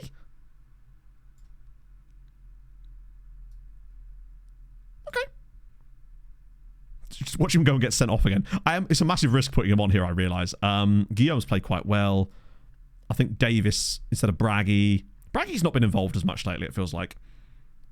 I don't want to make too many changes, honestly, because we're still a bit on the fence about this. Yeah, we'll just make the 2. Okay. January transfer window. To be fair, there wasn't really any transfers we could conceivably do. Oh, well, we did make a couple of little signings. Mostly loans on freeze. Because we got an injury to Riley, which has really put us in a bit of a tight spot. And that's, I think, really what's cost us lately. Riley Owen was generating some really nice creativity in the team more than anything else. Yeah, we signed a trio of centre-backs just to boost the squad up a bit. Lebro's in again. He hasn't scored 2 goals in a game for us ever, I don't think, but he has now. Matthijs Lebro with his 9th of the season. That's more like it. A second boober. That's a good point. Just have a boober on each side. That was a great pass. Who was the one that put the ball through there? It was Guillaume. Guillaume's turned more creative today. Also, I did say that we turned this into a 3-1 victory, and currently, we're doing it. Oh, yes, we also lost Darren Marshall, which is the reason we had to dip into it. We did get Leclerc. He was, unfortunately, horrendous. Although I'm a bit perturbed about the fact that we've got an insta highlight off the kickoff, because if they score off this, it's back to being 3-2 again. Oh, that's... All of a sudden, we can now win the ball off of our opponents. That means that we're probably going to score off this play as well. Because now they've started to get all out of shape. Oh, slide it around the side. Oh, he had an option there. Now he's found it. Matos to drill it across. Oh my... This is how you don't get promoted. I know that we're winning the game, but mother of Christ, man. How are you missing those? That should have been his hat-trick. Chance creation really good for us today in the end. We're actually back into the promotion spots again. Christ on the right. Now that we've got a 2-goal lead, though, I will start to, like... In fact, you're getting substituted because of that. I'm not having that in this team. Absolute horrendous behaviour. Oh, he just doesn't want a hat-trick, does he? Oh, at least it gave us something here, given how horrendous the goal they scored was, and we actually managed to dig ourselves out the hole there. Great work from Matthijs Lebro. The fact that there's 1 point between the top 6 is insane, but at least, yeah, he was like, you know what? I'm not greedy. That was also the easiest chance he'll have all season. And he has scored a couple of those already. But hey, he got 2 goals in the game, which is the first time I think he's ever scored 2 in a game for us. So I'll at least accept that. Maybe we can finally get him into a run of good form where he'll start to consistently score. He said, coping. Young Reds just lost 4-0. And Gent lost as well. Jesus, that top of the league is insanely tight. Next up, though, we play Gent, which is the problem. But then after that, we'll play Veton at home, and then Young Reds at home. There's a little stretch of games now. If we could just start to find a bit of momentum, except we'll probably lose the next game. But no, positivity. We live in the land of positivity. This should move us up this list again now, right? Up to 3rd. Damn, Hoogstraten are so good at overperforming. They are like actually the goats of it. Unlike these guys down here who are just genuinely quite bad. Okay, it's not dead. I get the feeling, though, Sunday's stream is going to be an absolute banger because we're going to have youth intake as well as an absolutely insane finish to the league season where if we can start to get a bit of momentum again. And we'll have Riley back too by then, I would have thought. So we're on 20 games. It's a 34-game season. We're going to do 3 more matches today. So we'll do those 3 games that you can see there. That will give us 11 games to play on Sunday's stream. Another 120 grand from the board. Very good, lads. Very nice. Bringing that debt down to still 12.6 million. God, we've only paid off like £1 million of the debt. It's... The only way really is to sell someone massive. You're still at Chelsea's under 18s. Sorry, under 21s now. £32,000 a week is mental. Although you actually are playing a few substitute appearances in the league now. CPU's draft. We basically stopped bothering to sign those guys because they actually do use a lot of your wage budget. And, whoa, look at those appearances. How do you get a 6.23 over 3 substitute appearances? Like, what on earth happened in those games? But yeah, we didn't bother with the... We have scouted the Belgian amateurs, but as the squad has got... Blackburn just got docked points. As the squad has got better, they've become less useful for us, and we've got a little bit more picky about them, essentially, because it was just, like, costing us too much. The Hong Kong Wonder Kid guy has gone on loan to Hull. Did play a few games for Man United, to be fair. Dragging them down. It's all those bloody teammates. My ranked teammates, etc. That's Adam Organ. Adam Organ's a very different guy. And still no games for Bournemouth. And torn abdominal muscle out for 2 months. Oof. That's not what you need. Particularly when maybe a January loan would have been on the cards. Especially as you're literally loan listed. You hate to see it. I was going to look something up and I forgot what it was. Oh, I wanted to see what happened with Blackburn. That's what I was going to do. Any of those affect the top of the league? The one that it doesn't help is that the Winkley boys have played a less game than everyone else. And their game in hand is against Zebra Elites, who are apparently... How are you with a plus goal difference in the relegation zone? Like, do they just... Have they lost they've only lost one game by more than a goal. And they win when they do win by quite large amounts. That's really strange. And I've once again forgot what I was doing. And therefore I shall hit the spacebar until I remember. The beating of the spacebar. Oh, we're playing in the Chillax Arena next. That's something, I suppose.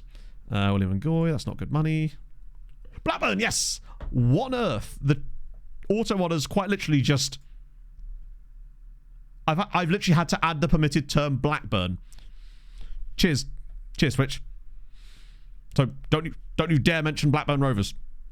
We'll reject that. I don't think it'll kick off. Right, Blackburn Rovers. Twitch is a Burnley fan. Oh, they're bottom of the championship. Presumably because of this. 12-point deduction for... God, they weren't doing very well before that either. They were only barely outside the relegation... Oh, wait, no. Yeah, they only just were outside the relegation zone. They're minus £14 million. They're overspending their wage bill by £300,000 a week. Blackburn are spending twice as much money on players as they should be. They're 100% in League One next year, and probably even worse than that. Shout out to Brandon Cooper, though, who I believe is a Patreon regen, and not playing for them. Have they had any... Yeah, they went into administration a day ago. Funding was withdrawn. Jesus Christ. How are they spending so much money? Wait, where do they rank as far as money spending in this league? In terms of their, you know, salary per annum. Jesus, they're spending... They're literally 16th in salary spending, but they apparently should be spending half of what they have. Now, it might just be because the administrators have come in. So they're not even spending that much. It's just that their actual wage budget is half of what they're actually spending. Which I suspect is because they've adjusted it. Because of the administrators. Let me just check. Because I think that's actually what's happened here. Is that when they've taken over, they've slashed the wage budget in the same way that our board do constantly. Things will speed up a little bit once we get out of January as well. Let me just check again. Because they're basically overspending by double, right? Which means...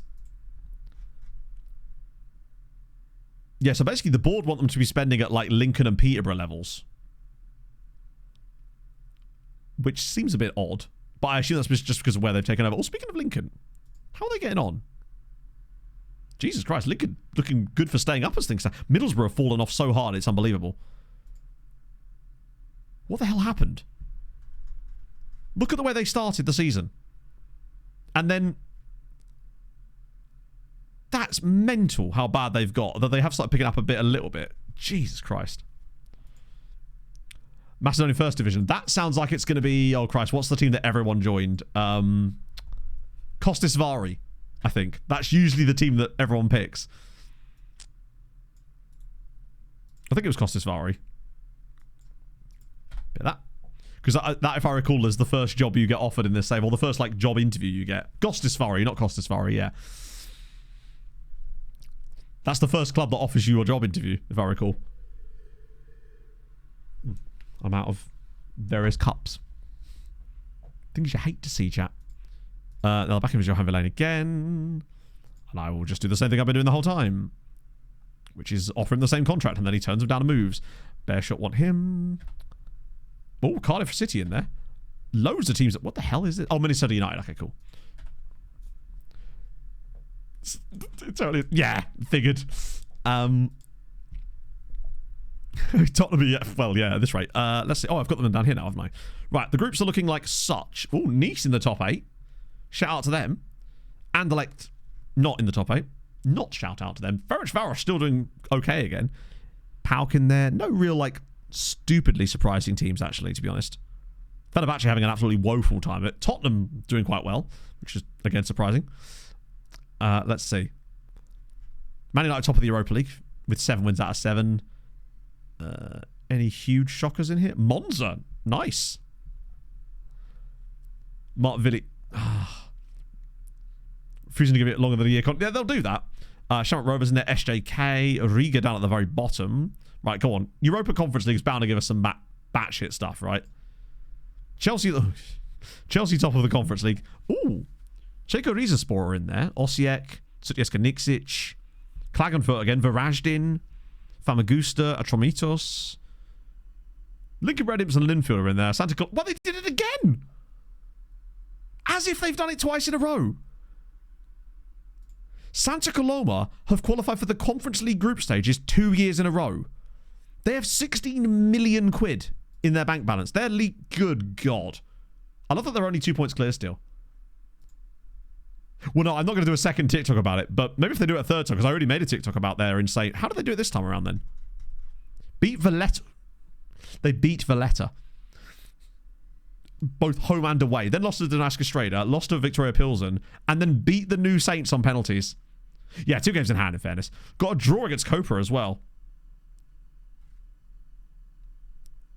Jesus. Valletta still being equally as bad as they all are. Very impressive, though. That's really cool. For them to do that... Oh, is their Valley? Either way, it's a lot of money.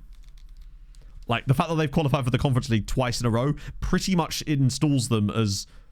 Not that they would have fallen off in Andorra anyway, though they might have done, right? But now they're going to be dominant for the rest of this save without even the tiniest bit of chance of falling off.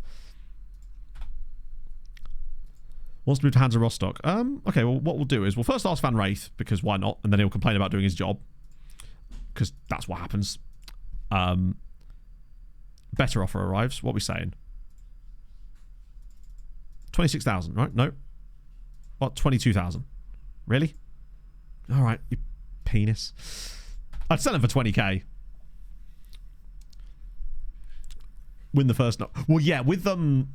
Well, I don't know about first knockout round. They're not going to reach any knockout rounds, but like getting that first qualifying round in the Champions League through is really, really massive. But I assume that's what you meant anyway. It's good... Yeah, but if you get into the group stage, remember, you've got all the prize money for winning those various rounds, and you'll get like £2.5 million, or is it £3 million? It's a good amount. And then money on top of that. So I think that... And remember, they've also got a group stage draw there too. Last time they actually won a game as well. Obviously this time not quite as lucky. But the fact they've done it twice in a row... Yeah, Conference League is pretty pricey in a good way. For them, anyway. Cancel that. Default dev list settings. So the way that you do it, and you have to be careful with this, is if you set it up for the first player, it will then copy it over, and also make sure you change it in staff responsibilities. So when you add the first player, change their settings, it will then use those settings for every other player, I believe. And also make sure you set it up in here to make sure that they mimic the settings you want as well. That will then mean that when you do the manual offer outs, it'll sort it. But I believe you have to select both of them or something, because one is when you are offering out players and the other one is when you handle the bids when the bids are coming in. Oh, Liège want a bit of Delen. Wait, that's not the guy I was trying to sell. Although he is a third choice player, which could get us a little bit more cash, so I'd actually probably be willing to do that. In fact, lads, if you give me 50% of the next sale, because he's not going to be worth much. Oh, all right, never mind. Almost £2 million. There you go, yeah. It is great. Their name being Chillax is so cool. Literally. I can actually hear the washing machine from up here. Like, it must be in that part of the cycle when it's just... You know when that washing machine goes, yeah, I'm going to go real fast for a little bit. That's kind of where ours is at right now, I think. Where it's about to tear the cabinets off the kitchen. Looks like we're going a bit longer today, chat. And I'm fine with that. As long as you guys are still happy to stick around. Oh, the weasels. They are bloody weasels as well. I actually kind of want Zebra Elites to get the spin cycle. I suppose, yeah. I actually kind of want them to get relegated with a positive goal difference. It would just be fun for me. Yeah, where it's like threatening to shake all the cups off of the cabinets type of level. Vessel make a somber... wait, what was the offer? Oh, that's crap. More streams. Well, it can be. Up the Fulham even better. That's what I like to hear. Oh, go away. What? Okay. Now, there was a trick to this, wasn't there? And I can't remember what it was. Is the trick where I offer him a contract now, before I go into the meeting or something? I can't remember what the trick was. I think it was where you go and offer them a contract before you go into the meeting. And it'll still let you offer them something, maybe. I can't remember. Because he's not listed as unhappy or anything like that. But I don't want to do something... Contract... Yeah.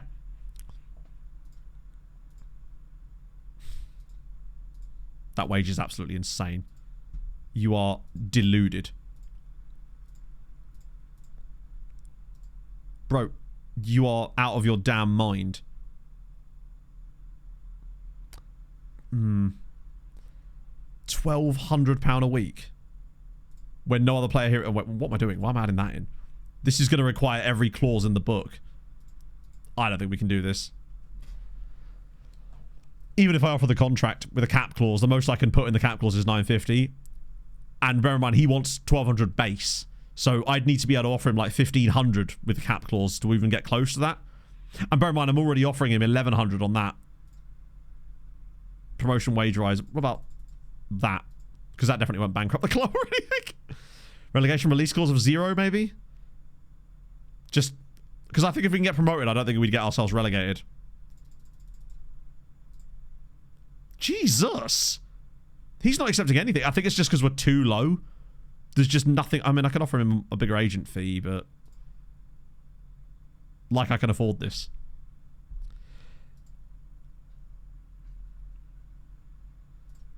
I mean, I can boost that to like 5, but I don't think we're even close enough to...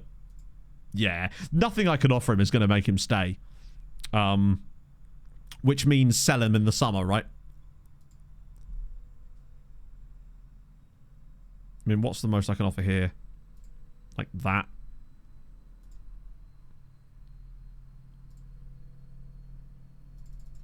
But we're getting into like silly territory now.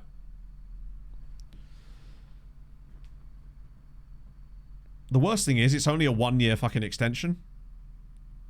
And I'm not sure it's worth it for 1 year. Because that would be, we'd be committing to paying him essentially £1,200 a week. I just don't think that's worth it. We'd essentially be paying him an extra £900 a week to get 1 more year out of him, when in actuality we'd probably be better off just selling him in the summer, taking the £500,000 and kind of walking away with it. Yeah, I'm not doing that.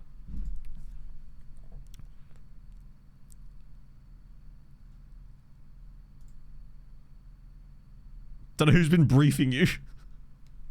What did I do? I didn't do anything. That's what he done. Hello, Michael. Yeah, we're just doing a bit extra today. I'll just say that, but bye. What an arsehole. To be fair, he was an arsehole before, so that's not really a big deal. We'll just sell him in the summer. It's not worth me paying £900 a week extra, which would put us in huge wage debt again, just to keep him for an and it would only, if it was like a 5-year extension, I'd consider it to be like more worth it, but not for a single year extension. That's just simply not worth it. We're not going to be able to get him on another contract now.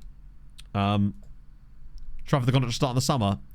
That wouldn't have worked. So if I'd offered him a contract to start in the summer, it would have only essentially let me offer him a 1-year deal. So the game still knows when the maximum length you can do it. So if you say end of season, it will just have the end date will be the same regardless. And we'd have only got like an extra couple of months of not paying him that, and it still wouldn't worth it for an extra year. He's just a bit of a wimpy, isn't he? Booba's not done well so far. Riley cannot come back soon enough, to be honest. About that youth keeper. Yeah, innit? Right, come on, Mattis. Do it. Yeah, Booba needs to kick his ass into gear a little bit. I'm willing to accept that a little bit of it could be match fitness. Because he actually really... There's no reason why he shouldn't be able to do a good job here. So I'm willing to let him off with that. And we did win the last game after all in the end, in spite of him more than because of him. Mate, they've got 3 first-team players in their team. Lieskic, who's a young goalkeeper. They've got Josephus De Long, Who's a Jesus? They're not actually looking like incredible. Yeah, his wrong-footedness doesn't help either, I must admit. Tibet de Vliege. Oh my god. Okay, we could be in trouble here. Yeah, is Robinson left-footed? He's two-footed.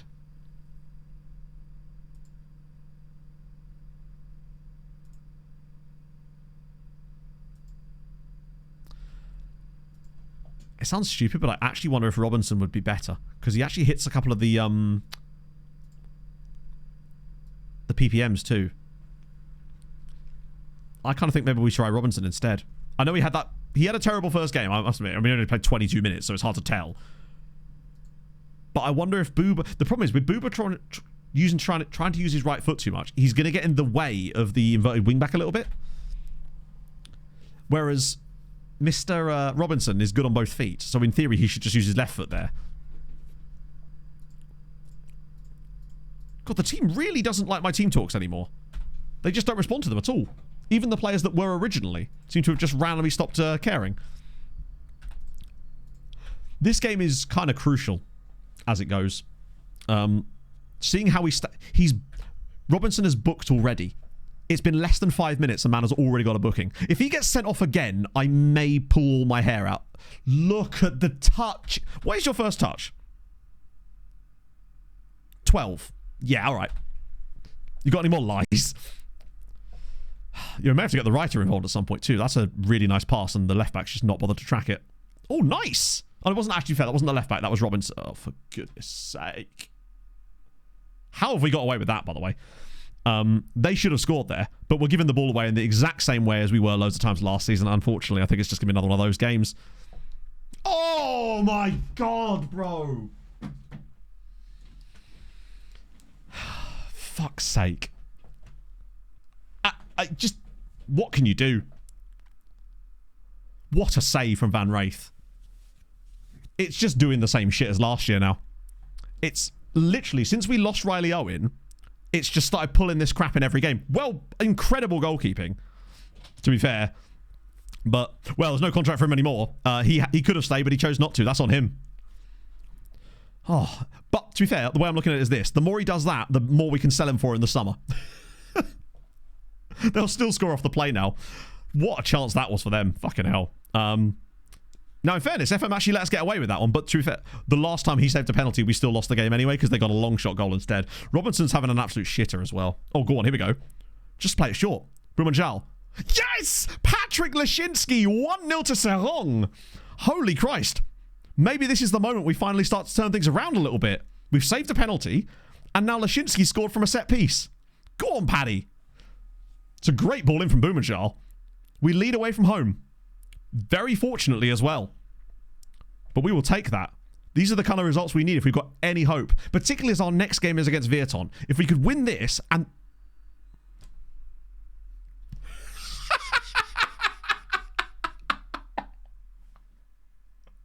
Chart, I don't have a goalkeeper on the bench.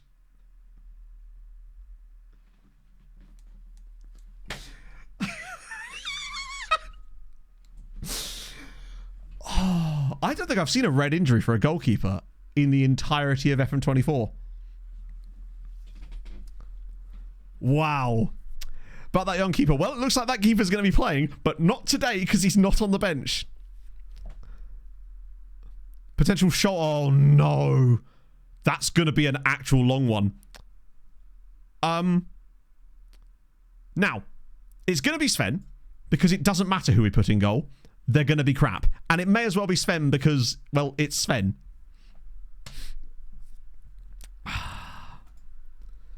Right, good. I get the feeling we're going to lose this game quite heavily. Well, I mean, hey, the youth will definitely get some game in goal because he's going to be out for a while. If it's a shoulder injury, the only injury you can really have is dislocated shoulder. And as far as I remember, that's like a 2-month injury. If Sven makes even one save, I'll be absolutely amazed. But go defensive now, surely. Honestly, defensive will actually encourage them to shoot more. And the last thing we want is Sven facing shots.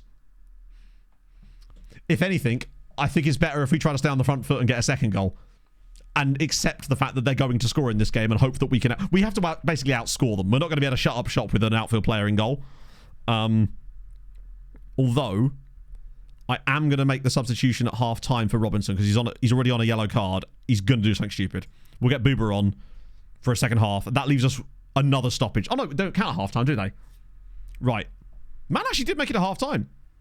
Winning game possible now. Totally. I mean, we're leading. But I do think we end up losing. Like, we've not even been that good. But I'll praise the team anyway. Now we just have to hope for an absolute miracle. But I'm not confident. And you know what? I can't exactly blame him if he lets goals in, right? We just have to hope that they don't shoot enough on target. They haven't had a shot on target since the injury, which was genuinely nearly half an hour ago in game time. In fact, if you include stoppage time, it kind of is. Just trying to be managing substitutions as carefully as I can. Chat. If he keeps a clean sheet, the Church of Smates may never recover. I've spoke it out of existence by saying that, I realise. Yeah, no more words will be spoken on it. Stop saying... Yeah, streamer, shut up. I think I will replace Cam, though, with Jenkins. We need a bit more energy through the middle. And I'm thinking Palumbo could give us that. The rest I don't really want to touch, honestly, because it seems to be doing okay. Okay. I will make no further comment on things that can and cannot happen in this game. Other than to say that they've had another shot, but it's not on target. They've switched to a 4-2-4. He's going to come and miss this.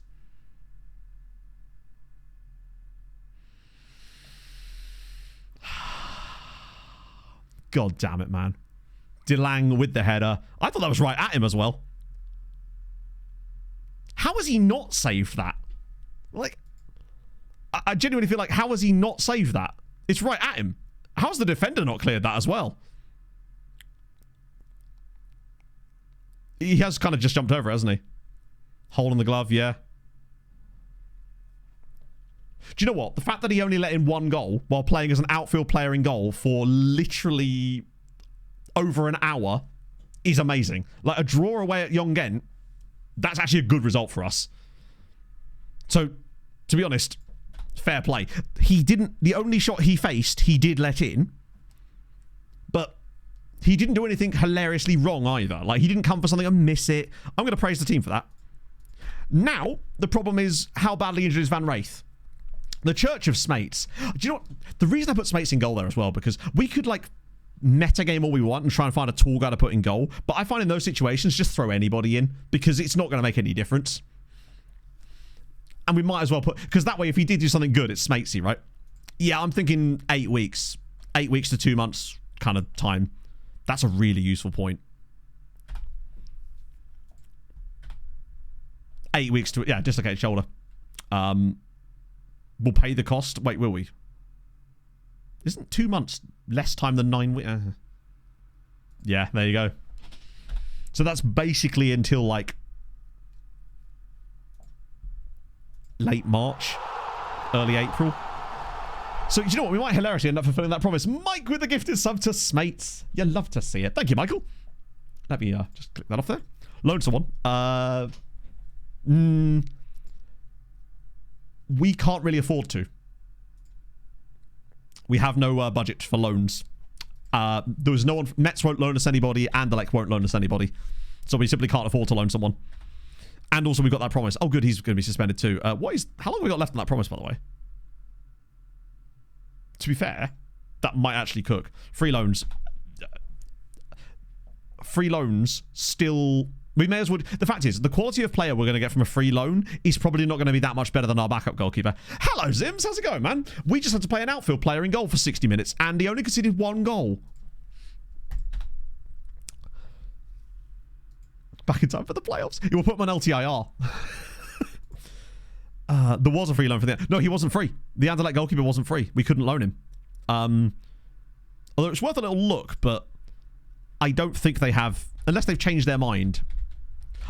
I would have thought that the players they had set for loan would have been the guys that is unlikely to have changed middle of the window, but just in case. No, just the one guy. Demarbe. And they want us to pay £750 a week to loan him, which we simply can't afford to do. We basically, the only loans we can afford are frees. And I'm starting to think, well, we might as well at that point just try and fulfill the promise instead. But let's have a look. Because these guys are not going to be free. None of these guys are going to be free. Mets won't loan us any players. I've just said that. They will not loan us anybody. Ooh. Now then. Basically, because Mets recalled a couple of players from us last year, they refused to loan us anyone new. Just thought I'd have a little look on that. Okay. The issue we've got... These guys we apparently know a bit more about, because... Oh, no, we don't. We just know their value. These guys are always worth a little look, just in case they randomly just in case they randomly decide to do that.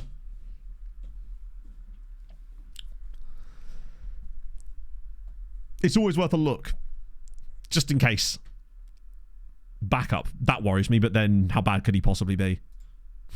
He said, aerial reach looks alright. He's 6 foot tall. One-on-ones look a bit shit. Command of area is not great either. Yeah, just get PSG. Just hey, lads, fancy it. What about Spiridon? Ooh. If they were in a similar situation, I think I'd prefer Spiridon. Okay. Do you know what? Fuck it. Lads, we'll have you both. Honestly, at this point, it makes me think that there's really no point in us looking at the other two, because they're going to be worse. He's 6'2", wanted by a team in the... Do you know what? Fuck it. Let's have 3 German goalkeepers. None of which are German, are they? Oh, no, he is, actually. Greece. And he is German. All right, cool. Yes, Michael, of course you can, my friend. Let's do that. Right. We'll just get 3 German goalkeepers. Problem solved.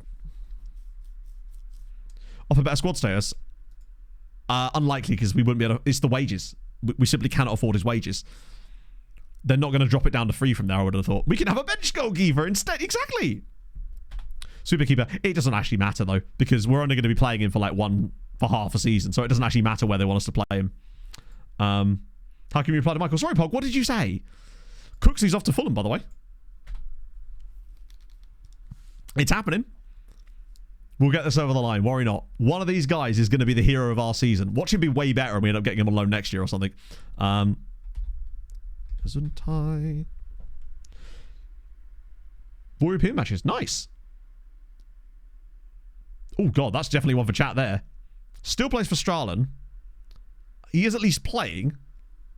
Well, sort of. And for some reason is only making substitute appearances, because they really need to fix that, man. Don't want to tell me that. All right, fair enough. You won't go and answer now, then. Enjoy, Poggy. Yeah, you're stuck in that kind of goalkeeper substitution purgatory, unfortunately. It's not amazing for you, I must admit. I think we're heading to 4 o'clock today, chat. Because we still want to do Veton and Young Reds. God, and then after that is Hoogstraten as well. Next stream's going to start off with a banger. Is that like a Friday game? Just kind of want to get out of January because it takes so bloody long to do games in January, man. But I'd rather do this than end up having to do an entirely like a 4th stream for this season. Just makes more sense to try and break it up the way we do. It would be easier if we didn't have the January break, but I think it probably does kind of help us. Oh, okay, good. They didn't win. Hoogstraten, these guys do not deserve to be in first place. Where are they? Yeah, they're literally the 8th best team in the league, but have overperformed by 11 points, just like they did last year. Crazy.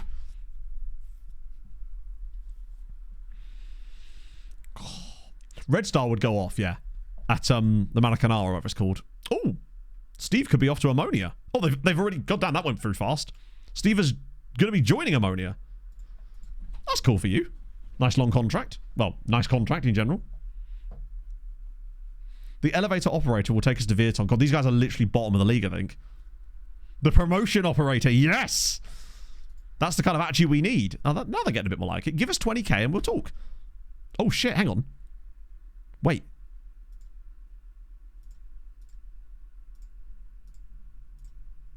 What do you reckon? £23,000 for Henry, plus a 50% of next sale fee. He's just not playing for us anymore. And we just need money now. I think that was what I agreed that I would sell him for anyway, wasn't it? 20k. I mean, I'll do it anyway, but they never agreed to the ultimatums anyway, so... Ngoy is too cheap. At least, if nothing else, we'll probably get some good money for Van Wraith in the summer. I think we could probably... Because we'll have more bids from him in the summer. Can play them off against each other. Maybe get a genuinely £300,000 or £400,000, which would be nice. We can't do much with that right now. We've got things to do. I mean, we're not even earning that much off of these future fees, unfortunately. The only player that we've managed to get an enormous clause on was that guy that was at... Was it Salernitana? That they let us sell the clause to them for like 800 grand. Those are the guys we need. But remember, this is the other thing that I feel comfortable selling Henry for, because we've got... Yeah, there we go. We've, in theory, supposedly got that ridiculous player coming through our youth academy who is a DM. Now, whether that actually turned out the way, I don't know. But when it's an A-rated player in our somewhat improving squad, it does give me a bit of confidence. Could we get these loans over the line, man? I hate how long they're dragging their feet on. The reason I went for all three of them as well, by the way, is because there's kind of no downside to it. Because every single one of them is free. Hoogstraten of... Oh, no, it's the same thing. I know, Andrew. I don't know if you watched the behind-the-scenes video about the video where Nico was explaining about the fact that they actually met a guy who was operating an elevator in Chicago, and that they just wrote a song about him. Inside St. Stephen's Cathedral in Vienna, to go up the South Tower, they actually have an elevator operator, which I enjoyed tremendously. This song really grew on me. Totally off topic, have you heard the new Imminence song? It's very, very, very, very heavy, and I absolutely adore it. He's a tour manager. Oh, of course, yeah. Yeah, watch the behind-the-scenes video. It's really, really interesting. I think it's on TikTok as well. Oh. Yeah, the Ngoy bids are getting quite big. Yeah, they've really gone very heavy with that, and I very much enjoyed it. At first, I was like, damn, okay, this sounds like a totally different band, but it almost gave me like Lorna Shore vibes in places. Oh, of course it's taking ages, because it's the end of the January transfer window and all the big European sides are flapping around. In fact, I've just realised that we are one of the teams that are flapping around. Can we like hurry up and do this deal, please?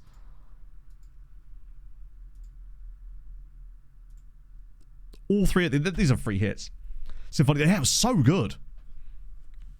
Like, it's not the sort of music that I choose to listen to all the time, but sometimes bands just do it right. Oh, wait, no. You leave him alone.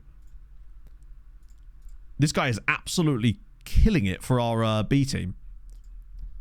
Sorry, for the under-19 squad. 16 goals and 10 assists in the league this year. Liège again. Wait.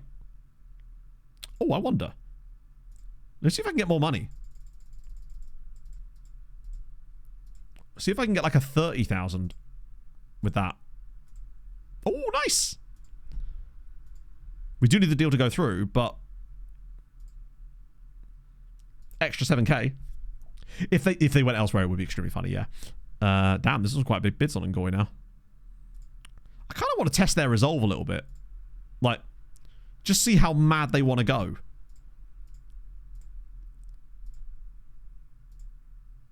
Wait, you mean you said you didn't say no to this? 42. 50.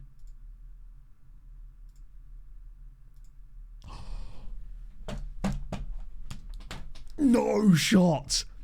£89,000 for William Ngoy with a 50% of next sale fee. Jesus Christ. Sorry, I just should clarify what I was doing there specifically, because I know some of you might be new to this and haven't understood what I was trying to do. What I do is I put an insanely high fee up front. If they negotiate with me, it means there's a really vague chance that they will actually go for the exact number. So when they renegotiate, just put in the exact same number again into that box. Keep doing it. Either they will do what happened there, which happens very rarely, I must admit, or they'll go non-negotiable on like the 4th attempt, but with still a really large amount of money that's just not quite what you were asking for. You can get insane amounts of money doing that. Tremendous. And Ngoy just doesn't play for us. I mean, I'll try it, but I'd honestly rather they didn't. Who? Make Andre offer. Yeah, that's a pretty shitty bid, honestly, lads.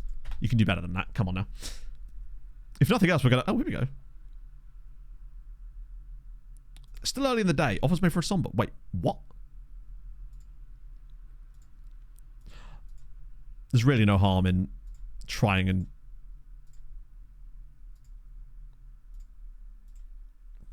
$40,000.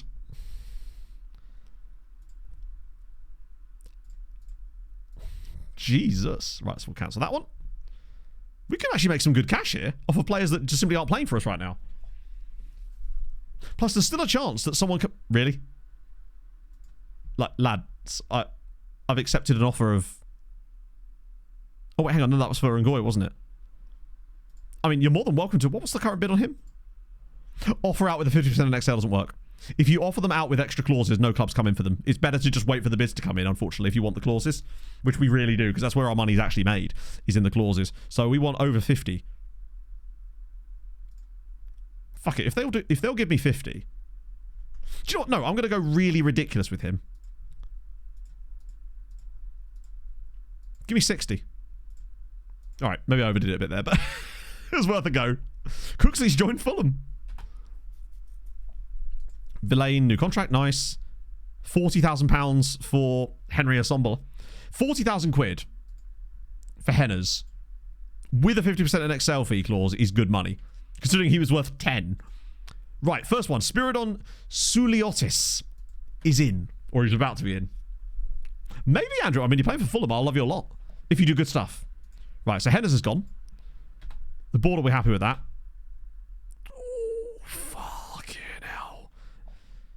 Reflexes aren't good. Huge rushing out tendency. This is good. Honestly, I think I'd rather play Kevin. Right. Not tremendous. Schaefer's got a new contract, though. Oh, here we go. Ngoy for £60,000, rising to 90,000. Schaefer's new contract. Vessel will make Andre offer. That's a crappy offer. What are we doing here, lads? Right, here we go. Timo Nagel. Second chance. Better. Slightly. Good aerial reach. 6'2". Good physicals. One-on-ones is good. Reflexes is solid. Command of area is a little on the low side. Low eccentricity. Okay punching out. He I like. Low consistency wasn't great. Timo would get in the team. Oh. Yeah, now we'll just stagger it up. So Kante will be the best one because he was on the most money. What should be the worst?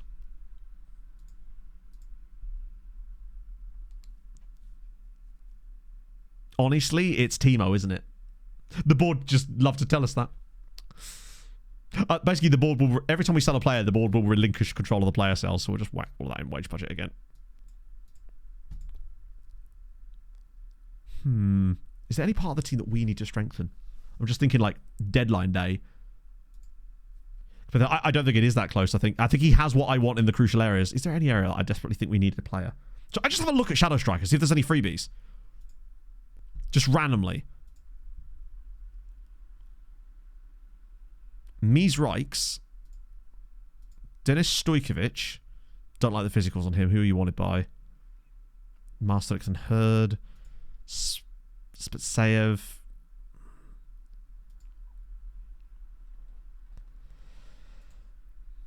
I like the fact that Mies Rijks is a striker / number 10. I hadn't considered that as a possibility. Why is that even... Why are they even bothering us with these players? I asked for Shadow Strikers, yeah, specifically, because I didn't want to... we can do all roles, but then the likelihood is we're not going to get guys that are good at finishing, and I can't see the attributes that I like on them. Patrick. Chat, you know I like Patrick.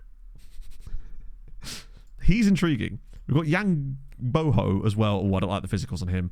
Patrick has nice frameworks. Was released by Bachia. Interesting. Why are you here then? Why is he showing me players that physically will not sign for us? That's silly, right? Fuck it. We'll just do Shadow Striker loans. You never know. Might find one in there. Oh my god, there's 3 of them.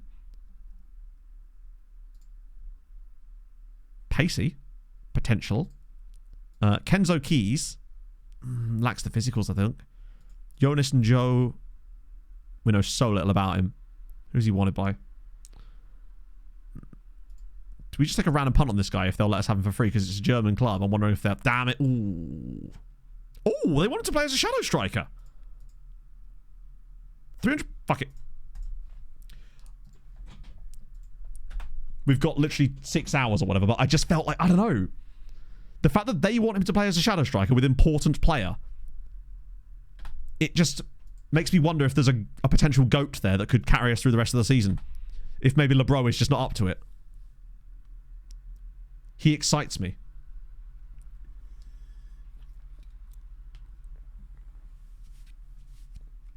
God, a lot of changes have had to happen to this squad ever since that Van Rate injury. But I still feel like Timo's the one. Oh, hello. 3 stars. 14 pace, 14 acceleration, 12 composure, amazing flair. Teamwork's a little on the low side, but vision's good. Off the ball's good. Dribbling and first touch are good. Finishing's not great, but as a shadow striker, I'd be willing to give this guy a go. More offers for Andre. God damn, they're putting some big bids on the table now. It's only 5 o'clock. There might be more to come. He does look pretty tasty. Oh, loan offers for Jonty. Who's in for him? Carlisle and Oxford. Consistency as well. God, that might turn out to be an incredibly useful move from us there. I just thought we had a little bit of extra money to play with. If I try and save it for the summer, you know the board will just steal it anyway. Jesus Christ. Tell you what, one more set of rejections, and one of the... Andre is decent, but he's not good yet. He's another one of those guys I'd be willing to let go for the right money. Yeah, he's rounded. The crucial thing is he has pace. He will be a little bit like what Swinburne and Aston were, where they can actually get in behind a little bit. I mean, he's much faster than them. But the level they were at. Right, what's the best bid on the table? It's Bear Shot. I kind of want to test their resolve as well.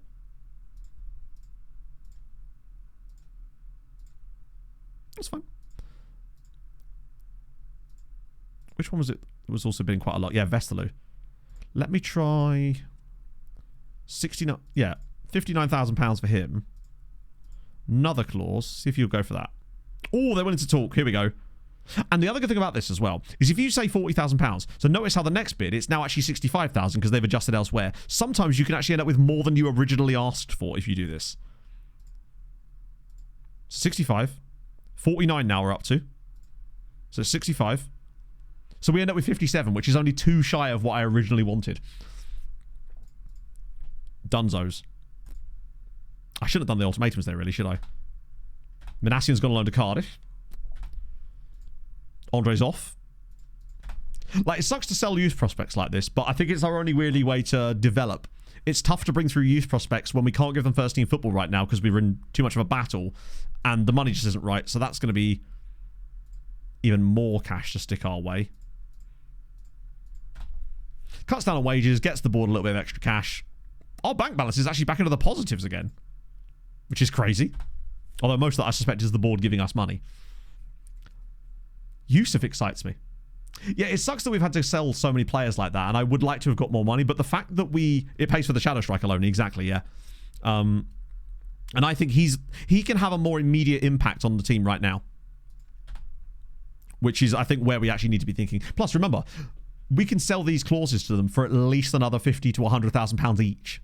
So we'll get more money out of these guys later down the line if they actually do have anything about them. Because they've been interested in Daniel Andre since the middle of last season. So I think there probably was something there.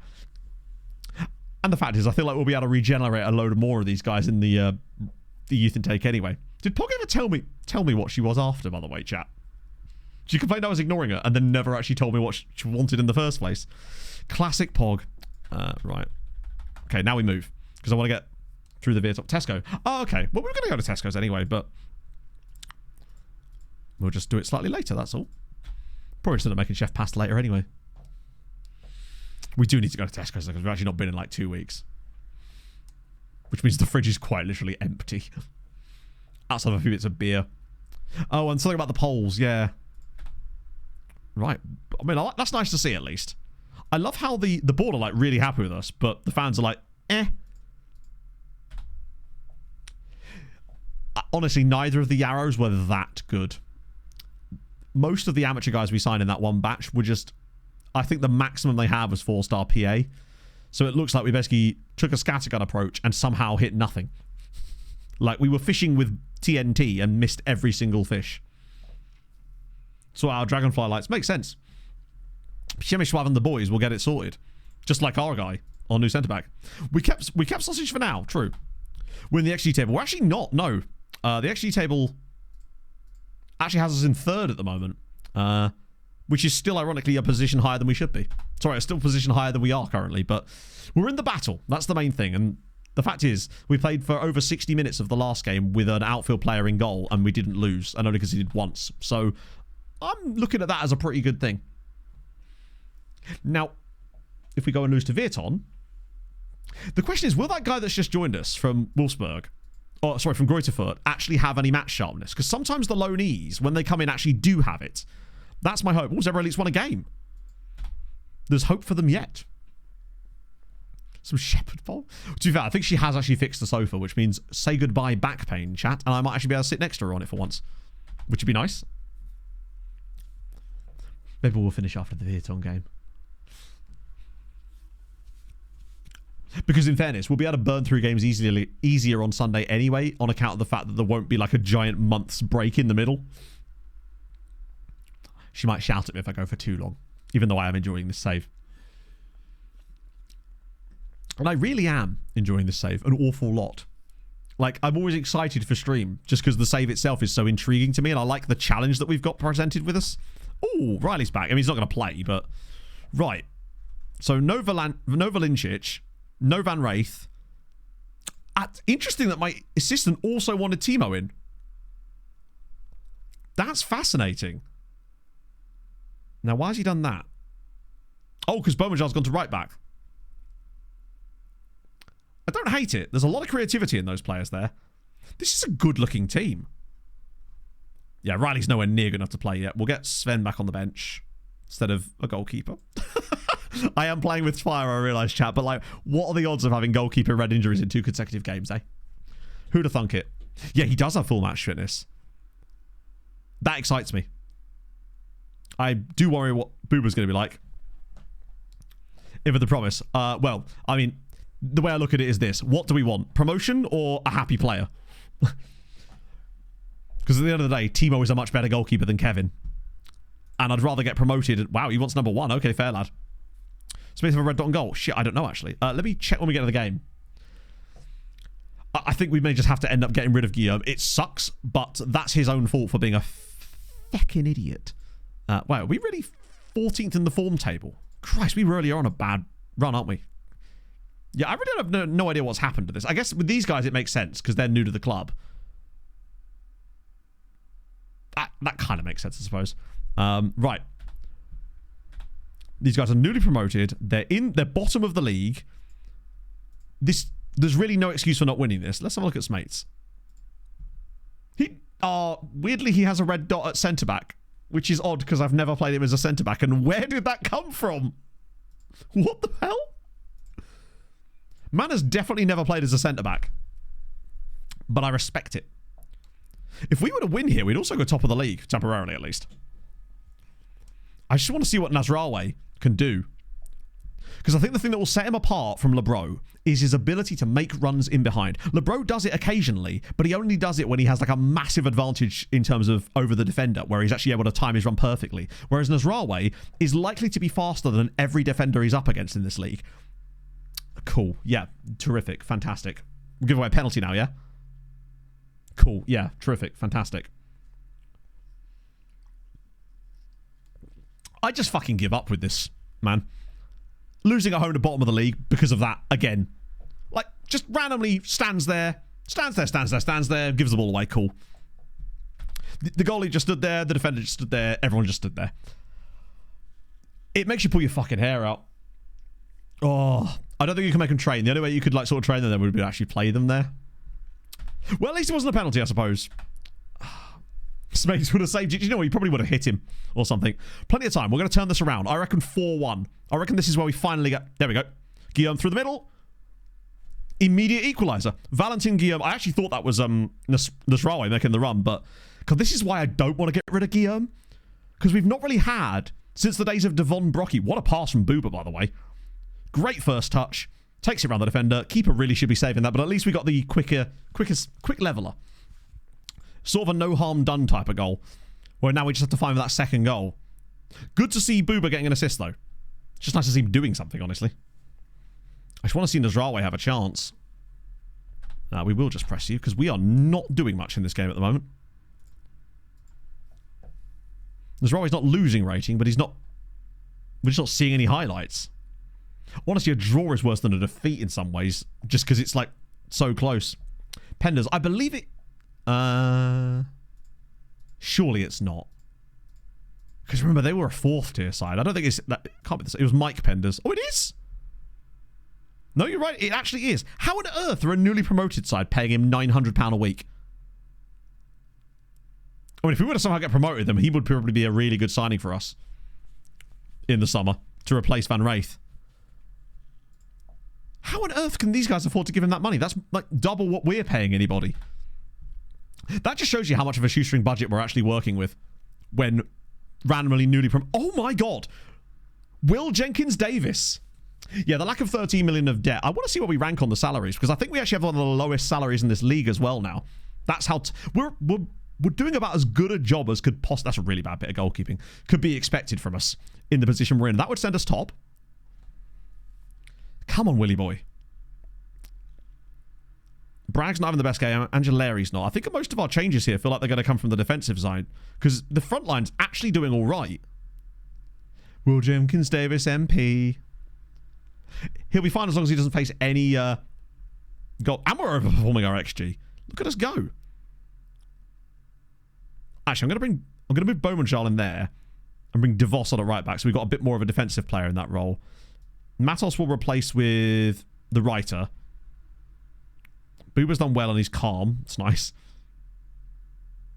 Guillaume's looking a bit tired, so we'll get Palumbo on there, but I want to leave on Nasraoui to keep him going. Well, I mean, the guy's got good attributes, right? I can't remember the first goal. To be fair, the first one wasn't even really his fault. I think it was just a really good strike. He says coping. Okay.